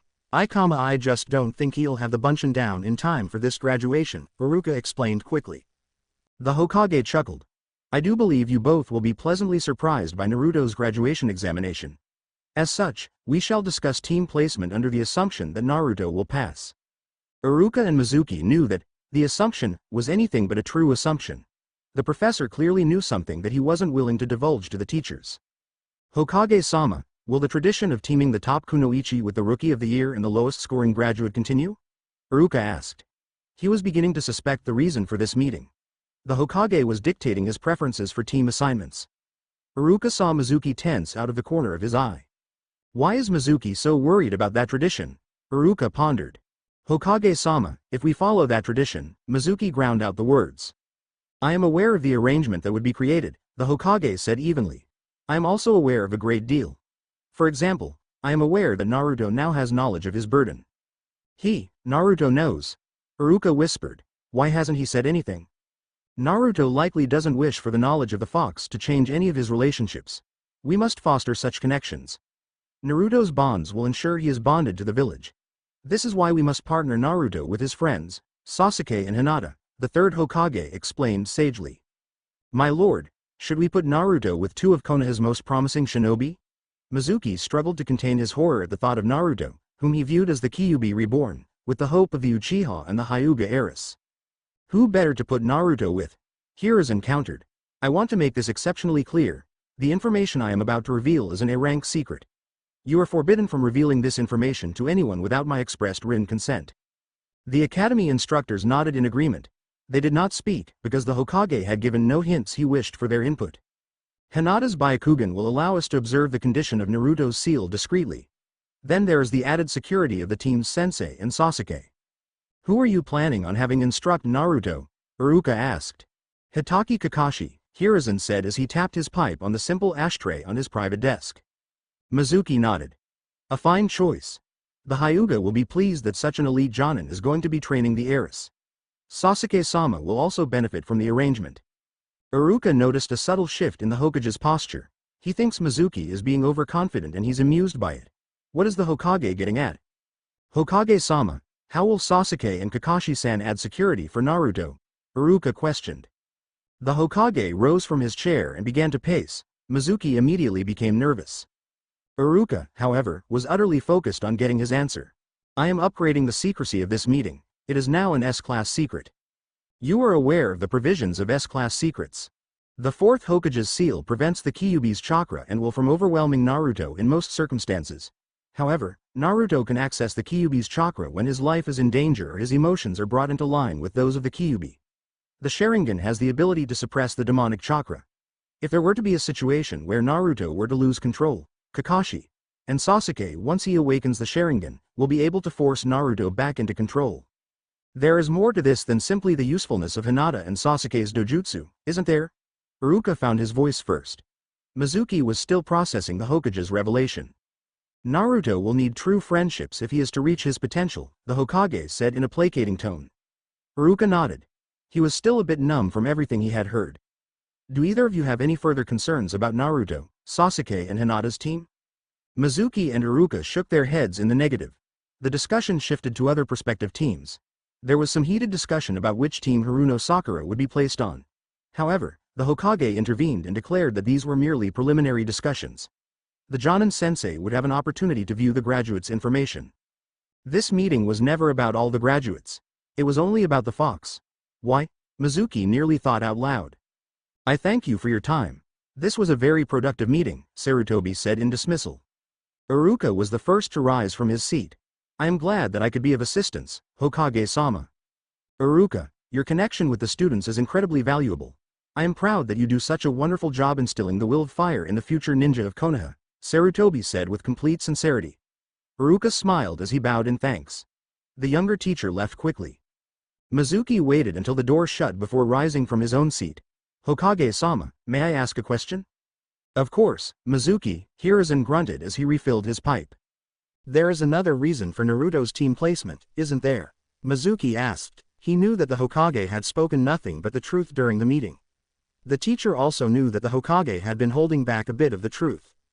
Indeed, Hiruzen said before lighting his pipe. Naruto's status as the Jinchuriki of the Kyuubi makes him a powerful asset to the village.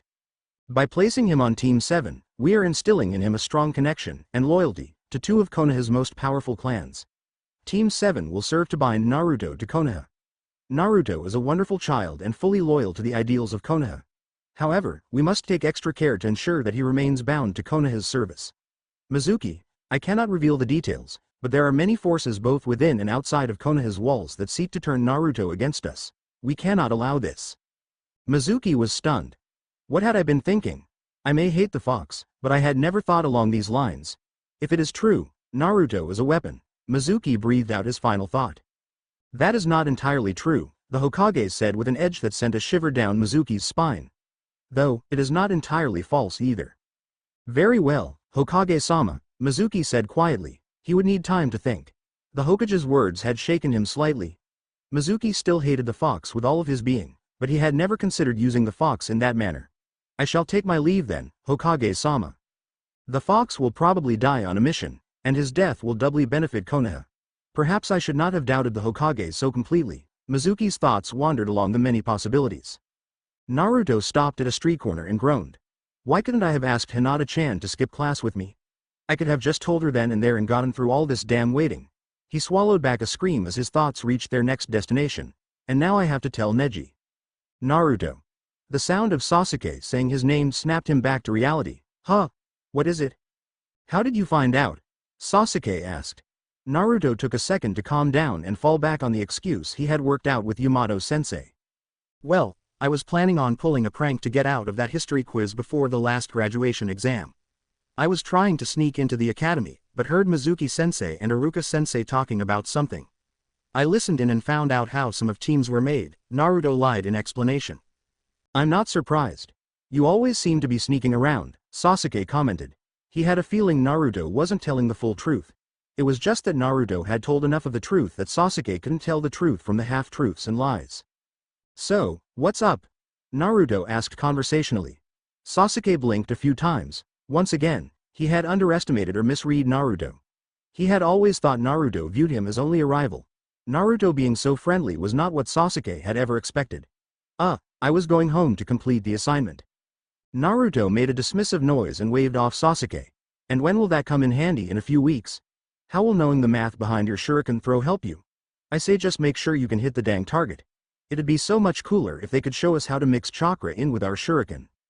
That would be cool, Sasuke admitted. That sounds like an advanced technique, though. Probably is, but you gotta admit, it'd be really cool to show off, Naruto beamed. Yeah, sure, Sasuke agreed. It might be something worth looking into. Hey, I'm going to grab some ramen from Ichiraku's. Want to tag along? Naruto asked. Sasuke shoved his hands into his pockets. Why should he? Then again, why shouldn't he? If he had learned anything from observing Naruto over the past few days, it was that the dead last would suggest some kind of training halfway through the meal. It was an easy decision. Naruto had pushed Sasuke forward over the past few days. Sasuke had felt he was finally making progress towards catching Itachi. They were small steps, to be sure. But even small steps forward are better than none, Sasuke declared to himself. Sure, Sasuke said with a shrug. The two made their way to the Ichiraku stand. Naruto spent a good portion of the walk complaining about how boring some of the academic lessons were. Sasuke, however, was observing the undisguised shock on the faces of civilians. Sasuke ignored them. He had made the decision to associate with Naruto. Their approval, or lack thereof, would not sway his decision. Eventually, they reached a small food stand. Naruto happily pushed aside the curtain. Hey, old man Tucci, Naruto shouted. Sasuke was far more restrained in his entrance. Hello there, Naruto. It looks like this has been a week of firsts. You've already brought your girlfriend and now you're bringing one of your other friends to meet us, Tucci greeted warmly. Sasuke watched the interaction cautiously. The last Uchiha noticed Naruto blush and look away. However, that was not the most striking observation for Sasuke. Tucci had an uncanny resemblance to Sasuke's uncle Tayaki. The two men had very similar personalities. Tucci and Tayaki both were encouraging and jovial. It was painful being around Tucci. Sasuke wanted nothing more than to run away. The terrible void in Sasuke's heart was threatening to overcome the years of training. We'd like some ramen, old man, Naruto said with a grin. I know you'd like the usual, Tucci nodded and didn't bother to write down Naruto's order. And what will you have? Huh? Sasuke asked dumbly. He had been so absorbed in his fond memories of Uncle Tayaki that he had nearly forgotten where he was. A bowl of miso. Tucci nodded and retreated to the cooking area to prepare the meal. Naruto was chuckling to himself about something. What's so funny? Sasuke asked. Oh, I was just thinking, I might be getting popular, Naruto grinned. I mean, I've been hanging out with Hinata-chan and you a lot lately. To be popular you have to have more than 2 friends, Sasuke pointed out. I'm your friend? Naruto asked excitedly. Sasuke realized what he said and also that his first instinct had been to deny any potential friendship. Sasuke didn't need friends. He needed the shortest path to reach Itachi. Though, Sasuke admitted, Naruto had helped him a great deal. Naruto had taught him the tree climbing exercise and was unafraid to challenge him in physical contests. Sasuke was getting stronger after working with Naruto. Sure, if that's what you want to call it, Sasuke said quickly. The Uchiha may have not been ready to embrace Naruto as a friend, but he wasn't opposed to the idea. Speaking of what you want to call it. What is it? Naruto asked as he watched Tucci make the ramen. So, how often do you bring Hinata here? Sasuke went straight for the jugular. Naruto immediately started sputtering an explanation. Sasuke couldn't understand what Naruto was saying. The other boy was speaking so fast that any comprehension was impossible. Sasuke wryly noted that the only way Naruto would have been covered in a more vibrant shade of crimson is if he actually had gone for the jugular. Naruto only paused to take a deep breath before continuing his incomprehensible explanation. Sasuke heard a strange noise in the midst of Naruto's rambling. It took him a moment to recognize his own laugh. It had been years. How can you forget your own laugh? Did Itachi destroy me so completely? Sasuke thought. He looked up when he heard Tsuki clear his throat. You used the G word, didn't you? The ramen cook asked between laughs. Sasuke forced a smirk to his face and nodded. Once again, he was struck by how much Tucci resembled Tayaki. I don't think that'll ever get old. Sasuke felt a bit of genuine amusement make its way into his smile. Tucci put Naruto and Sasuke's orders down before turning his attention to other customers. Naruto calmed down enough to demolish one of the ramen bowls. Sasuke took a tentative bite and was impressed. All restraint flew out the window as he ate quickly. Sasuke had been hungry after all. Naruto, want to try answering my question in a language human beings can understand? Sasuke asked. Naruto took a deep breath. I don't bring Hinata-chan here as my girlfriend. Sasuke gave Naruto a disbelieving look. Naruto deflated a bit before resuming speaking. I'm some nobody. I don't have a respected clan name like you, Ino or Kiba. If Hinata-chan and I started being out in the open with things, the Hyuga that always seem to follow us when we aren't in the academy would probably snatch her and lock her away in the Hyuga compound. Naruto's explanation made sense. Sasuke remembered his father talking, ranting really, about Uchiha dating outside the clan. Fugaku had never been as adamant as the Hyuga about blood purity. Instead, Sasuke's father had been concerned about increasing the power of the Uchiha within the village. The clan preferred any relationship between an Uchiha and an outsider to ultimately end up strengthening the clan. Fugaku and the high-ranking clan members were adamant in opposing any union with the other major clans. Unless it was carefully calculated. Sasuke remembered a plot that would have married Sasuke's cousin Yori to the Kurama heir. Sasuke's memories were fuzzy, a side effect of Itachi's Tsukuyomi, but Sasuke believed it had fallen apart due to the accident that killed the Kurama clan head and destroyed all the Kurama's records. However, Sasuke realized that Naruto was unaware of a very important historical detail. What are you talking about? The Uzumaki name is very respected, Sasuke said. Really? Then how come a ton of people call me that Uzumaki brat? People have short memories, especially civilians, Sasuke said dismissively. He did not have a short memory. Sasuke remembered the past very well and not simply the nightmare that had haunted him for years. Sasuke was a student of his clan's history. He knew that he had to remember.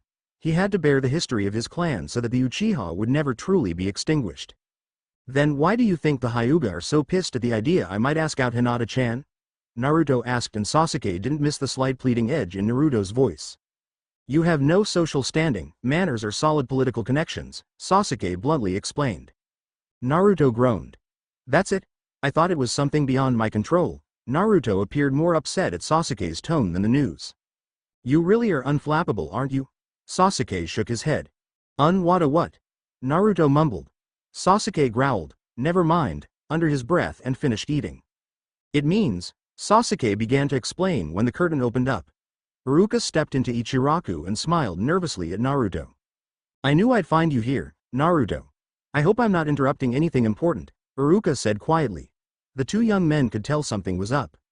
Nah, Sasuke was just telling me that I'd probably get girls to chase me around like he does if I wasn't a total barbarian, Naruto joked. Sasuke rolled his eyes. I'll see you tomorrow, Naruto, Sasuke said as he paid for his meal. See you later, Sasuke, Naruto responded. Iruka's smile lost some of the nervousness as he watched the exchange. Can we talk, Naruto? Iruka asked after Sasuke left. There was something in Iruka's tone that set Naruto on edge, but he nodded. Iruka was one of his most precious people, and Naruto hated telling him no. Naruto had a feeling about the possibilities of the conversation. The fear of potential loss washed over the young man. Hinata could barely maintain acceptable posture following her dismissal. It was also difficult to maintain acceptable decorum. Her training session had been unusually short, but several of the clan's most influential members had been in attendance. Hinata had defeated Koizumi, an older main branch boy, rather efficiently, Hinata thought in a moment of vanity. She was struggling to contain the urge to jump up and down in her excitement. Hinata-sama, Kazu's voice drifted from down the hall. Hinata relaxed as she saw the other girl approach.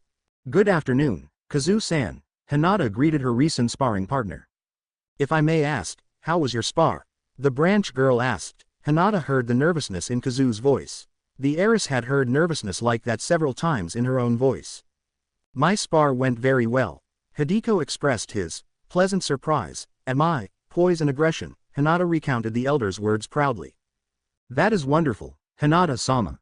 I'm sure news of your accomplishments will reach the other members of the cadet family, Kazu said with a smile. Hinata smiled as she noticed that the nervousness had been replaced by a mischievous pride. Hinata would definitely have to look into the reasons for that later. The conversation quickly changed to another topic.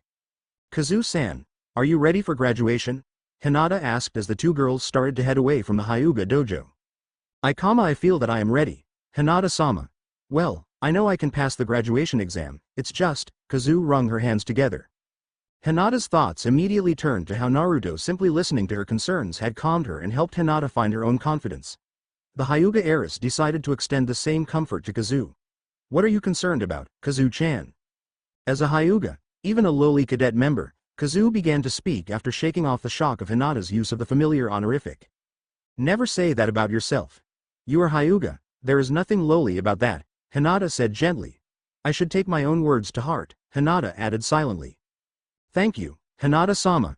Kazu took another breath to calm herself. She brushed her bangs out of her eyes before continuing. I just feel like the whole world will depend on me when I become a ninja. You won't be alone, Kazu-chan. You will have the clan to support you, more importantly, Hinata explained. The other Hyuga girl looked up in shock. What could be more important than the clan? You will have the support of your teammates. They will be beside you during your missions, during training, and beyond. Thank you, Hinata-sama. Kazu bowed. Hinata smiled and returned the bow. Kazu straightened her traditional Hyuga robes before taking her leave. Hinata found a nearby chair and sat down. She hadn't realized just how tired she was until she had sat down. Hinata-sama. Hinata had nearly been asleep when the voice dragged her back to consciousness. Her eyes snapped open as her brain processed who the voice belonged to. Neji ni-san, Hinata managed to force out. It was difficult to think rationally when Neji was around. Hinata wanted nothing more than to run away. Is there something you need? I may have been overly harsh with you in the past, Neji spoke cautiously. There was no, I reached out to you and you belittled me at every opportunity. Hinata thought bravely but could not bring herself to speak. Neji noted her silence and continued. I wish for the opportunity to try to heal the rift that exists between us. Neji continued to speak with some hesitation.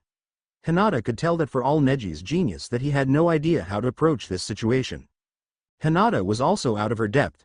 She wanted to heal the rift in her family desperately, but she had no idea where to begin. Neji, for all his proximity in blood and distance, was practically an enigma to Hinata. This was too good an opportunity to pass up, however. I would like that, Neji-ni-san. Neji nodded at the diplomatic tone. Perhaps we could train together. I have heard that your progress has caught the elders off guard. Neji broached the subject. I would not mind that, Hinata said nervously. Once again, the caution in Neji's voice was putting her on edge. Her cousin was clearly building towards something. I was planning on training my Byakugan's night vision this evening, Neji said conspiratorially. Hinata's eyes became as wide as the sea. If her eyes were the sea, the shock Hinata experienced was a cyclone. Were you? Of course, Neji said before bowing. And Hinata-sama, I believe that if you truly wish to see the world, the one to train you would be Uzumaki Naruto. Hinata nodded as Neji concluded his statement in a hushed tone. How did Neji know? Hinata repeated that phrase over and over. After a minute of panic, a new realization dawned in Hinata's mind. Neji had spoken about Naruto-kun with undisguised admiration. Naruto-kun, what did you tell Ni-san? Hinata thought nervously. I pray that you know what you are doing. Naruto and Iruka had left Ichiraku and wandered Konaha for what seemed like a very long time. The pair eventually reached a quiet place near one of the training grounds. Iruka was the first to sit down. The teacher chose a bench. Naruto simply sat on the ground. Neither teacher nor student spoke for a while. This is about the fox, isn't it?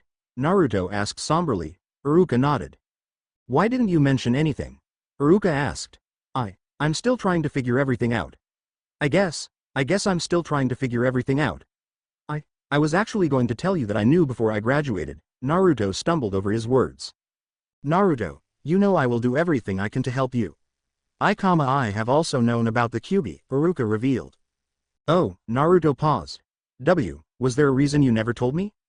Iruka flinched at the betrayed tone of Naruto's voice. The Hokage made a decree, punishable by death, that no one could tell you. I'm sorry, Naruto. I couldn't tell you, but I did everything I could to help you. Old man Hokage must have forgotten to mention that when he was telling me about the fox after I was nearly kidnapped by Root. Naruto spat out in disgust.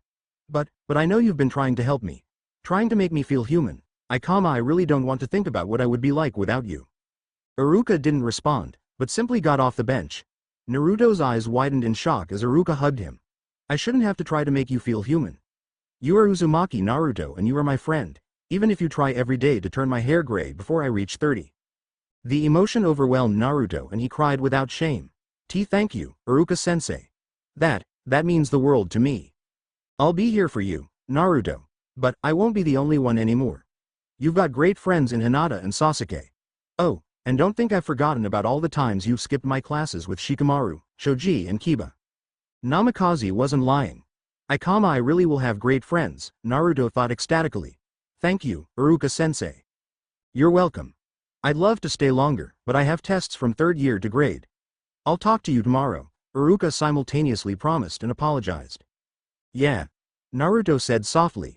His natural exuberance returned and he looked up excitedly. But you won't be able to speak after I pass the exam, Abeo. Naruto, I've become immune to your attempts to render me speechless. I'll bet an all-you-can-eat meal at Ichiraku that I will be fully able to speak after you pass the graduation exam, Iruka playfully challenged his favorite student. I'll take that bet, and I'll add something to it. Naruto doubled the challenge. Iruka gave Naruto an incredulous look and dared him to continue.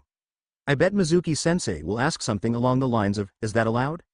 And what will I get when I win? Iruka chuckled. When I win, I want to be able to invite 2 people with us to Ichiraku.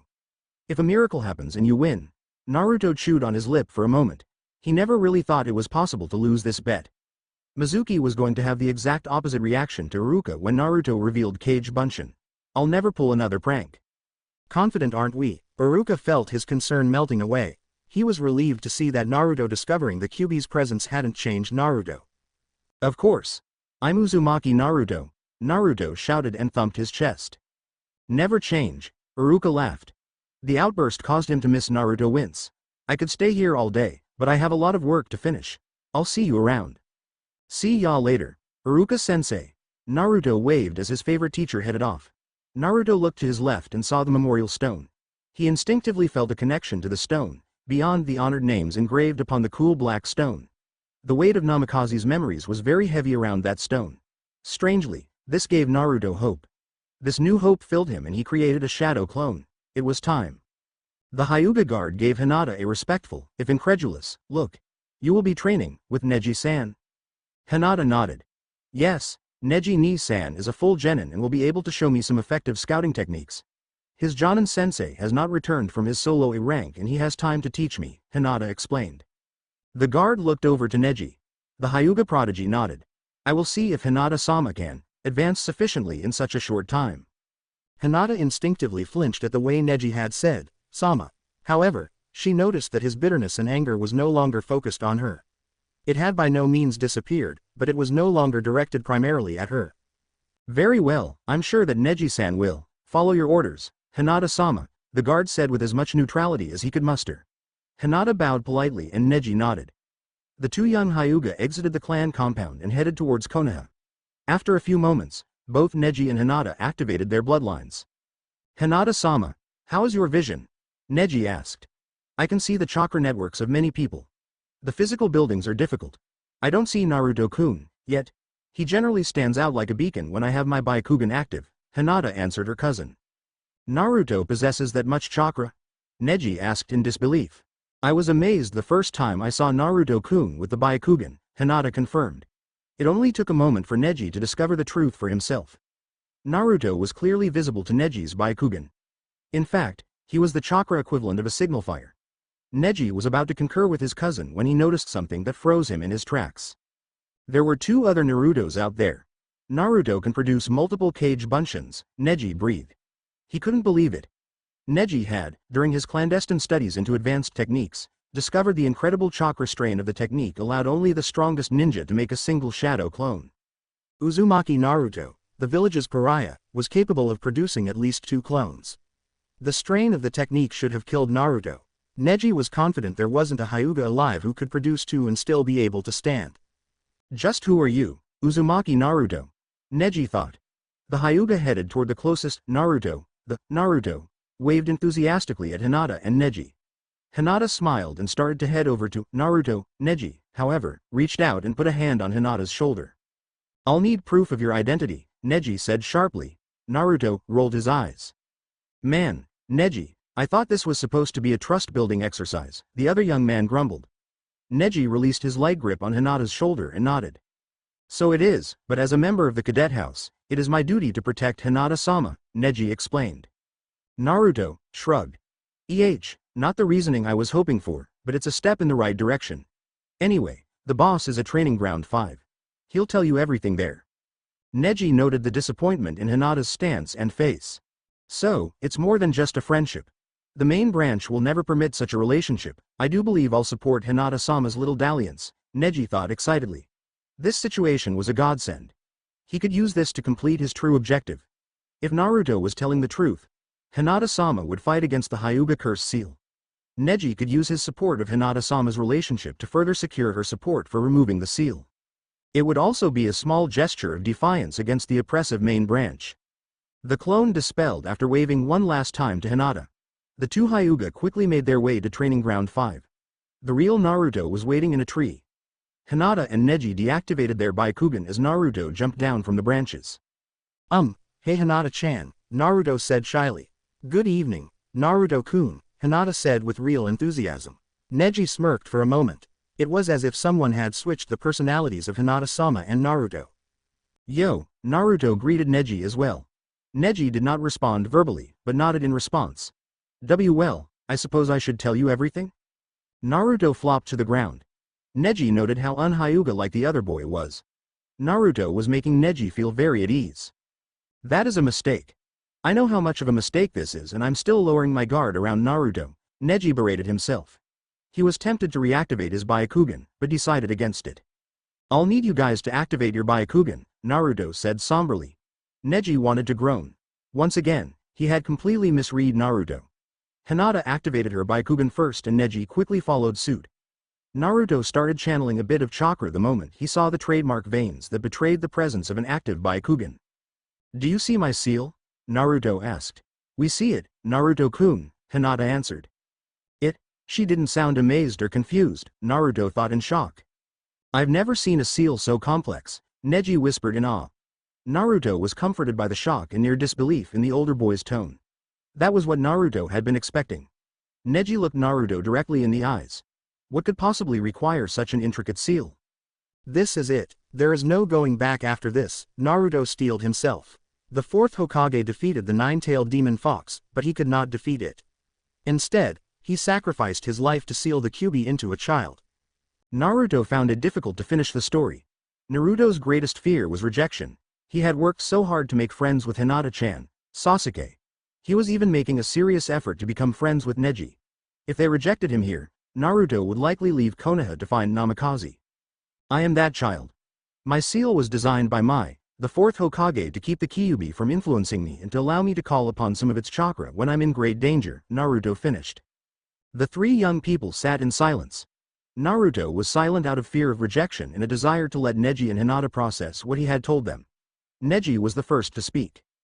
This is a great deal to take in, Naruto. I will need time to meditate on what you have revealed. I do thank you for respecting me enough to reveal this. Neji trembled as he spoke. He would not admit this out loud, but he felt small in the face of such a monumental revelation. I can't blame you, it took me a while to accept the truth as well, Naruto confided in Neji. Neji bowed. I will speak with you as soon as I come to terms with this. Take your time. This was a pretty big explosive tag I planted on you, Naruto returned the bow. Neji took a deep breath before beginning to walk off. Hinata-sama, I'll meet you at the edge of the training grounds, Neji said after a moment's pause. Hinata nodded distractedly. Naruto and Hinata did not speak immediately after Neji walked off. Naruto felt a wave of hope wash over him when Hinata looked him in the eyes.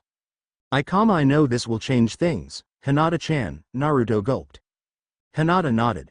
I won't lie, Naruto-kun, it will a little. Neji-ni-san was right, this is a lot to take in. The young woman paused for a moment. But, you are still, no, you have always been Naruto-kun. Even Ni-san recognizes this. I don't think he would have left me here with you if he didn't recognize the fact that you weren't the demon inside you. Thank you, Hinata-chan. Naruto took a relieved breath. I can see it in your eyes, you're frightened. Hinata could see the hurt in Naruto's eyes. She decided that now was the time to be bold. Hinata reached across the divide and took Naruto's hand. I don't think there is anyone alive in Konoha who wouldn't be frightened by the Kyuubi. My clan talks about the attack a great deal. We saw the Kyuubi in ways no one else in Konoha could. Naruto barely managed to force out. Any further words died on Naruto's lips when Hinata pulled him into a hug. But I trust you, Naruto-kun. I know you would never allow the Kyuubi to control you. Thank you, you've protected all of Konoha, since the day you were born, and no one has ever thanked you. Naruto felt his stomach knot up. The sensation was the complete opposite of what he had been expecting. True, he had been expecting to be nervous. However, he had been planning on ways to salvage his budding relationship with Hinata.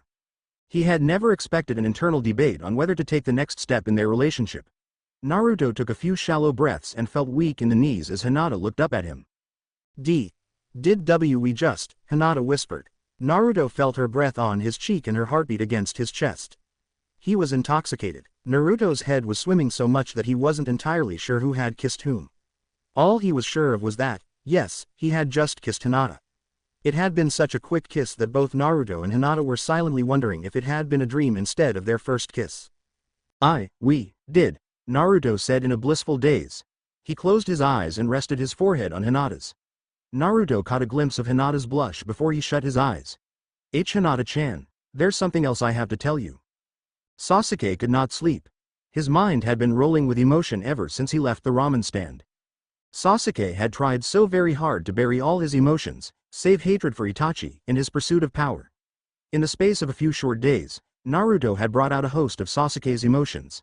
The first few days, which admittedly weren't his best, Naruto and Hinata had aroused his anger.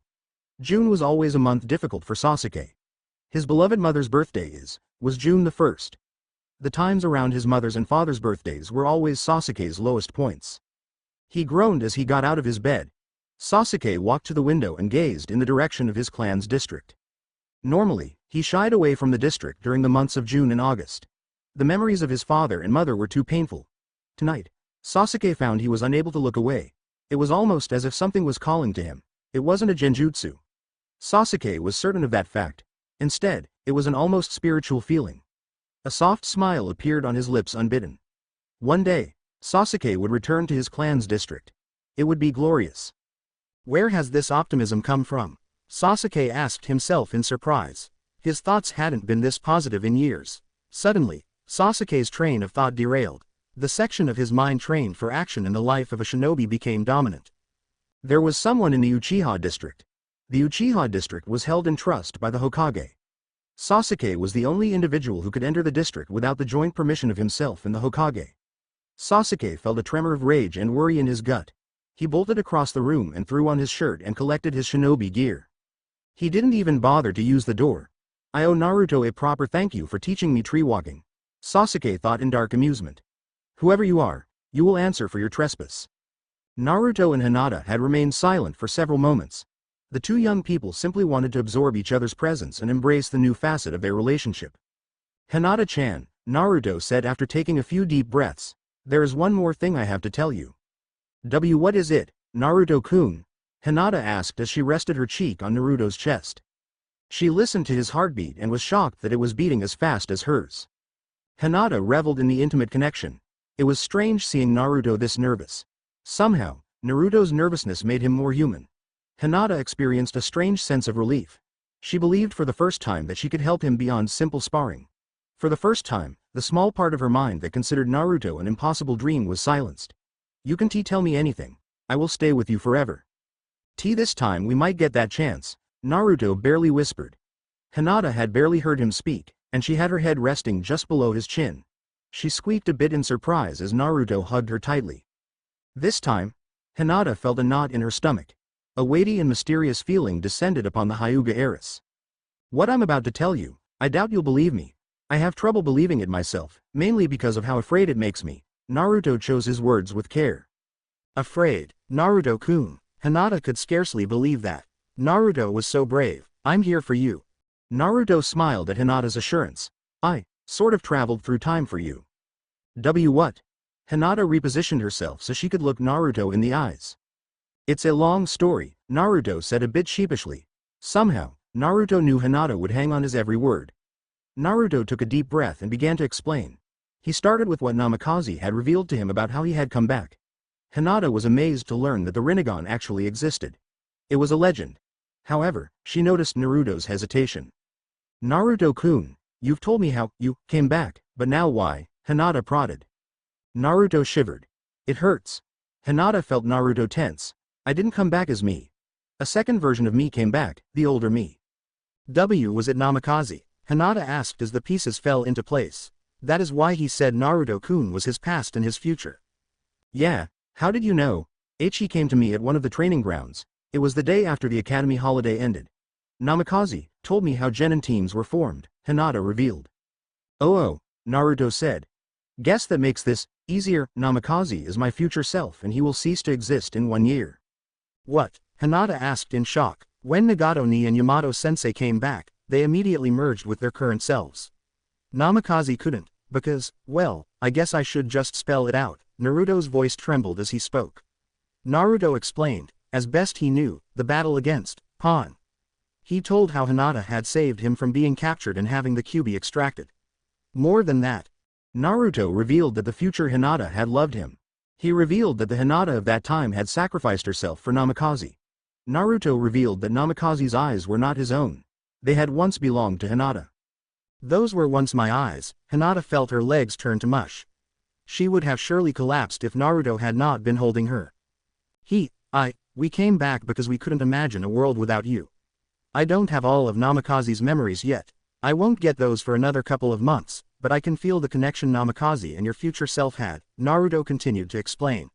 And you know what? I'd go back again and again to protect that connection. I couldn't go on without that connection. Hinata, at this point, was in tears. Naruto's revelations had hit her like hammer blows. Time travel was a mind-blowing concept, but she instinctively trusted Naruto. Hinata had also seen Namikaze. The seal Namikaze and Naruto possessed was far too complicated to easily replicate. It was hard to believe someone could copy Naruto's seal for use in a prank. Namikaze's eyes were also a shock. They had been hers. It was somewhat difficult to process Naruto's words. Naruto had come back for her. He hadn't said it plainly, but Hinata was convinced that Naruto loved her. Hinata had never felt so whole in her life. Naruto-kun. Hinata gently breathed her love's name. She was going to show him beyond a shadow of a doubt. Hinata kissed Naruto passionately. The Hyuga heiress poured her soul into the kiss. Hinata wanted Naruto to experience her acceptance, gratitude, and love in a purer sense than words could ever capture. Naruto for his part was drawn into the present. In that moment, there was no past or future. All Naruto could, or wanted to, comprehend was Hinata. He had no fear or regrets about Namikaze's actions now. Hinata's emotions and hopes practically flowed into his soul. Naruto responded in kind and poured his gratitude, hope, and his own love back into the kiss. It was a beautiful moment that both Naruto and Hinata wished could last forever. Unfortunately, it was not to be. Hinata-sama, forgive my interruption of your intimate moment, but we must return to the compound soon, Neji said sheepishly. He had the decency to look a bit embarrassed that he had to interrupt the moment. Are you sure? Naruto asked in childish hope. Neji tried to look authoritative but could only sigh instead. Hishi-sama will undoubtedly ask questions about Hinata-sama's training. I do not believe he would be pleased to learn of this rendezvous. Hinata put a hand to her lips. She hadn't thought about that. Hinata suddenly realized that her lips were a bit puffy from the intensity of the kiss. How obvious is it? Hinata asked nervously. Fairly, Neji said a tad impatiently even though Hinata's back was to him. Hinata gulped. Neji-ni-san, can we spar? I am not sure that is wise. We do not have much time before Hishi-sama will send someone to locate us. Neji attempted to reason with Hinata. I know, but I need you to hit me in the face, Hinata said quickly. What? Naruto shouted. He hadn't let go of Hinata and she flinched at his outburst. Hinata shifted in Naruto's embrace so she could see her cousin without activating her bloodline. Father would not punish me for being overly aggressive in a night spar. I am worried they would not react well to my relationship with Naruto at the moment. In a few days, he will have no choice but to accept it, Hinata explained. I never expected such defiance on your part, Hinata-sama, Neji said neutrally. Naruto-kun is worth my father's displeasure, Hinata said firmly. Neji couldn't help but smirk. He was enjoying this defiance of the clan from Hinata-sama. It appeared that Naruto could see the truth of Hinata better than anyone. Naruto's vision was more focused, perhaps. The Hyuga prodigy considered that Naruto could truly see people. Naruto didn't need a dojutsu to see the truth of one's character. He could simply reach to one's very core. Naruto, you have the makings of a legend. You are a man I will follow willingly, Neji thought to himself. But why do you want Neji to punch you in the face? Your face is pretty, I don't want anyone hitting you in the face. Especially when I can't hit them back, Naruto whined. It will be okay, Naruto-kun, Hinata said soothingly. She felt a bit lightheaded when Naruto called her pretty. This is just so father won't be able to interfere. I am still legally a civilian. He would be within his rights to withhold me from the academy until graduation. Naruto really didn't like the thought of not seeing Hinata for a few days. Does he have to hit you in the face? I could only graze her mouth. That would likely divert suspicion, Neji offered as a compromise. His words and actions were surprising him. I still don't like this idea, Naruto grumbled. He flopped to the ground as Hinata and Neji entered their Juken stances. Naruto was familiar with sparring against Hinata's gentle fist style.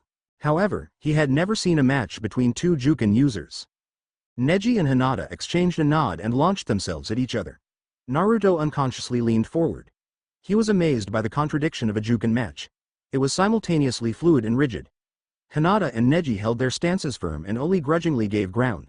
However, their upper bodies were in constant motion. Neji and Hinata were dodging strikes, probing for openings, and searching for any and all advantages. They were like blurs. Hinata-sama, Neji said as he jumped back. I'm going to aim high with my next punch. I understand Ni-san, Hinata acknowledged Neji. Naruto grumbled about the plan from his spot nearby. The accident came quickly and Hinata's lip had a new bruise. Ouch, Hinata said tenderly. My apologies, Hinata-sama, Neji said quickly. Naruto got up and walked over to the two Hyuga. You are okay, right Hinata-chan? Naruto sounded for the world like a doting husband. The imagery wasn't lost on Hinata and she blushed. I'm fine, Naruto-kun. Hinata took Naruto's hand. I can't wait to see you tomorrow, but Neji-ni-san is right. We have to get back home before father sends someone looking for us. Okay. Naruto pouted and Hinata giggled at how cute he looked. Good night, Hinata-chan. Naruto gave Hinata a quick peck on the lips. Hinata was already red from the exertion from her spar with Neji. The quick chaste kiss ensured her blush was visible even in the nearly moonless night. "Gee, good night, Naruto-kun," Hinata said shyly. She swooned as she started to walk away. Neji rolled his eyes as he steadied Hinata. At least the sparring match can explain her addled mental state too. I can just blame it on fatigue. "Night, Hinata-chan. See ya around, Neji," Naruto waved enthusiastically. Naruto watched Hinata and Neji until they jumped out of sight. He took a deep breath as soon as he was confident no one else was around. Yes. I can't believe how that worked out. I never expected it to go so well, Naruto thought in unbridled joy. He had honestly been absolutely terrified that Hinata would reject him. Naruto wasn't sure what he would have done if Hinata had turned her back on him. A lesser fear had been Neji snatching Hinata away to protect her from the Jinchuriki. Naruto was infinitely relieved that neither of those nightmare scenarios had come to pass. In fact, Naruto was trying to think of the opposite of nightmare. Dream struck Naruto as far too bland to describe how good he felt. Naruto wandered away from the training ground in a daze. He was, quite possibly, in the best mood of his life. "You know, I had hoped you would stop doing that." Sasuke's voice dragged Naruto back to reality. Naruto clicked his teeth. "Sorry, Sasuke, I guess I was lost in my own little world." "Don't worry about it. What are you doing out at midnight?" Sasuke questioned. Naruto sighed and Sasuke knew immediately it was something Hinata related. "Oh, I trained with Hinata-chan and her cousin, then I talked with Hinata about some stuff." Talked, sure, Sasuke shook his head. Naruto was blushing and that convinced Sasuke it was anything but a talk. "So, what are you doing out here?" Naruto asked with a hint of his normal composure. Sasuke looked to his clan's district. "Uchiha business," he half admitted. "At midnight?" Naruto asked. "Come on, Sasuke. We're friends. If you were about to charge into battle against a bunch of Iwa ninja, I'd tell you to wait so I could get my kunai." "We haven't been friends that long," Sasuke pointed out and unknowingly acknowledged Naruto as his friend. "Bah. What better way to cement a friendship than kicking ass in an epic battle?" Naruto waved off Sasuke's point. "Besides, your clan's district is pretty big. You're probably looking for something and it would take forever to find something in there." Sasuke debated if he should include Naruto. However, if there was one person Sasuke was confident to be discreet, it was ironically Naruto. Naruto had always been a loud and flamboyant attention seeker. However, he was keeping his relationship with Hinata surprisingly quiet. "Fine." Naruto beamed. "See, was that so hard?" Sasuke just rolled his eyes and the two boys headed for the Uchiha district. "So, what exactly are we looking for?" "A trespasser. I just hope the two of us can find this intruder quickly," Sasuke explained and lamented. "The two of us, maybe not. The 24 of us, probably," Naruto said slyly.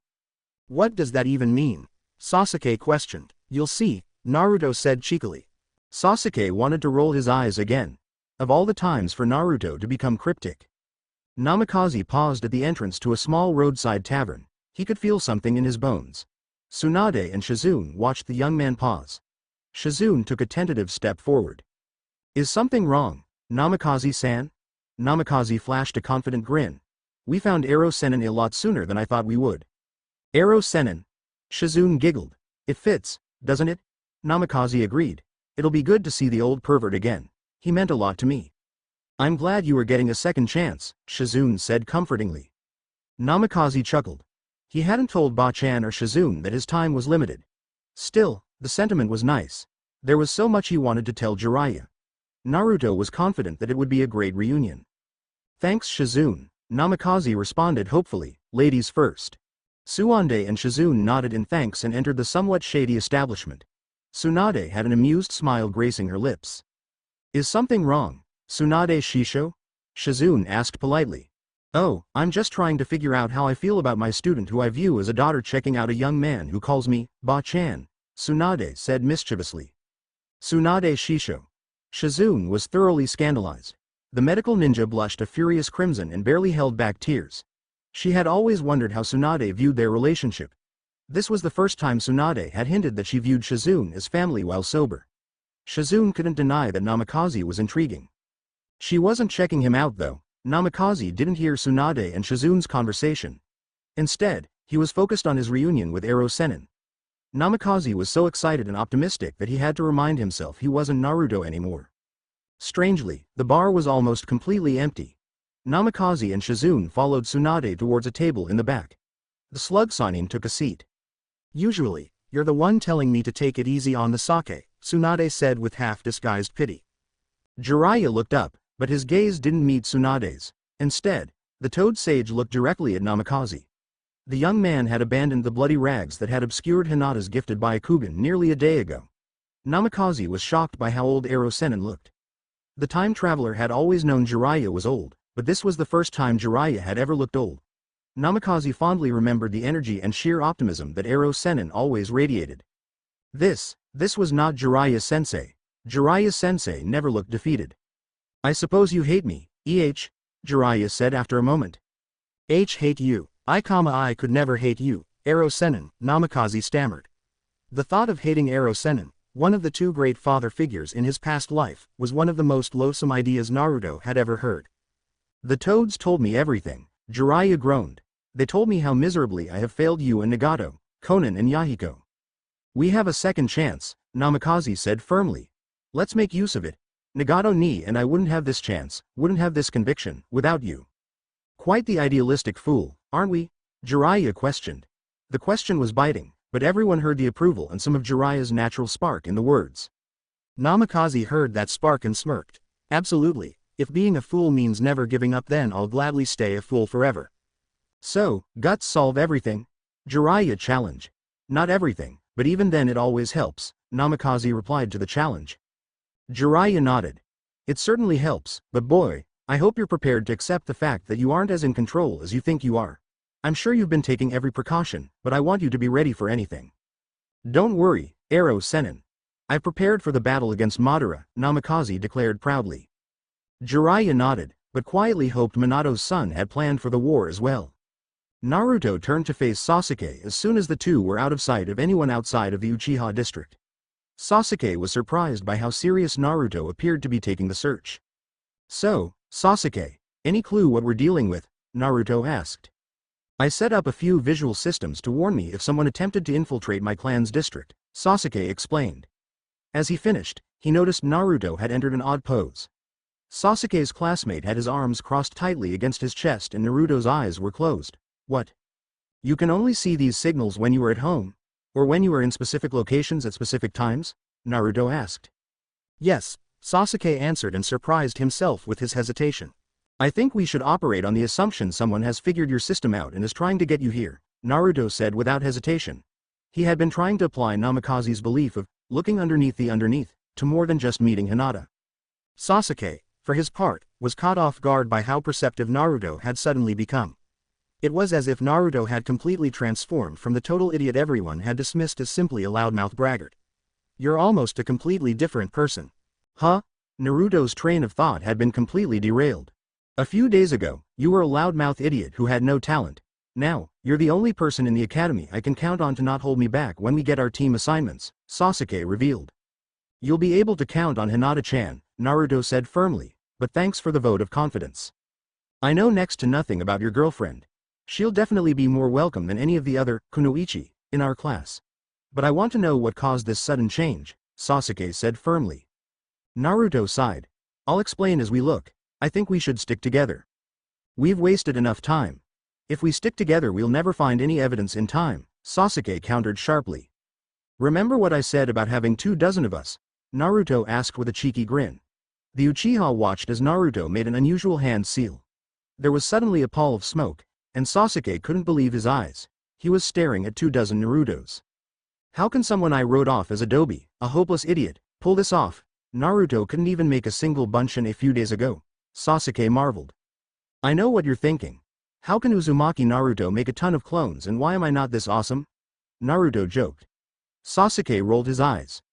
Well, I can't help with the second question, but I'm not making bunshins. Then what jutsu is that? Sasuke asked. Cage bunshins, Naruto said proudly. Bullshit, Sasuke replied. Explain as we look. Naruto chuckled as he told his cage bunshin to pair up and start looking. If you find anything, dispel. The clones made various statements or grunts in the affirmative and quickly spread through Sasuke's compound. Cage bunshin is a Jonin-level jutsu and takes a ton of chakra. Father could only make 2 and that nearly caused him to collapse from the effort, Sasuke said in disbelief. Naruto followed Sasuke deeper into the Uchiha district. He chuckled. I have had a ton of chakra just about since I've been born. I got Yamato-sensei to teach Kage Bunshin to me. Yamato-sensei? Sasuke parroted. Yeah, he saw me screwing up the Bunshin and offered to teach me it in exchange for not pulling pranks for a while. I think he's on a mission right now, though, Naruto replied. Do you think he could be our Jonin instructor?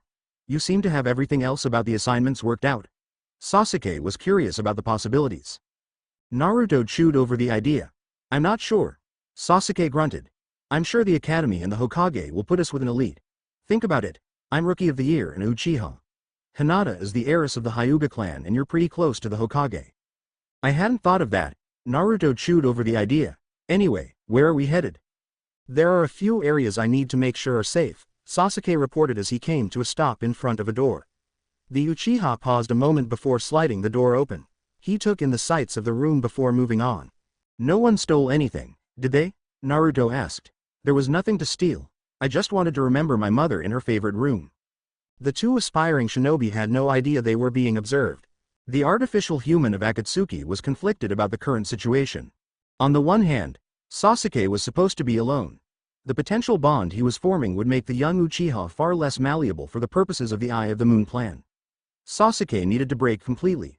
Once Sasuke had realized the hopelessness of this hollow and disgusting world, he would willingly take part in creating the infinite Tsukuyomi.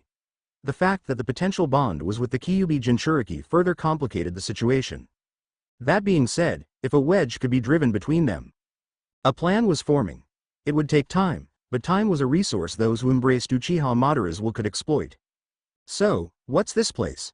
Naruto asked as Sasuke stopped in front of a new set of structures. Sasuke hadn't spoken much after leaving what Naruto quickly realized had been Sasuke's home before the massacre.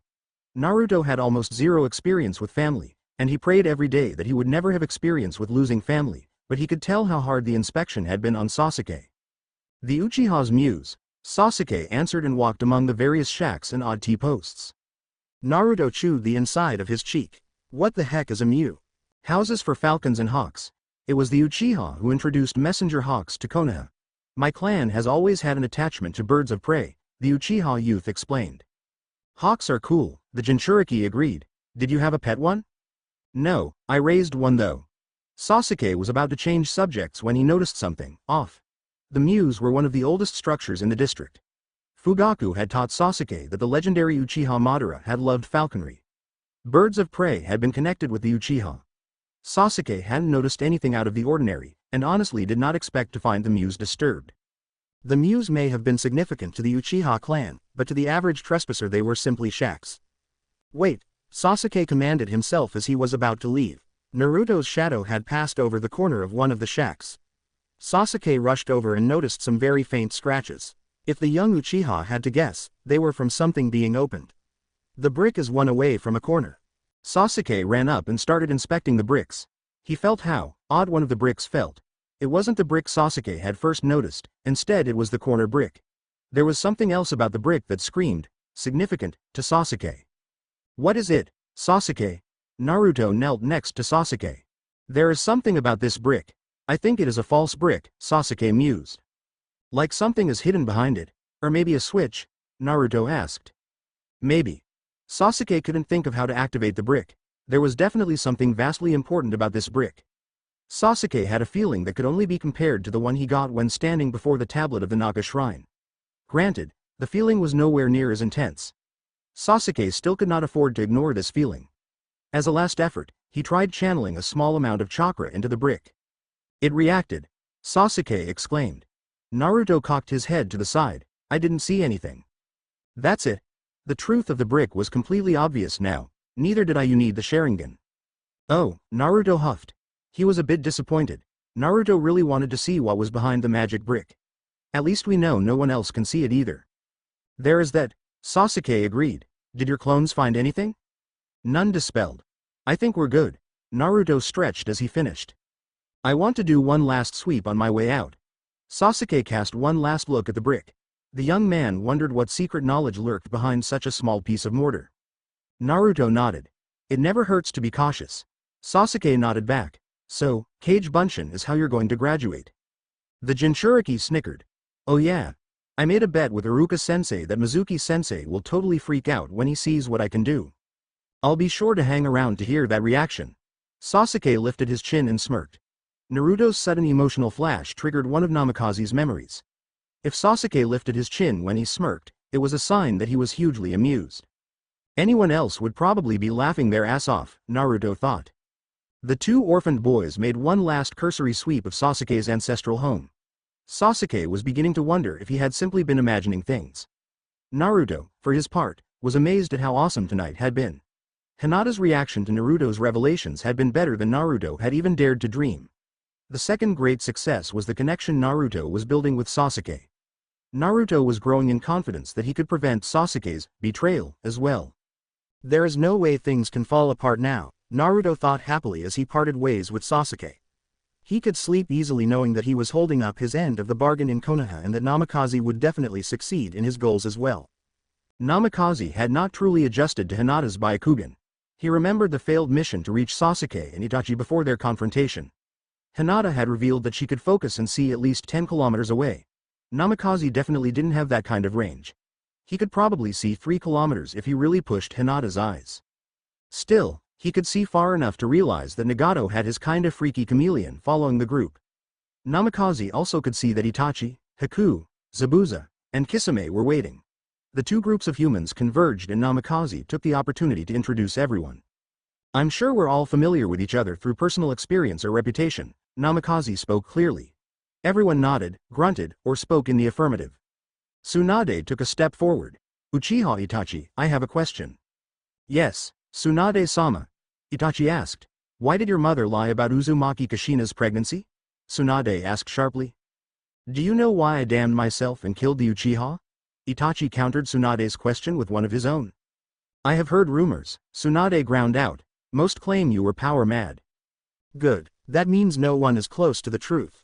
I will tell you the whole truth eventually, but for now, it is enough that you know my mother and sure you had no reason to return to Konoha. I need more than that. Tsunade spat. Tsunade-heim, we can't reveal Konoha state secrets to outsiders, Jiraiya interrupted. Things are more complex than you realize. The slug Sanin glared at her former teammate. Fine. You Konoha nin can sort your shit later, Zabuza rumbled. I have a feeling it is Uchiha Madara's fault anyway. We kill him and everything will fall into place. You make it sound so easy, Shizune said. Madara is a legend. He was the equal of the Shodai Hokage. Zabuza pointed his sword at Shizune. Tsunade growled in disapproval. The demon of the hidden mist did not ignore the legendary Sanin's threatening stance, but did not back down. We have some of the strongest shinobi on the planet assembled against him. Our little gang has the eyes of the sage on our side. I'm not sure I would even call us that, Zabuza, Kisame challenged. We are at best allies of convenience. The only reason we are all cooperating is our fear and hatred of Madara. And that is one of his greatest weapons, Tsunade reluctantly agreed with the Akatsuki member. Madara is more than a man. He's a symbol. As long as that symbol remains, the world will not know peace. Exactly. Namikaze's agreement with Tsunade was almost shocking in its eagerness.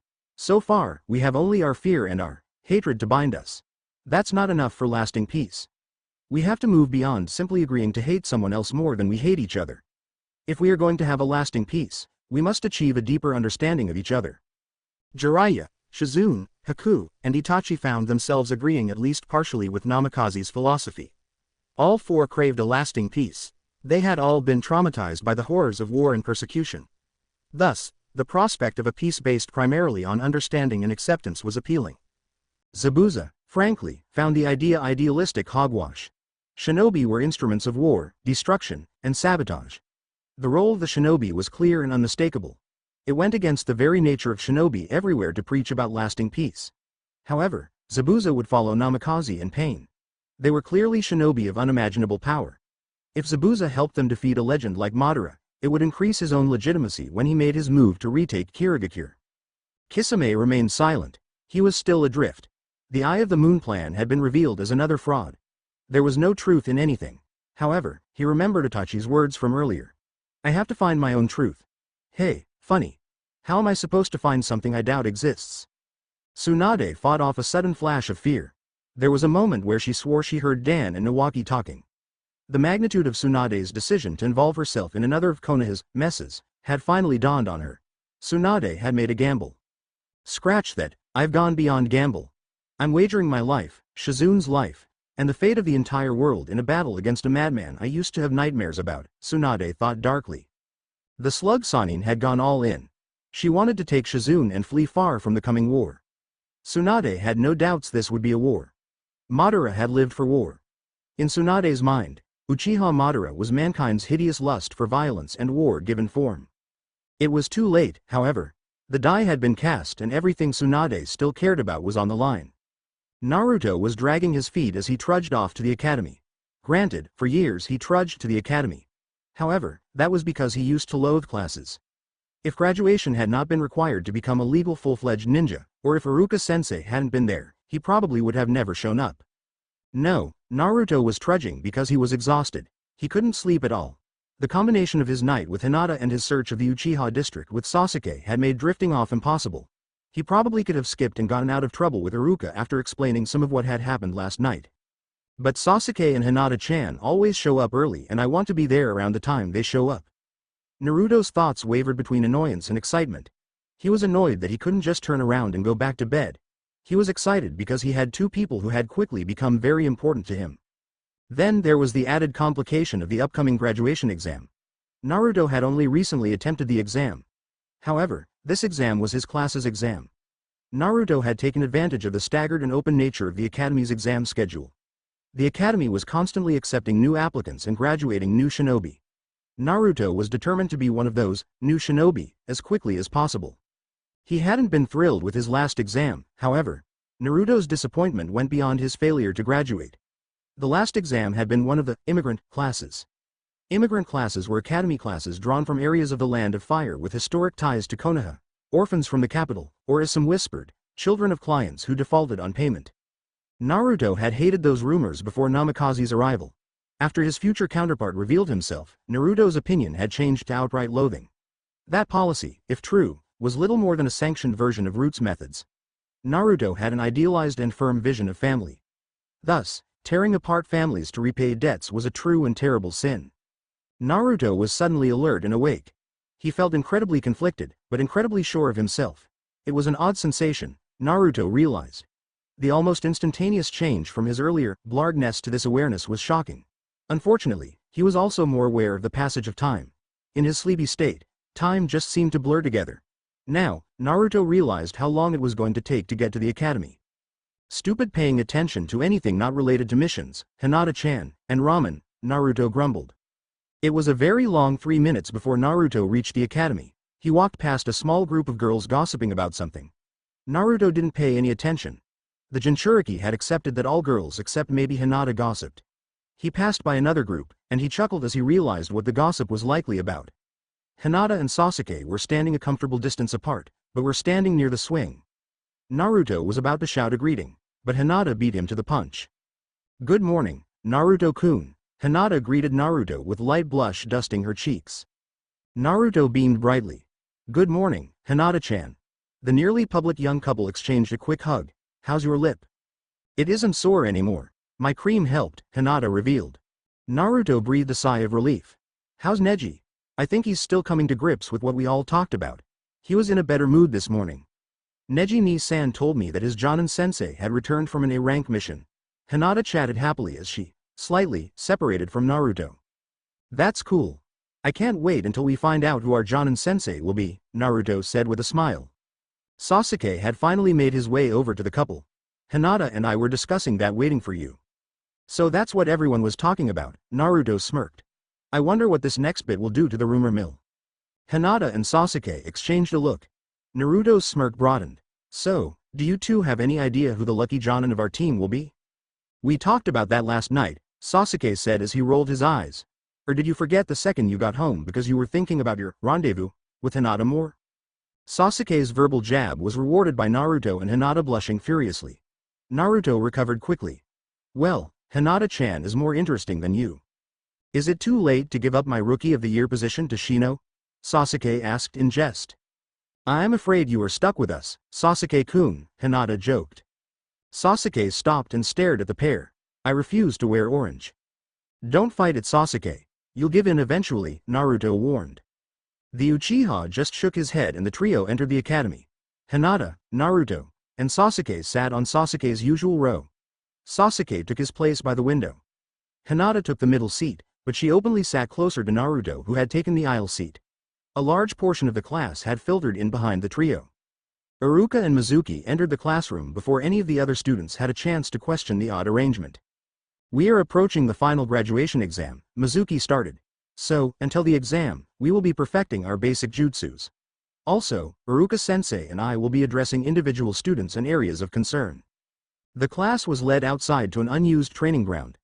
Iruka and Mizuki had also set up several tables and benches if students needed to study for the academic and theoretical tests. "I just noticed something," Naruto whispered to Hinata and Sasuke. The size of the benches. Hinata whispered back. Sasuke gave a closer look at the desks. One is smaller than the other. It is trying to force us into groups of 3. "Just like the Genin teams," Hinata said in appreciation of the subtlety. The future Genin team sat at one of the desks. Naruto and Hinata took one bench and Sasuke sat on the smaller bench across from the pair. Hinata had brought her books and they studied a little bit on the academics. Out of the blue, Sasuke made a questioning grunt. "I just thought of something," Sasuke said from behind interlocked hands. "This should be good," Naruto said in anticipation and leaned in closer. "We're ninja," Sasuke began. "One of our future tasks will be gathering intelligence and other valuable information. Why shouldn't we treat the academic test just like a mission?" Hinata's eyes widened. "That is brilliant. You really are a genius, Sasuke-kun." Sasuke nodded in thanks. Naruto smirked as a few thoughts popped into his head. "A few things," Naruto jumped into the conversation. "First, I think that's the first time a girl has called you Sasuke-kun, and you haven't looked like you swallowed a bug. Heck, I think that's the first time you've used kun when talking with Sasuke, Hinata-chan. Hinata's a competent kunoichi and she's your girlfriend. I know I don't have to worry about the usual annoyances with her," Sasuke explained. "We will all be teammates in a few days. I am hoping we can all become great friends," Hinata admitted. "Cool, I don't see any problems on that front. Do you, Sasuke?" Naruto questioned. "Only if you two don't use missions as a substitute for dates," Sasuke joked. "I think he's on to us, Hinata-chan," Naruto whispered into his girlfriend's ears loudly enough for Sasuke to hear him. Sasuke rolled his eyes but smiled at the joke. "Anyway, I'm with you too. We can use it like an intel mission. Obviously, Hinata-chan's got it easy with her Byakugan. The two of us." Naruto pointed to Sasuke as he explained. "We'll need to get creative. Luckily, I'm good at creative." "Let me guess, it involves Kage Bunshin?" Sasuke asked. "Heck yeah. Do you have radios?" Naruto replied with a mischievous grin. Sasuke returned the grin and Hinata shook her head in amusement. The three didn't get a chance to continue, because Mizuki and Iruka approached their table. "It looks like the confident ones have all gathered together," Mizuki said with an amused grin. Hinata looked a bit shocked at the statement. It was a rare day that someone declared she was a confident person. "Well yeah, Mizuki-sensei.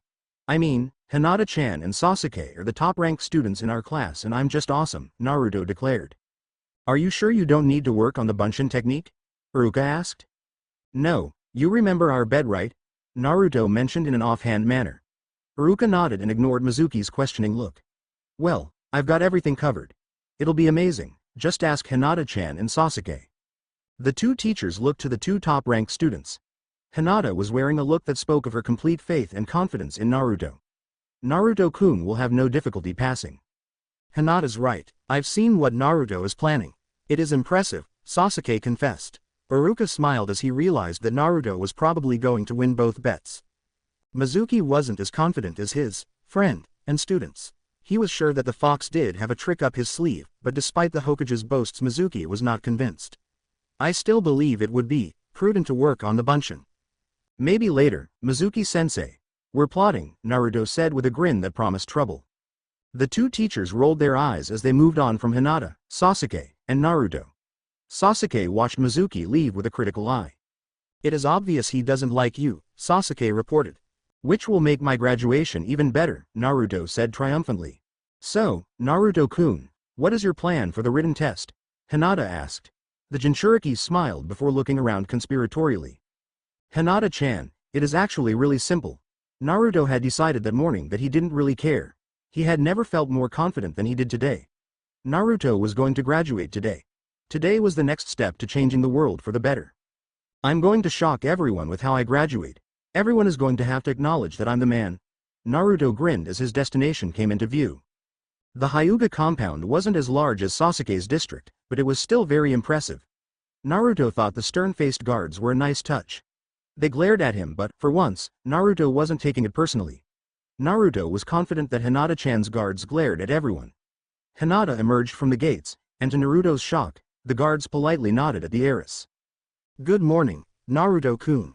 Hinata greeted excitedly. She ran over and hugged Naruto. Naruto gladly hugged her back. Ready to amaze the academy? Naruto asked excitedly. I am. Did you and Sasuke-kun work out your plan? Hinata asked. Oh yeah, it is going to be easy, Naruto smirked. Mizuki and Iruka had broken up any and all cliques. Hinata was up front for once. Naruto was in the very back, and exchanged a knowing look with Sasuke. Mizuki finished handing out the test. Team 1 to Boss and Teme. Naruto's voice crackled into both Sasuke and Naruto's ears. We found the answer key. Number 1 is. Naruto and Sasuke both grinned as Naruto's Kage Bunshin team started reading off the answers. Hinata didn't need the radio. She simply used her Byakugan to copy off both Naruto and Sasuke. The written test had been turned into a joke. In the teacher's room, Naruto's clones wrote a note to Mizuki. Thanks for leaving the key unsecured on the desk. Naruto ran up to Hinata as Iruka led the class outside for the physical exam. Told you it would be really easy. Are you sure that key was a real one? Hinata asked nervously. Naruto thought about it for a second. I think so. My clones had to pick the lock and I recognized Mizuki's handwriting. That placated Hinata a bit before she refocused on the upcoming physical exams. The timed obstacle course wasn't a challenge for anyone in the class. Naruto and Sasuke were definitely looking forward to the spars. The first few matches weren't very interesting. Shikamaru wasn't very enthusiastic about his match against Amy and simply used his Kage-main jutsu to force Amy to back out of the ring. Unfortunately, Shikamaru backed out of the ring as well. Naruto immediately perked up when Hinata's name was called. Hinata's match would be against a girl from a civilian family named Fuki. Show him what you're made of, Hinata-chan. Naruto shouted in exuberant pride. Hinata had grown accustomed to Naruto's enthusiastic praise, so her blush wasn't visible from 20 feet away. She remained in complete control as she entered into her stance. Naruto turned his attention to Sasuke for a moment. Fuki's doomed, isn't she? Isn't it obvious? Hinata isn't even using her gentle fist. That's the Academy Taijutsu stance, Sasuke scoffed. The match was a quick and clinical fight. Fuki hesitated because of Hinata's position as top kunoichi and the fearsome reputation of Hyuga Taijutsu. The fight barely lasted long enough for most of the class to process that Iruka had given the order to begin. Hinata dashed at Fuki and ducked beneath a half-hearted strike. Fuki didn't even have time to cry out in surprise as Hinata knocked her from her feet with a sweep kick. In a flash, Hinata had activated her Byakugan and aimed a fist at Fuki's shoulder. There was no need to even ask for submission because Fuki repeatedly yielded.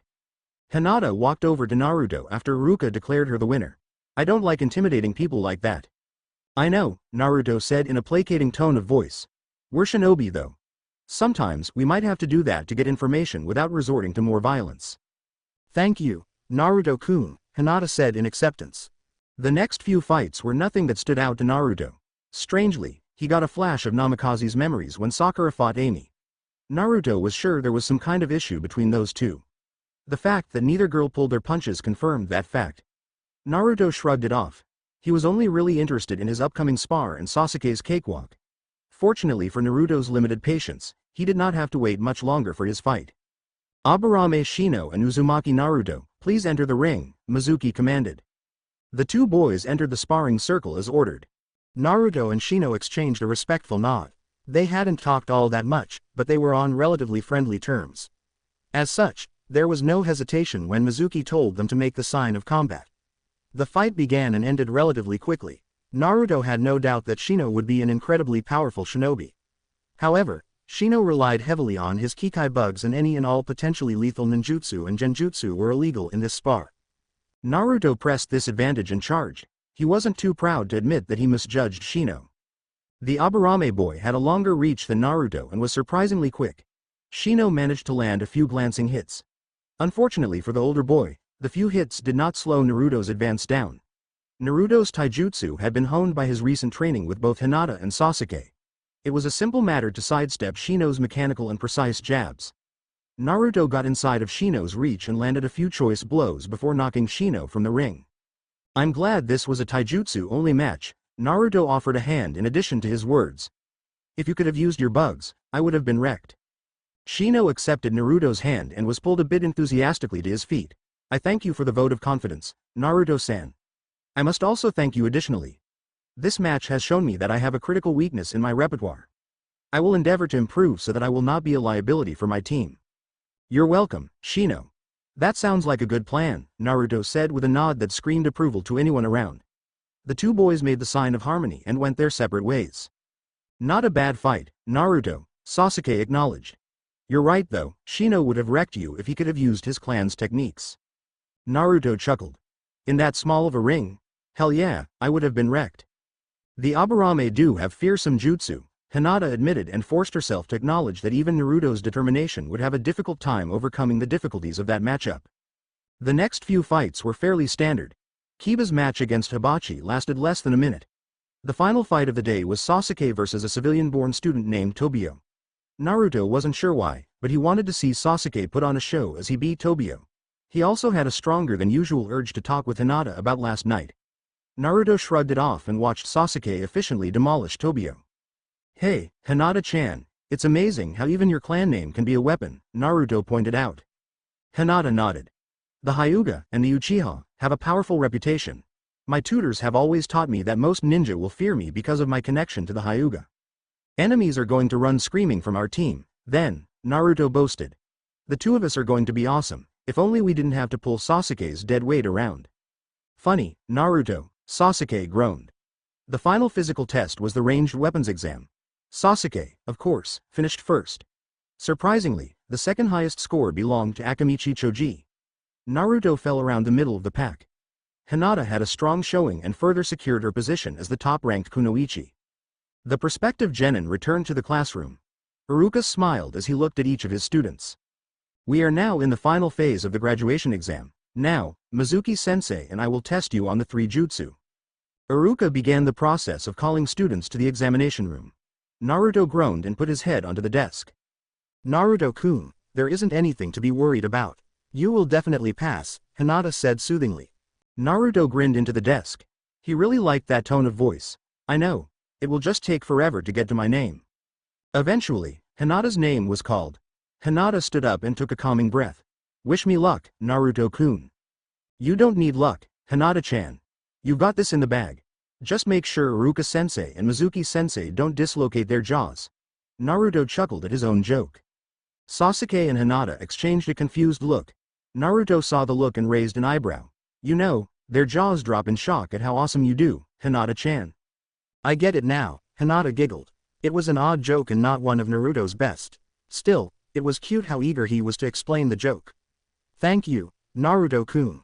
Hinata rushed off as Mizuki-sensei began to look impatient. Naruto leaned back in his chair and groaned. The only bad thing about our kick-ass family names is that they are near the end of the alphabet, Naruto grumbled. I don't like waiting like this, Sasuke half agreed. After a maddeningly long wait, Iruka called Sasuke's name. Pass quickly so I can go, Naruto grumbled. Sasuke smirked. I want to get out of here as much as you do. Naruto watched as his friend followed Iruka out of the room. He leaned back in his chair as the door shut. Yamanaka Ino was the only person left in the room. Please tell me you're as bored as I am, Naruto pleaded. Ino huffed. Probably, but at least you got to talk with Sasuke-kun.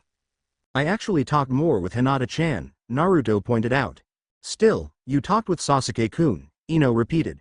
She suddenly perked up. What have you talked about? Mostly training, Naruto admitted. No deep conversations about what he likes. Ino questioned. He likes training, Naruto retorted. He wasn't thrilled about getting grilled about Sasuke's habits. I just hope she doesn't ask about feelings, Naruto thought. Oh, Ino was disappointed she couldn't discover anything new about Sasuke that she could hold over Sakura. Naruto, however, was saved from further questions by Iruka's reappearance. Naruto and Ino, I'd like to thank you for your patience. Now, it's your turn, Naruto. Finally, Naruto jumped out of his seat. Good luck, Ino. Are you ready, Naruto? Iruka asked as he shut the door. I've been ready for weeks, Naruto answered theatrically. As Naruto bragged about his preparations, he felt a bit of doubt creep into the back of his mind. Will they actually accept the Kage Bunshin? Iruka teased Naruto about being nervous and caused Naruto to laugh at how well the teacher could read him. Mizuki was waiting at the teacher's desk. Iruka quickly joined his coworker and nodded at Naruto. Alright, Naruto, please start with the transformation technique, Iruka ordered. Suddenly, he slammed his hands on the desk and leaned forward angrily. But not that stupid perverted version you use. Naruto chuckled nervously. He rubbed the back of his head. I have a new standard by which I judge how hot a girl is. I'm not sure I want to know, Mizuki drawled. Iruka nodded in agreement. Just transform into one of us. Where's the fun in that?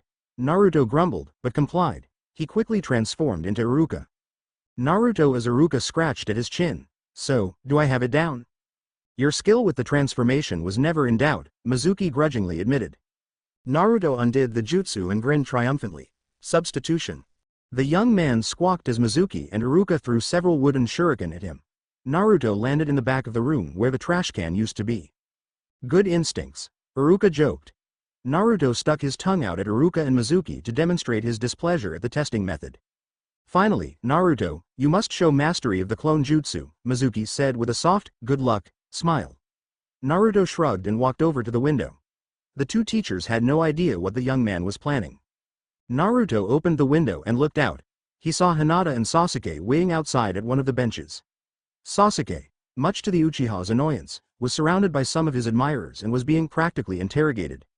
Time for a rescue, Naruto thought to himself as he cupped his hands around his mouth. Oi! Hinata-chan and Sasuke, Naruto's not quite official girlfriend and best friend, both looked up. I'm about to win a bet with Iruka-sensei. We'll get a free meal at Ichiraku. Are you about to test for the Bunshin, Naruto-kun? Hinata called back. Yep. Naruto answered. The rest of the class erupted into chatter about how there was no way Naruto could pass that test. Sasuke was actually grinning. Naruto watched as Sakura and Ino redoubled their questioning of Sasuke. It was obvious to everyone that Sasuke and Hinata knew something. Oh, and congrats on passing without blowing Iruka-sensei's and Mizuki-sensei's minds.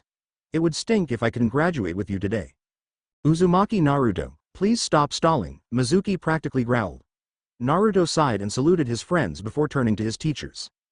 Alright, let's see if you can finally pass this exam. I have faith in you, but it will be nice to have a prank-free Konaha, Iruka said proudly. He truly had faith that Naruto would pass this exam. In fact, Iruka had rarely been this sure about anything. Don't blame me when you can't speak for a while, oh, and it's about to get really crowded in here, Naruto said as he made an unfamiliar hand seal.